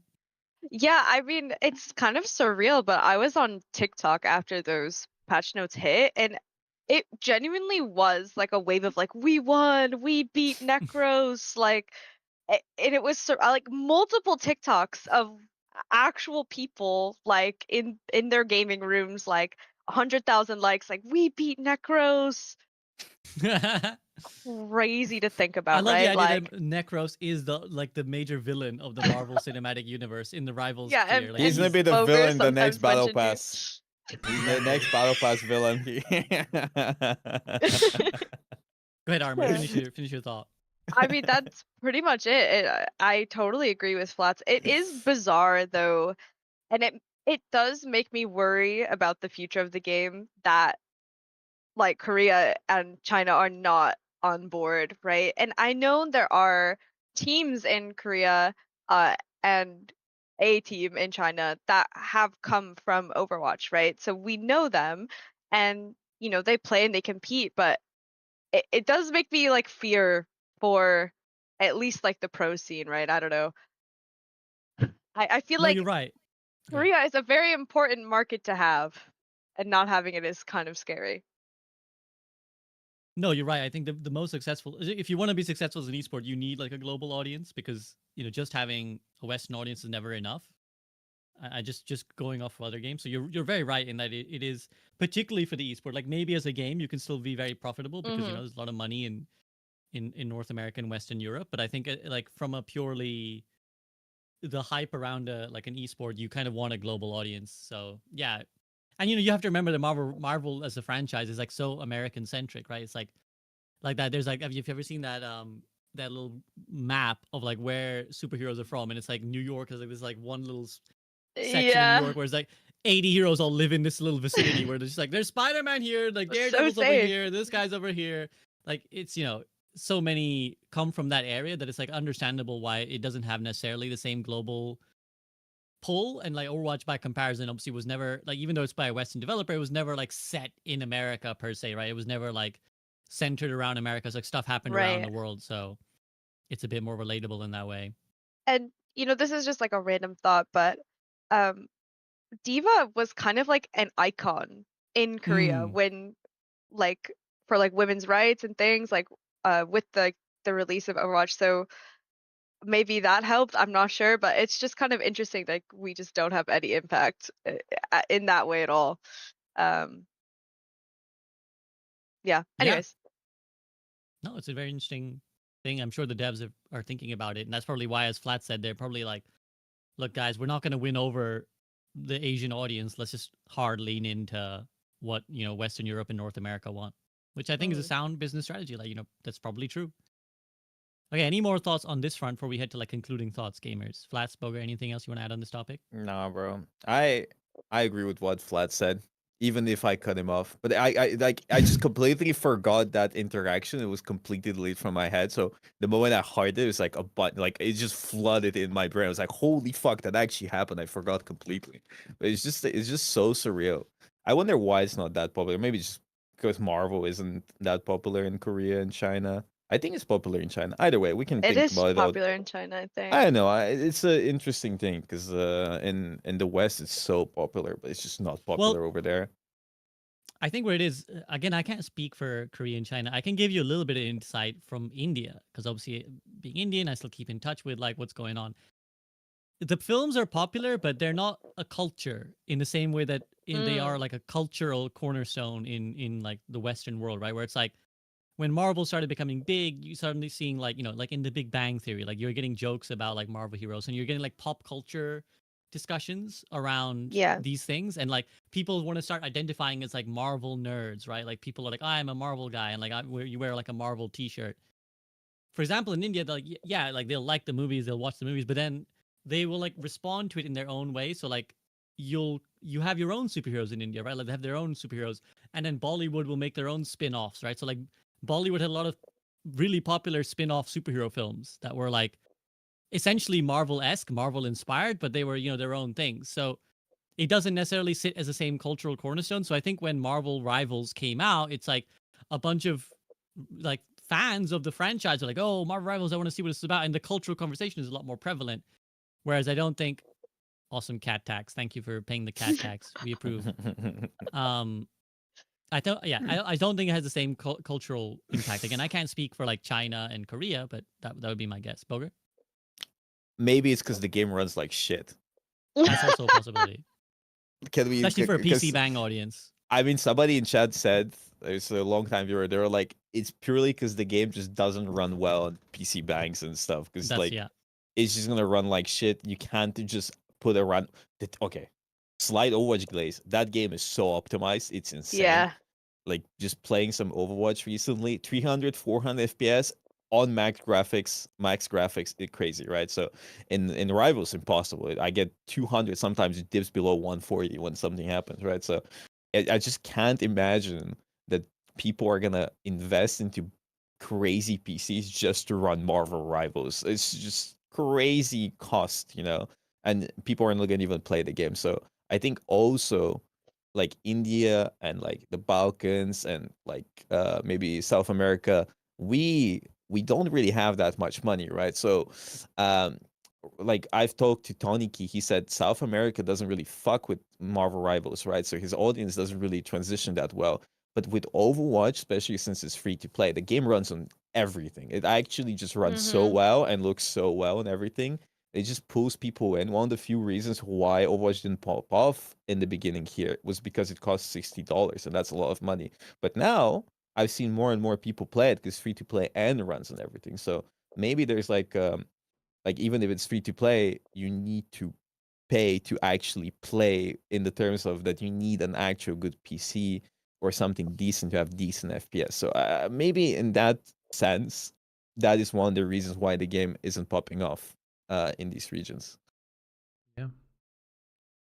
Yeah, these are all relevant factors. I think they all contribute, right? Like all these things, like PC bang, price points, running, like all these things are, and even like you said like I think was it Flats who said about like the culture, right? Like maybe Western gamers are a bit more baby, like Korean players, like the culture of gaming is so much different, like so much more hardcore there that like you kind of Yeah. maybe they were like, fuck this is like a casual game, like we want a hardcore game, like there are all these factors that contribute. Okay, anything else more before we head to concluding thoughts, gamers? No? All right, then. Let's get your concluding thoughts, as we always do. What do you want to see from the rest of, let's say, Season 2? This is the Season 2 debate. What do you want to see in the rest of Season 2 that will make you personally happy? And yes, Boger, I know it's going to be the death of Necros and hot women, but anything else you want to add? Yes. Anything else you want Me, to add? I want more Strange nerfs, more Iron Fist buffs. I'm joking. Slightly buff Strange, slightly nerf Emma, nerf Iron Fist, nerf the human vape, nerf Groot, which is happening. I just nerf the annoying character slightly. Nerf Emma slightly because I want up to play other tanks as well. Because I'm kind of like Emma is really fun, but I will get bored, right? Maybe bring back one kneecap for Strange. I think that would be good. I really hate the system. I hate performance-based RR game. I think it's stupid. It's a team-based game. I think it's inherently egoistical to believe that one player deserves way more points than everybody else. So I just genuinely just disagree with that system because like the reason why DPS popping off is because of the supports and the tanks and maybe the other DPS. Like the game is never winnable in a 5v6 situation, right? It's very important to have every part. And sometimes somebody gets fucked in the ass, and that's why you're winning the game. I don't think that person getting fucked in the ass deserves to win less points than everyone else. At least I don't think it should be such a big disparity. I think the people that are popping off might get a few more points and lose a little less, but you shouldn't lose 8 points. It's ridiculous. Yeah, And you it's kind of shouldn't lose 28 points. It's also insane, right? Or win 28 points or like whatever. The disparity is too long. So yeah, maybe swap things around slightly there. That would be great. And yeah. Oh wait. That's fair. Custom Yeah. games are dog shit in this game. Actually horrendous. The like there's barely any settings in custom games. Please give settings to us, and I promise you the game is gonna pop off even more because people can do silly stuff and make silly content out of it. Just give us more custom game settings, okay? That shit is ass. It's actually like 2 buttons that you have. It's actually surreal that they don't have more settings in custom games. Hey, they added a pause feature this patch. Thank God. But please give us more settings. Yeah, I could sense Aramori was really vibing with that one as someone who presumably has to spend a lot of time in custom games. Yeah. Let's go to Flats and then we'll finish off with Aramori. Flats, what are your humble demands? I presume humble. Could be grandiose. I don't know if I have any demands. It's more of like hopes, I guess. It's not even demand. It's more of like a hope that some of the more cynical stuff is wrong and that it will be proven wrong. Whether it's through community actions, whether it's through the game's actions, between what they do. Although I don't think that'll actually come to pass. My hope is that it does. My hope is we're wrong. That's genuinely my hope. The only thing I guess want is the rank system. Just they've got it. I know they doubled down on it, and like if you really want to keep performance-based gains, I'm cool with it. But it should be like, let's say baseline you win, you get plus 25, you lose minus 25. It should be a like 2, 3, 4 point modifier. Like if you popped off, you get 29 points. If you sucked balls, you lose 21, right? Like sorry, you lose 29. You know what I mean? If you played well but lost, lose 21, right?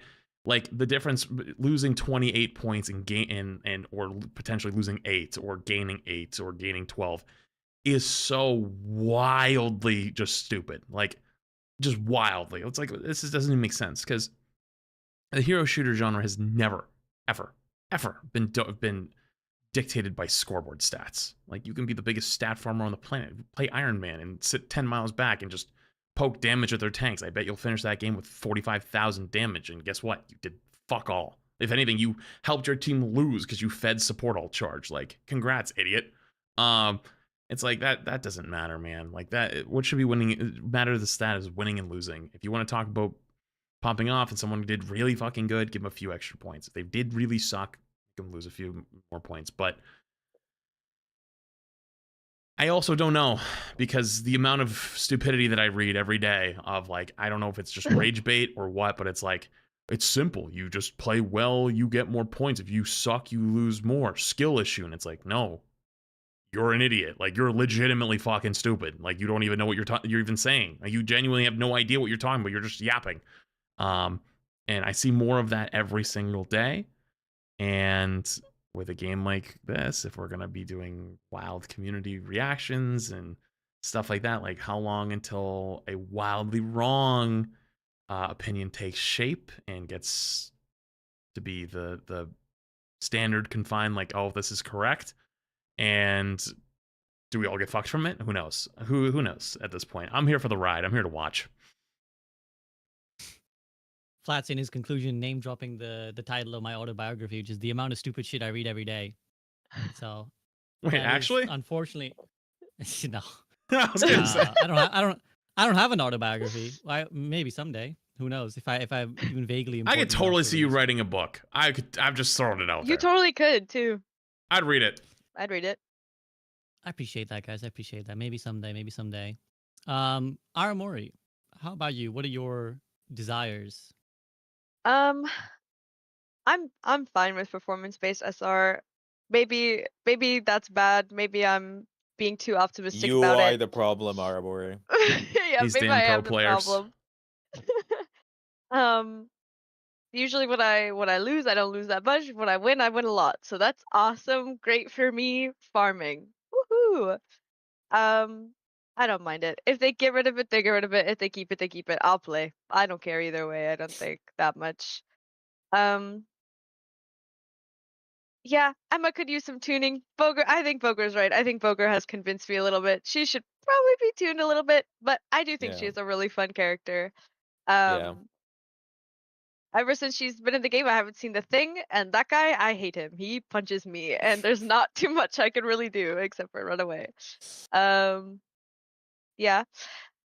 I do think that Torch is a little strong right now. I've had some like 10-minute games where they just have 40,000 damage, and it's like, okay, that seems really fair and balanced and really good.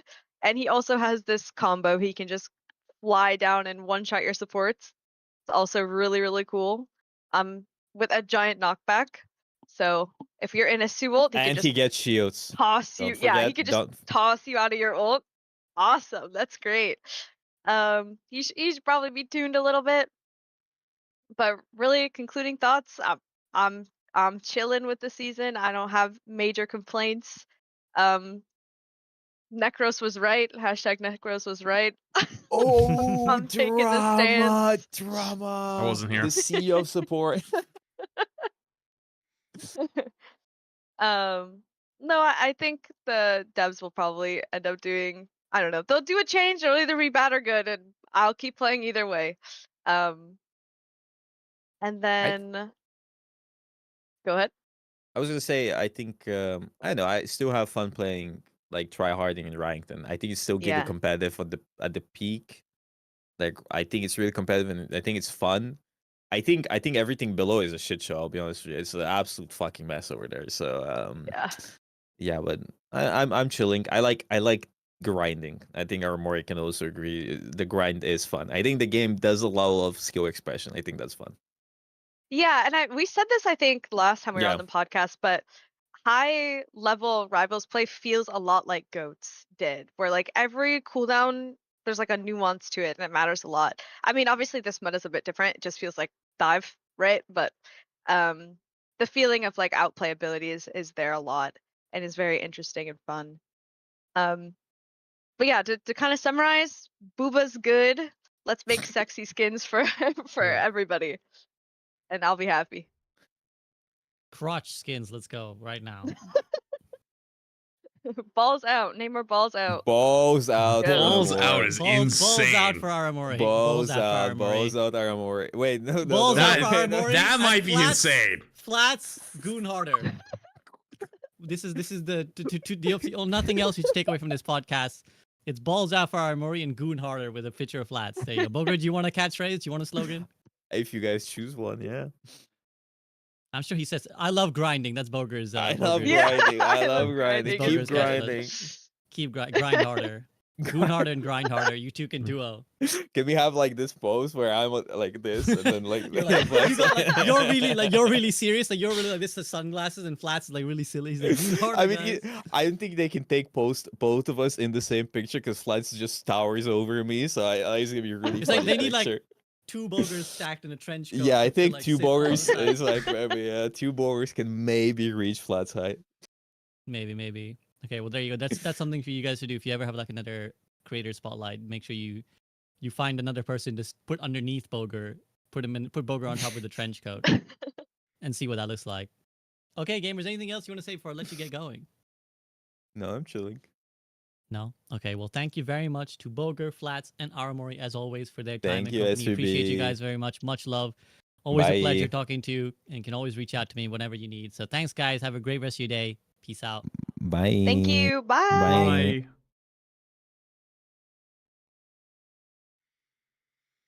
Okay. Back on. And I gotta go pee. Hello?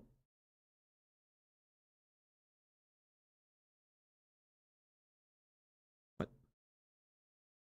Hello? What?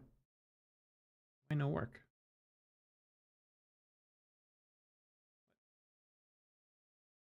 Huh? What? Uh-oh.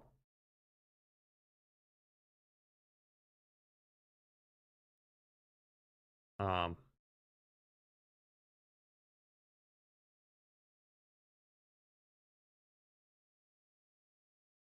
Because I... This? No? Uh-oh.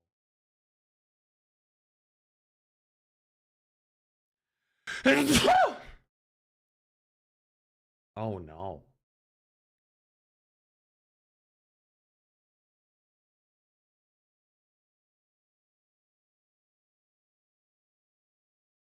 Because I use the camera for Discord? Hey, yo, don't answer this.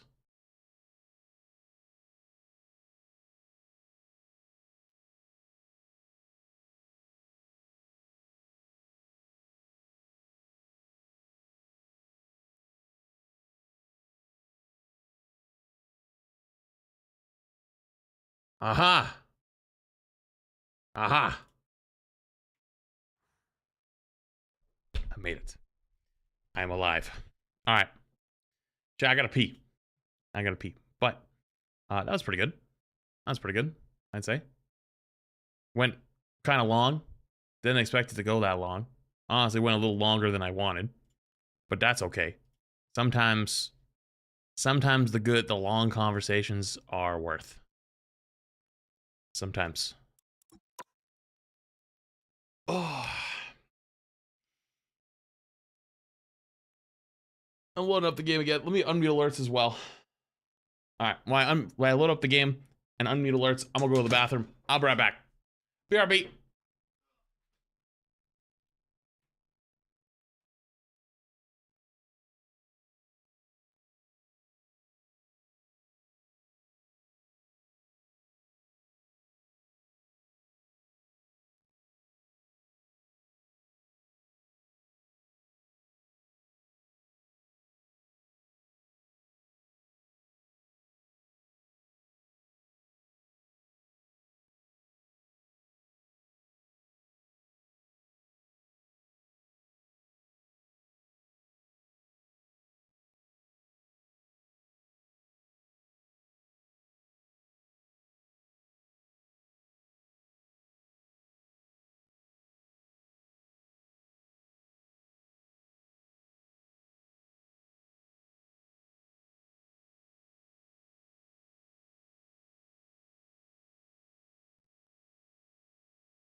Oh, man. Ugh.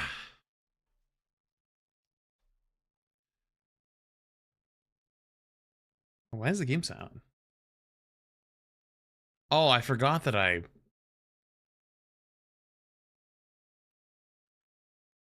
turned everything down because I was watching stuff earlier. Whoops. Forgot about that.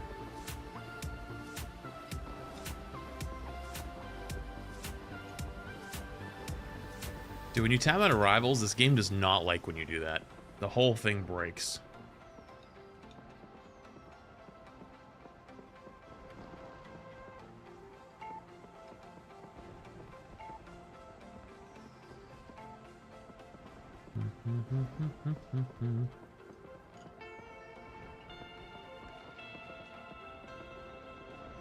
Okay.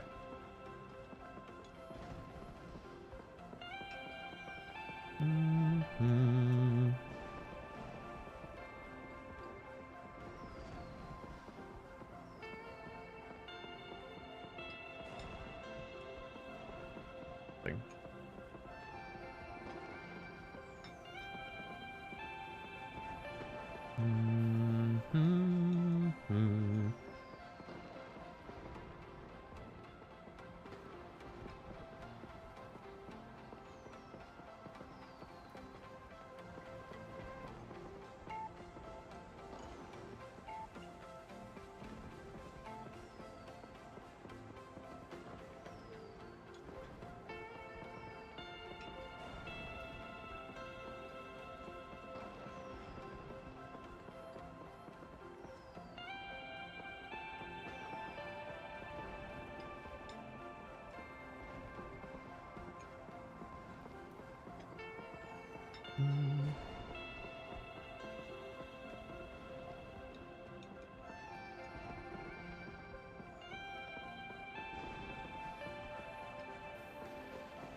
Bing, bing. Okay.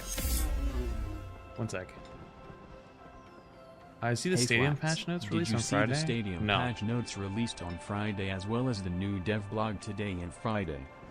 No, I did not. No, I did not.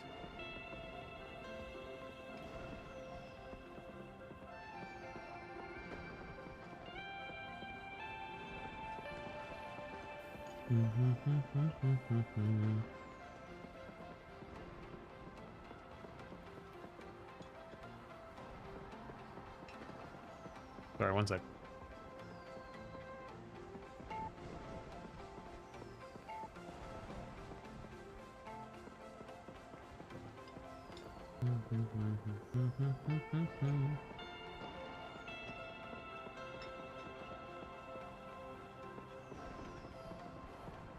Okay, you know what I need to do? No. I think I need to do...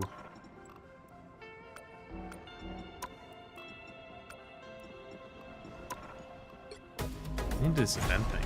How much time do I have? 10 days. What do you need to do? 25 assists. That should be easy. This one.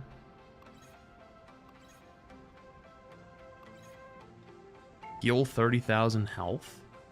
And that would finish it. I could probably play like one game of like Invis or something. Or Mantis. Oh, Mantis would probably do it. Yeah, I play like one game of Mantis, I'll get everything done. Alright, let's do it. Ugh. Oh, I probably should play comp too. I don't wanna though. It's so ass. Maybe I'll just make today a short day.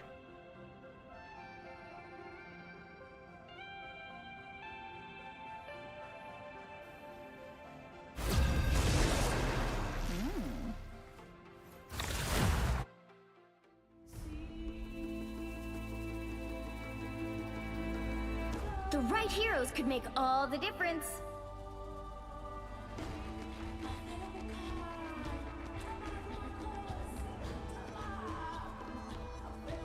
Life energy is a powerful weapon against evil.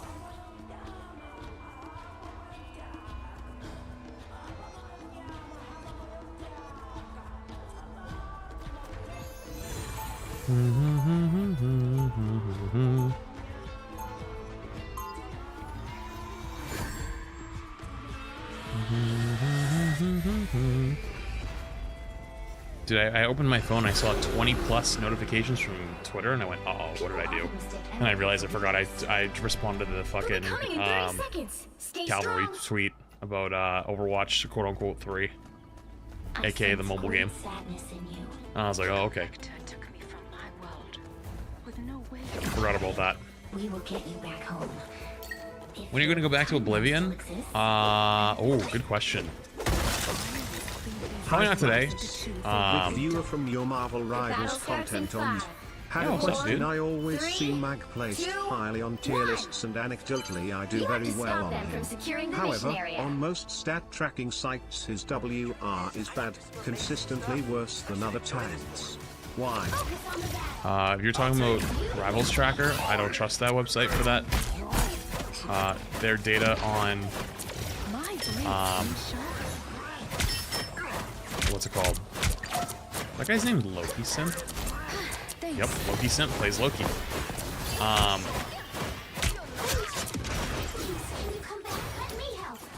Their data on player rank stuff was so wildly wrong that I think it's good to have a little healthy skepticism on those.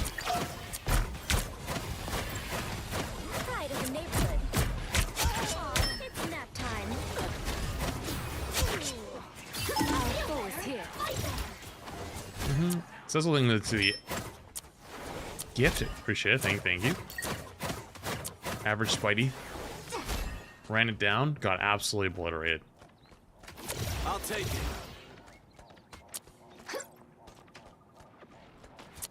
Do you like Rivals or Overwatch more? For this exact moment, I think I'd like Overwatch a little bit more. I would upload it more on YouTube, but unfortunately the Overwatch stuff just doesn't do nearly as well as Rivals. Even though right now I think the game is more fun. But that might change, because like just a month ago I said that Rivals was way more fun than Overwatch.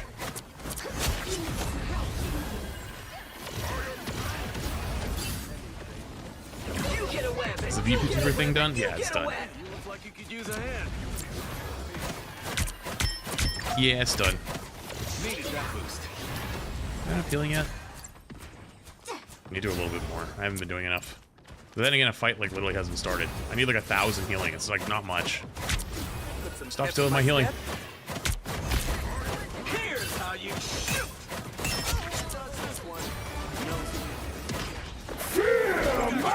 Nope. Poor guy. Sucks to be you. Watch me some.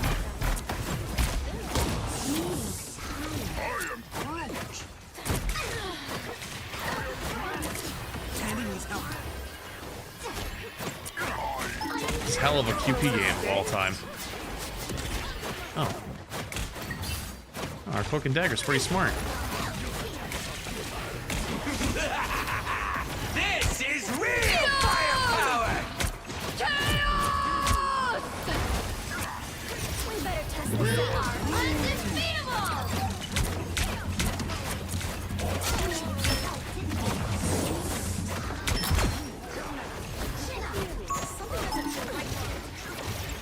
I probably have enough assists, right? I only needed a couple. How many do I have? Oh, I got no assists. Oh, no, wait. Yes, I have 8. That was deaths. I'm looking at the wrong stat. Step aside.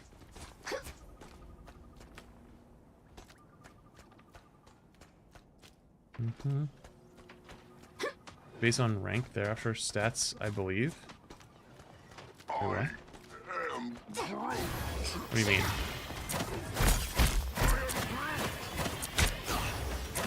I'm talking win rates, I'm talking player number, because a lot of that data is hidden profile. So, oh.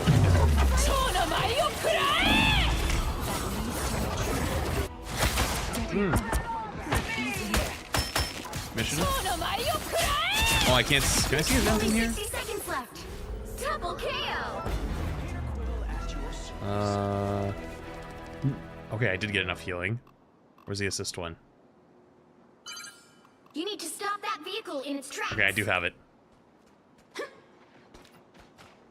I did complete it. Mission accomplished. I should be done now. Let's pop back up under their noses. Better stop that vehicle. Dude, I'd love to help you up there, but I can't see you. That's unfortunate. You needed some help. Focus on that.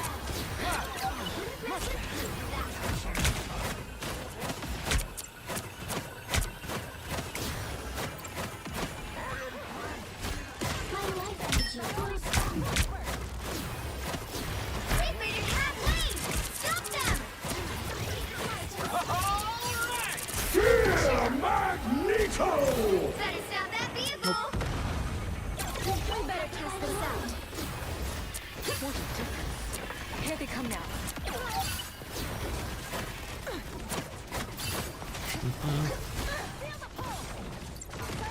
Watch me. I'm just gonna PC and I'm gonna switch from PS5 to PC. Any tips? It's gonna take you a while. It's gonna take you a long time. Some more than others. Mechanically, it might feel cooked, but just keep at it. It'll take time. That's normal. The only thing I would say is don't make too many crutches. Like, when I first swapped over, the big thing I did is I put a bunch of buttons on my mouse because I wasn't comfortable hitting the keys. Oh, that's so cooked.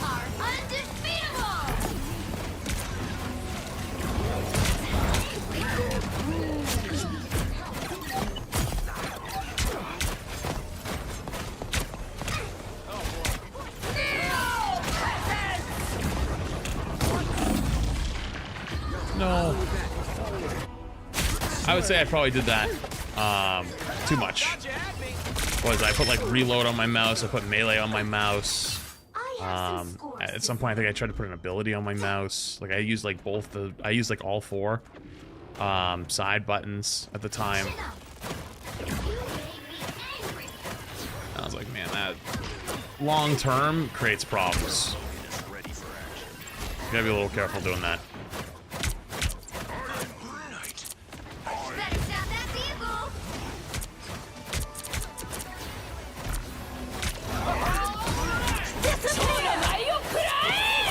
Actually almost killed that Psylocke. That's crazy.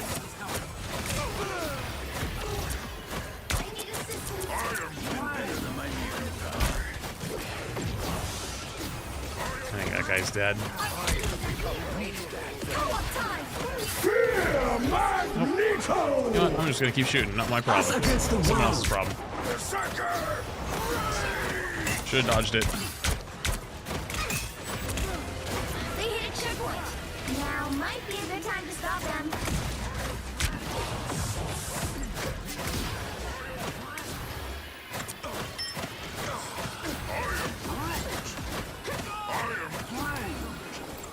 Let me help. Hey, if you want to stay and die, that's your right. Better stop that vehicle. Oh, he's the clone. I am healed. Leave them to Khonshu! I feel like myself again.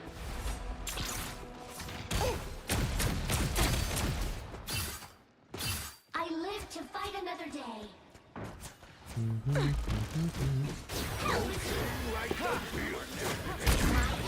On the leaderboard, the number 2 Bucky has a 40% win rate. Is that true?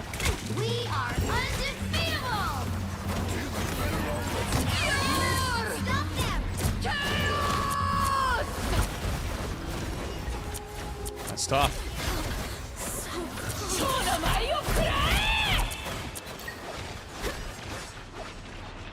No holding back. Exposed. Sensational.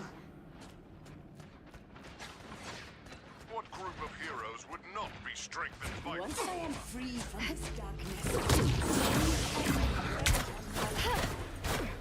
Only 60 Can't believe that wasn't a seconds headshot.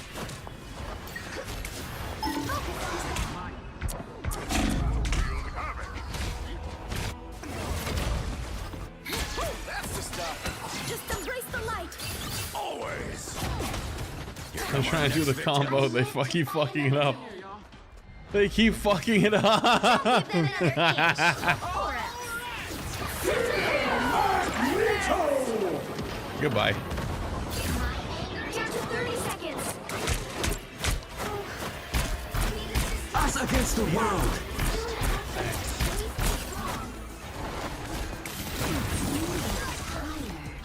Fight it, Ty. Please.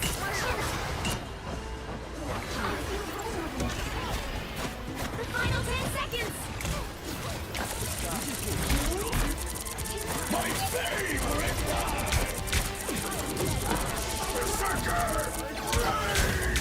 You'll have to keep fighting until we have a winner. Focus on the back. Double KO. Down. Alright, I should be done with my rounds Another then. epic victory. Big win. Just one, by the way. Thank you for time. Sorry if I missed that. Spider Jack, only 16 months. Sizzling the gifted. Appreciate all you think. Thank you.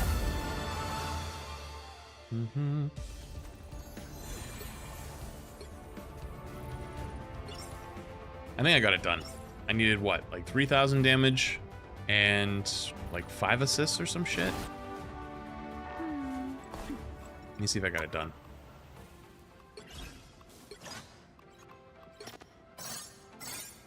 Okay, so I got this done.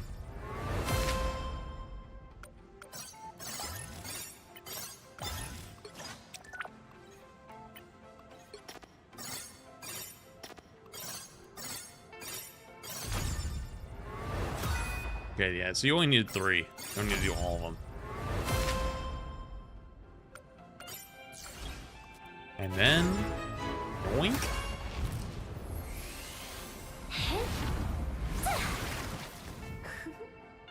That's a nice Manta skin for free. I'll take that. I'll take that.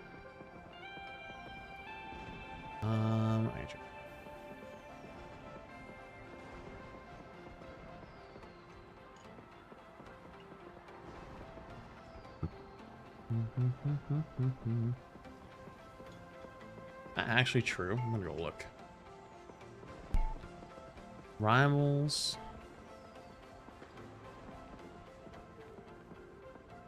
Winter Soldier leaderboard.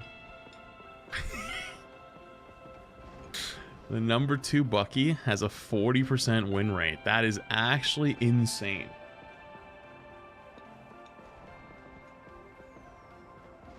That is actually genuinely crazy.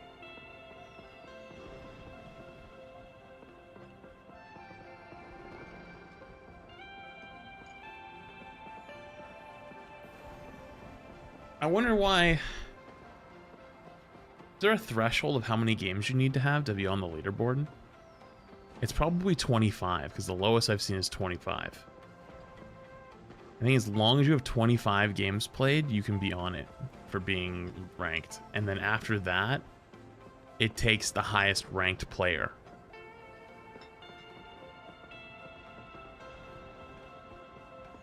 I think as long as you're 25, you count.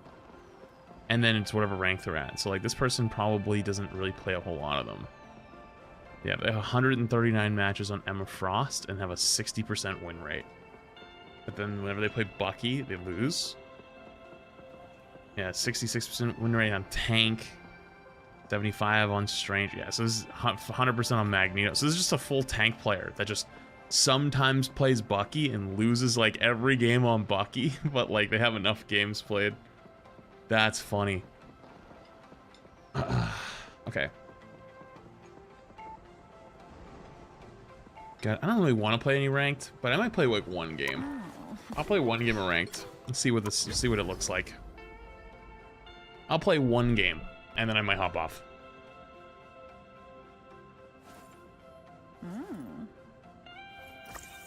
Play one game. One singular game.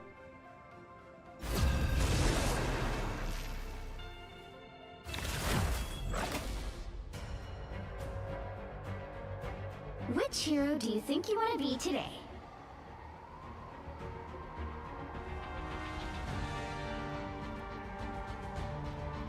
The higher the pressure, the more dazzling the diamond. Now, who am I gonna banish from this match? Who do we want to ban? I'm gonna ban Human Vape.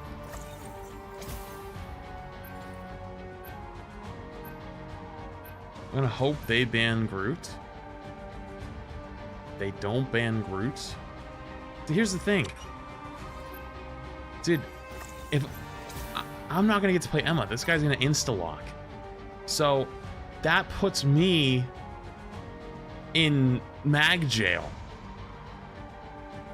Unless... Okay.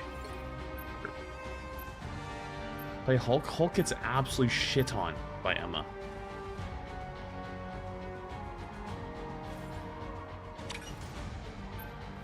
That works too. Pick your hero. Or villain, I'm not judging. They gave it to me.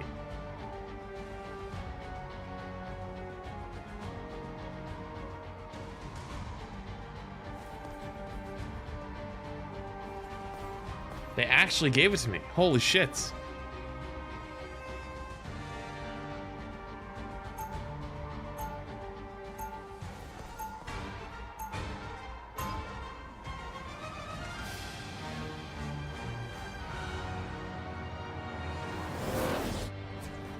Unlike some X-Men. Oh, it's an actual Cap player.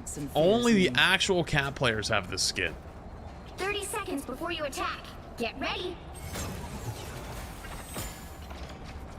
Would you look at us? The man out of time and the cyborg assassin. You should come a long way from Brooklyn, Steve. But as long as we've still got a little Brooklyn inside of us, Buck, I have a feeling we'll be just fine. The battle starts in 5, 4, 3, 2, 1. All you need to do is capture the mission area. Got it? Intruders detected. From what I hear about this dual character, I don't think I'm gonna like him very much. Here they come. We're gonna have to try that combo that Boger talked about. Oh, they have a Penny. Oh, they have an actual Penny player.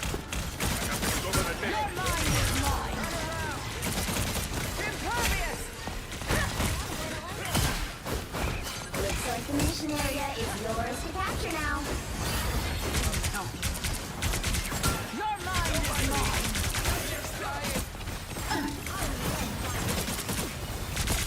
Can someone exterminate these robotic asses? Your mind is mine.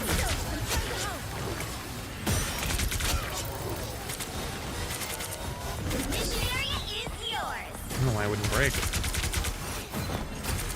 So that's why you're so power. No. He's walking too fast. Hostile forces incoming. Heads up, invaders from the deep. Oh, they fucked up. They're not an actual Penny connoisseur. At least I don't think.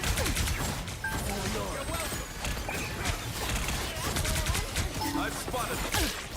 Oh, back, soldiers. Yeah, send it back away because the thing's gonna move in a sec. What the hell?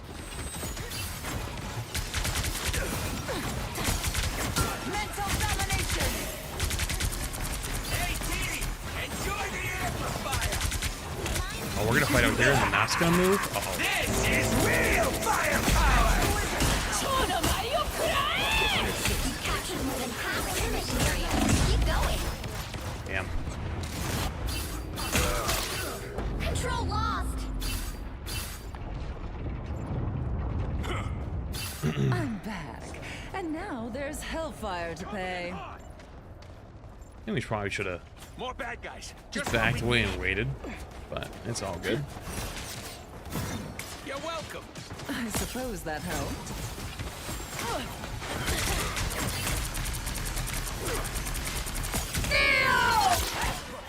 Whoa. We got one.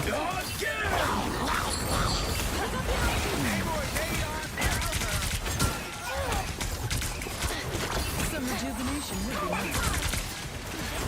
It's spider time! Against me,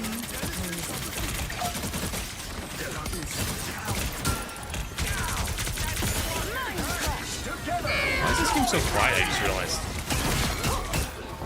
Your team's capture progress has passed the halfway point. Double KO! suppose that helps. Control C!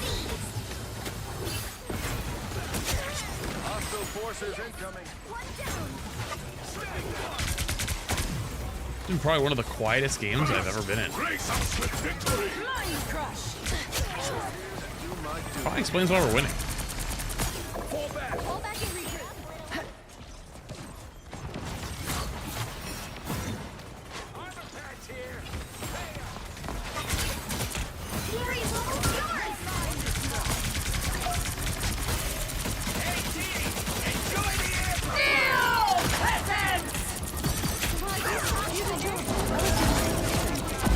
Holy shit, that was actually the fattest MO. That's 3! Holy fuck. Always ready, Cap. That was actually gross.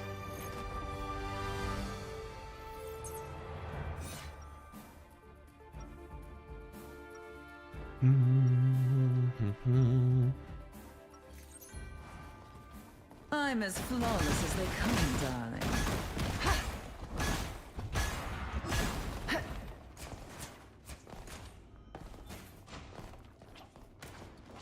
You see into group. Oh, with Bucky, it 30 basically one seconds taps them. before you It's attack. insane. Get ready! Wait, what do you mean? Always ready, Cap. What the I team do up? love a man in uniform. I feel a little uncomfortable with the way you're By the way, looking at Alex, me, think that's your ma'am. one. Fluffing Hipsing to Welcome Prime. to every day of Change my Father life. to Prime. You'll get used to it. Honestly, I'm not so sure about that. The battle starts in 5, 4, 3, 2, 1! All you need to do is capture the mission area. Got it? Please, I've faced greater challenges in the danger room.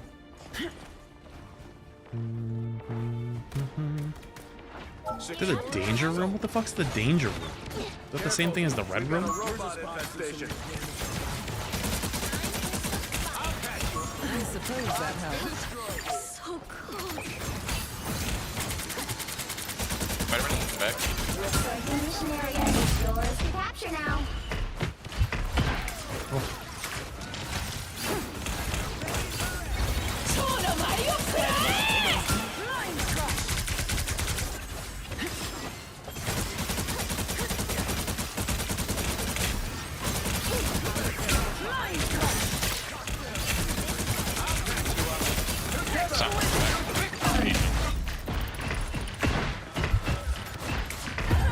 Oh, we're all dead. Raccoon had the heart of a panther. I wonder what happened to our flankers. Because their penny was just with me the entire now time. there's So their backline hellfire should have to been pay. free. We're gonna have a problem if they keep diving like this. Oh, my backline exploded. Okay. I understand what happened then.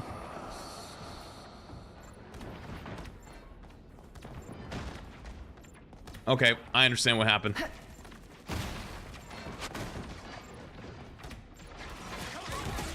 I suppose that helps. Someone scratch my back. This deserves your attention. I have discovered a nest of mechanical arachnids. This is gonna hurt.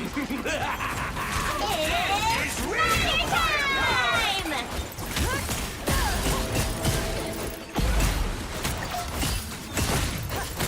Wait, my cloak and dagger just exploded to the... Mind crush. That's actually really unfortunate. Exterminate these robotic pests. patch you up. Enemy ahead. Prepare to... Your team's capture progress That's actually has passed the really, halfway really point. unfortunate. Pick up behind you. Okay.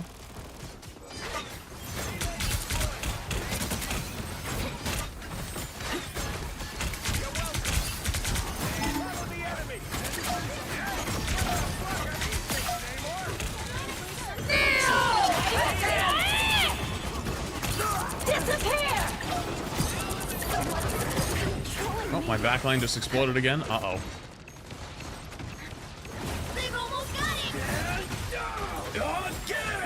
They're actually exploding before the fights even start. Spider bots against me, please. Your mind is mine. Next time, just leave it to me. I was fine. Holy shit, there's fucking mines everywhere. You'll have to keep Okay, fighting until we have a winner. on waiting, it's gonna be easier now, because now I can just kind of... Actually, let me show this. Nothing is. Shall I throw a gala in our honor? I can wait for them and just counter dive. Or not counter dive. Choke slam them. Take that, you undersea uglies.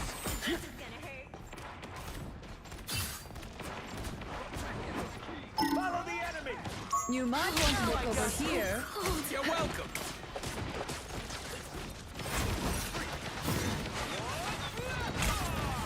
That's not good. Suppose that helps.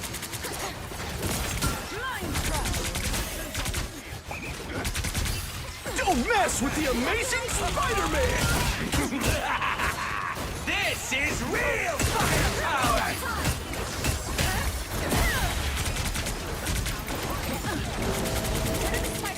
Is it gonna die in time? Did my hook just get fucking ulted again? Oh no. You've captured more than half of the mission area. Keep going.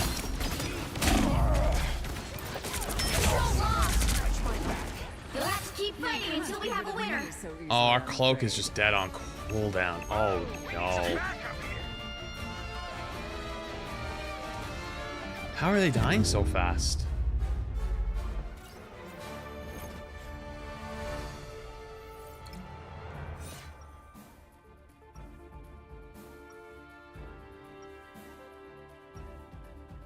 Thanks, Trippy. When mutants are in danger, the White Queen answers. Usually. He got flamed for the ult and then said, alright, I'm swapping, and went. Before you attack, get ready. Hate to ask you to come back here, Buck. Said y'all refuse to help the backline. He got solo ulted 3 times. What do you mean? These other worlds. There's no help. You can't save that. The battle starts in 5, 4, 3. They died to a Namor. A Namor ult. There's no saving. Capture the mission area. Got it? There's no point. This is just a normal Tuesday in our family. There's no point in saying anything with them. There's no point. You're just gonna tilt them, chat. Some uninvited guests. Can someone exterminate these robots? Okay, that guy just ran into the ult. Next time, just leave it to me.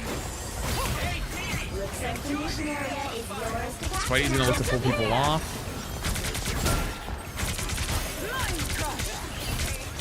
Let me guess. Your Namor's friends? My favorite time!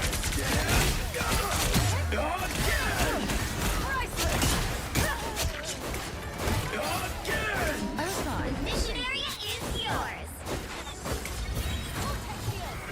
That's right. Ashanti guide us to retreat. No clue how long I've wanted to do that, Namor.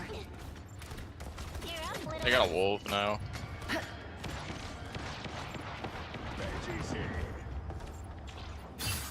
Force burst. What is their comp? Anyone willing to help? Here they come.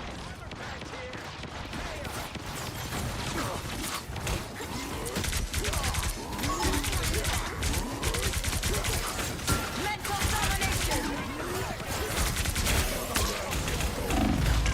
Shields up.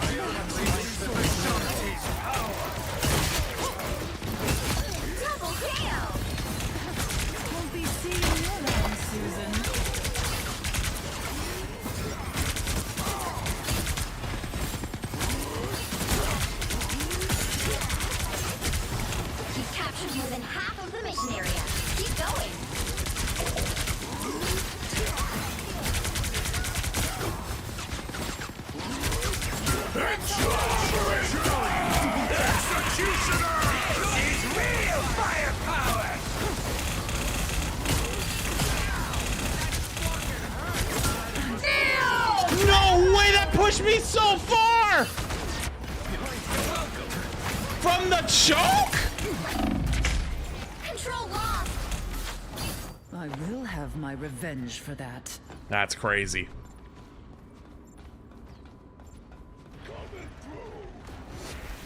Hello, Boger. Hello, hello. Sup?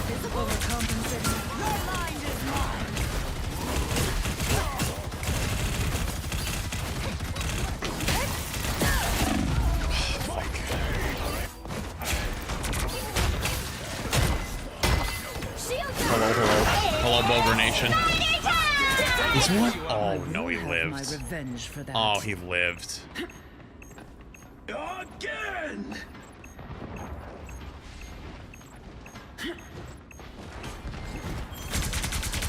Your mind is mine. Don't mind me. I'm just dying.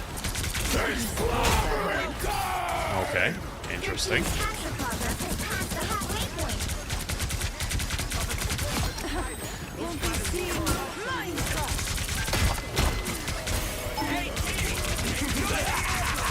This is real firepower! Judge! Jury! Oh, not this shit again. Control C. The area is almost yours. Mm-hmm. How long did you stream this morning? I've tagged a potential hotspot. What are you doing? The doctor has opened the portal. Mental domination. What happened to the thing? Why did it just disappear? Let's keep fighting until we have a winner. Shields up. Shield presence. Come here, you little shit. There we go. I asked Boger how does one do max, and he said you would have the answers.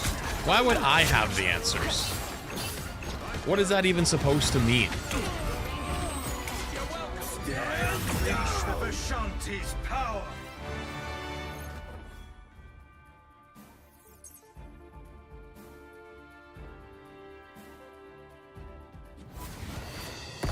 Another epic victory. Big win. That guy typed GGEZ. Wait, how did I lose? Nah, that's crazy. That's actually crazy. I lost MVP at the end because everyone was just running around. I'll do one more. One more and then that's it. One more and then that's it. We won, we got points, one more and then that's it.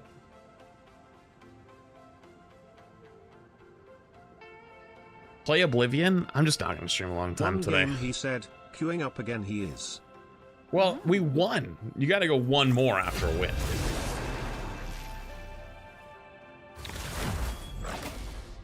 I figured I was gonna stream till like 5 today, which is enough time for one Which more. hero do you think you want to be today?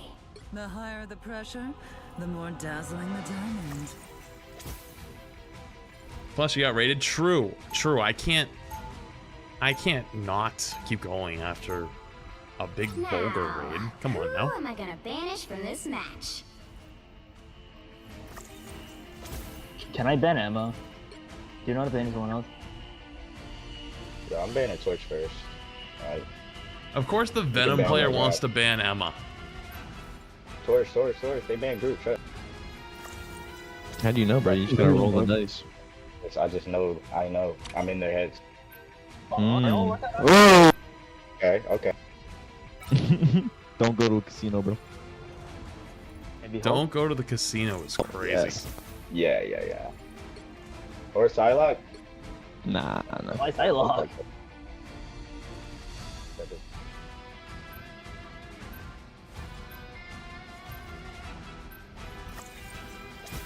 Is GM the new Celestial? No, I just haven't really played. I played the other day. We lost like 3 or 4 games in a row. So I went from like You'll need a halfway through top-notch team to GM2. win this one. Deranked down. So, no, not really. I just haven't played. Celestial right now has been like top 500 for the last week. Oh, true.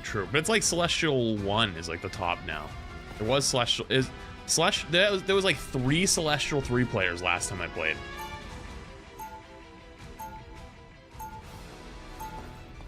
Escape pod ready. Opening escape capsule. Round 1. Anything stronger than my skin. There's Eternity players? What? I feel like I looked at the leaderboard and I didn't see any.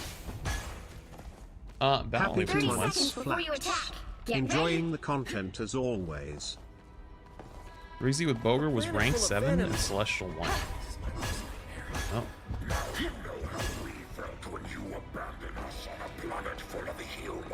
Supports the support strike. I'm just curious. Sorry? Following 16 seconds. Are you just going from Twitch stream to Twitch stream, typing that?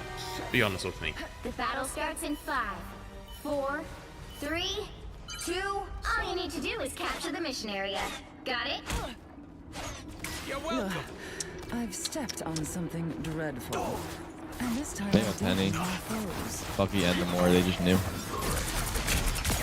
I suppose that helps. Chat, I think they just knew.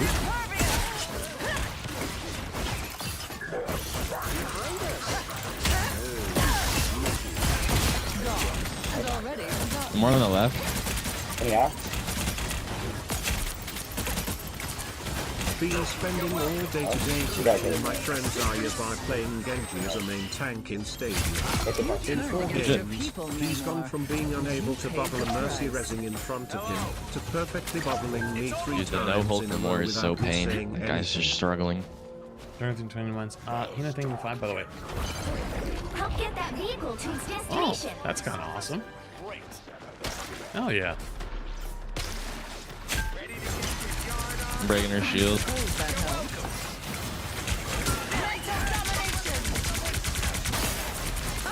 Look who's here. Flash. Oh my god, hi man. Good. Raisu? Hello. Kill Penny. Just triple headshot at her. Take it. I almost killed that one, Spidey, my bad. Oh fuck! I got him. Got no more. You can walk up. I got the other. They can walk. No more. He's blocked, nice. Why would you do that? Yeah, we should have like all of our ults in a sec. I'll bait out the first support ult. Actually, Rocket, if you ult when they ult, I could probably kill through.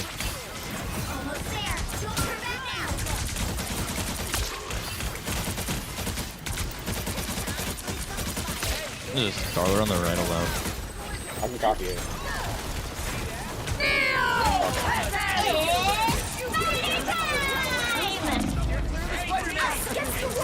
It's in the run.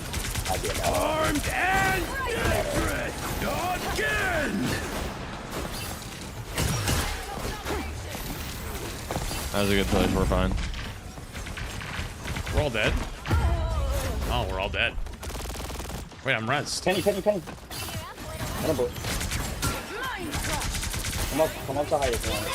On my way back. They use both swords, right? Yeah. I think so. How far am I? There's an ammo sitting here. Don't keep that. We got all of them. This is real firepower! Yeah. So we break it.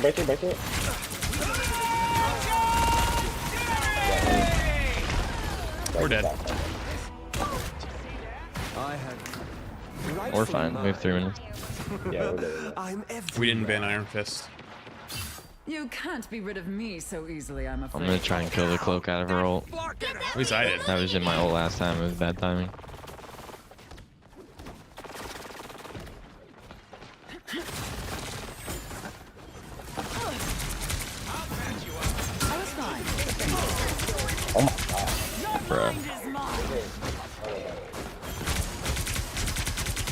see you, I see.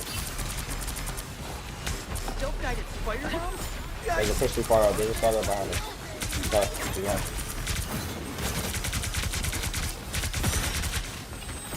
Render me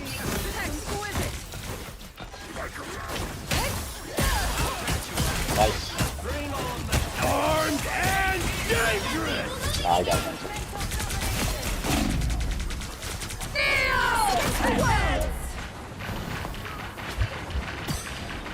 Am I just gonna die here? I got fucking stunned by Penny and I couldn't fucking kill her. That's such bullshit, dude.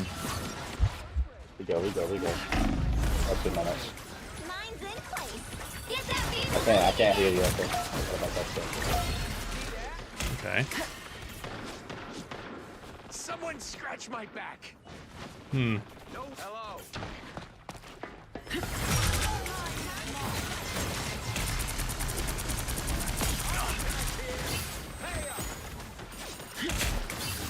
It's almost built.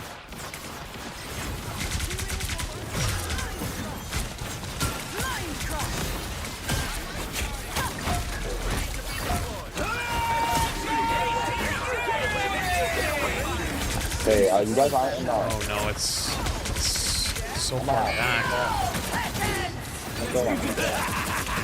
This is real firepower! Only 60 seconds Oh. left. Pinning up top. Okay.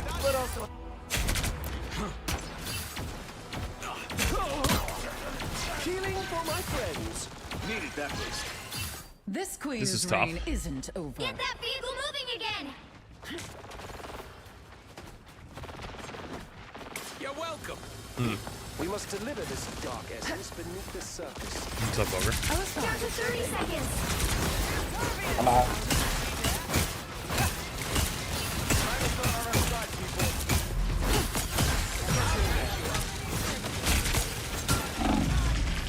We're gonna die. Yeah, we did. Is anyone else lagging or is it just me? Yeah, I'm lagging. What is happening? Yikes! Yeah, I got it too. And now there's hellfire to pay. Can't like jump sometimes. Like sometimes I hit space to jump and I just don't jump. Dude, I can't even move.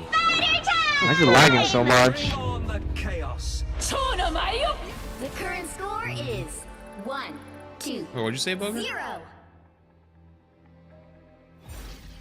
Support Time to Mafia is taking me switch things hostage. up, This is the last time you'll see me. including which Goodbye. side you're on. The right Oh, man, heroes that's could tough. make all the difference. The higher the pressure, the more dazzling the diamond. That's tough.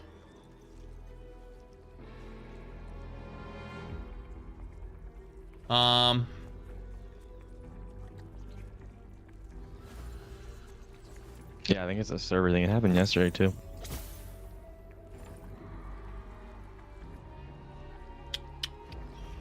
I think on defense, this will probably be a little bit easier. Round 2. The White Queen always gets what she wants, at any cost. Yeah, unfortunately, our comp is kind of getting rolled by the Penny. It's like actually where Penny can be strong. The anti-dive. Stay strong. I guess I could have probably went Cap or something, but I don't know. Staying in Oblivion or calling your name. Well, I'm probably just not going to stream long today. I was only going to play one game of ranked, and then I decided to play one more just in case. You know, just in case to see if it was a good day. But yeah. The battle starts in 5, 4. If I go Cap, when they should swap off Venom and Spidey, because it's ranked, and You have to stop expecting your them from teammates to securing swap the off mission area. off of stuff, I feel like is never gonna. Doesn't really happen that often. Even though you think, well, it's ranked, they should, but probably won't.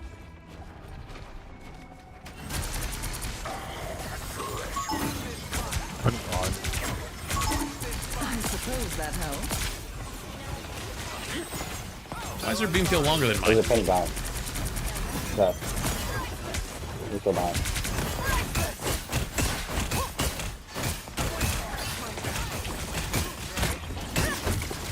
I'm trying to do guys like this, but there's still a penny behind.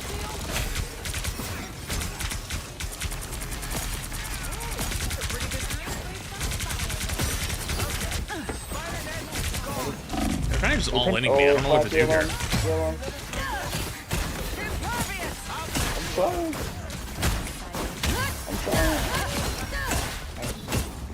Bye. I'm so behind. You're doing great. Thank you. Got her. Thank you.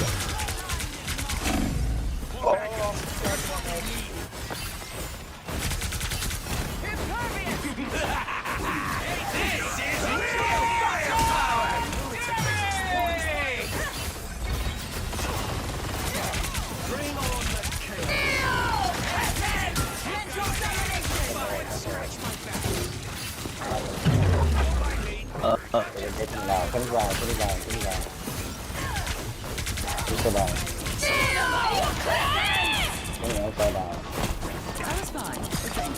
Penny is all like both behind. Penny one. Final one. That's 3. Oh, I can't see you. Kill 4. That's all you need to do. Just kill 4.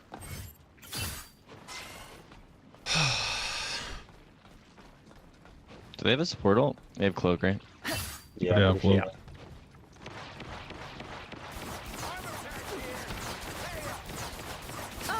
Look who's here. I suppose that helps. Us against the world. Watch out. Got her. Okay, we're down one. That's all we're saying. There's a start on that. I can't see you, buddy. Right on point. Another dollar. I got Penny behind. I'm open. Break it. They're trying to break that.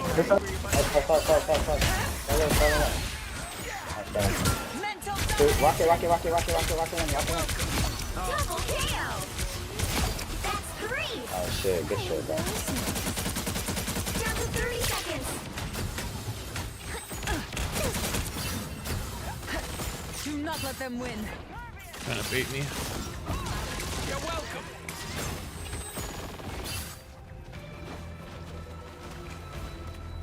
Well, start going behind rally. Penny behind. We're behind. Final 10 seconds.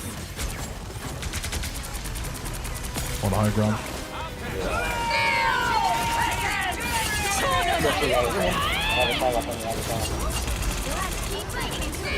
Kill Star-Lord.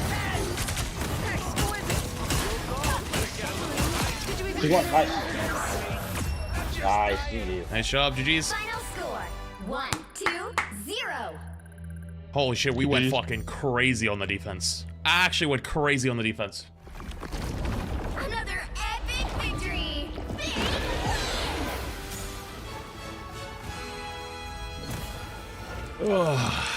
No, we're not playing until we lose. I told you one game, and then I said I'd play one more.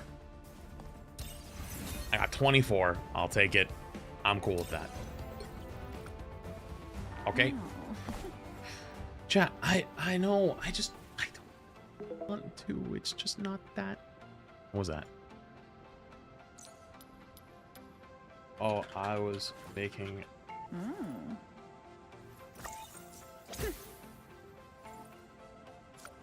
No, I'm not playing until we lose. Okay, I just don't want to play that much. I would listen. Okay, real talk. I took yesterday off. I was gonna take today off too, and then I forgot, or I didn't forget. SVB had asked me to do podcasts, and I told him I'd let him know how I felt after yesterday, and I felt pretty good after yesterday. So I decided to stream today, podcast. But no, it is what it is. It is what it is. So I appreciate you guys for being here. Thanks for spending your time.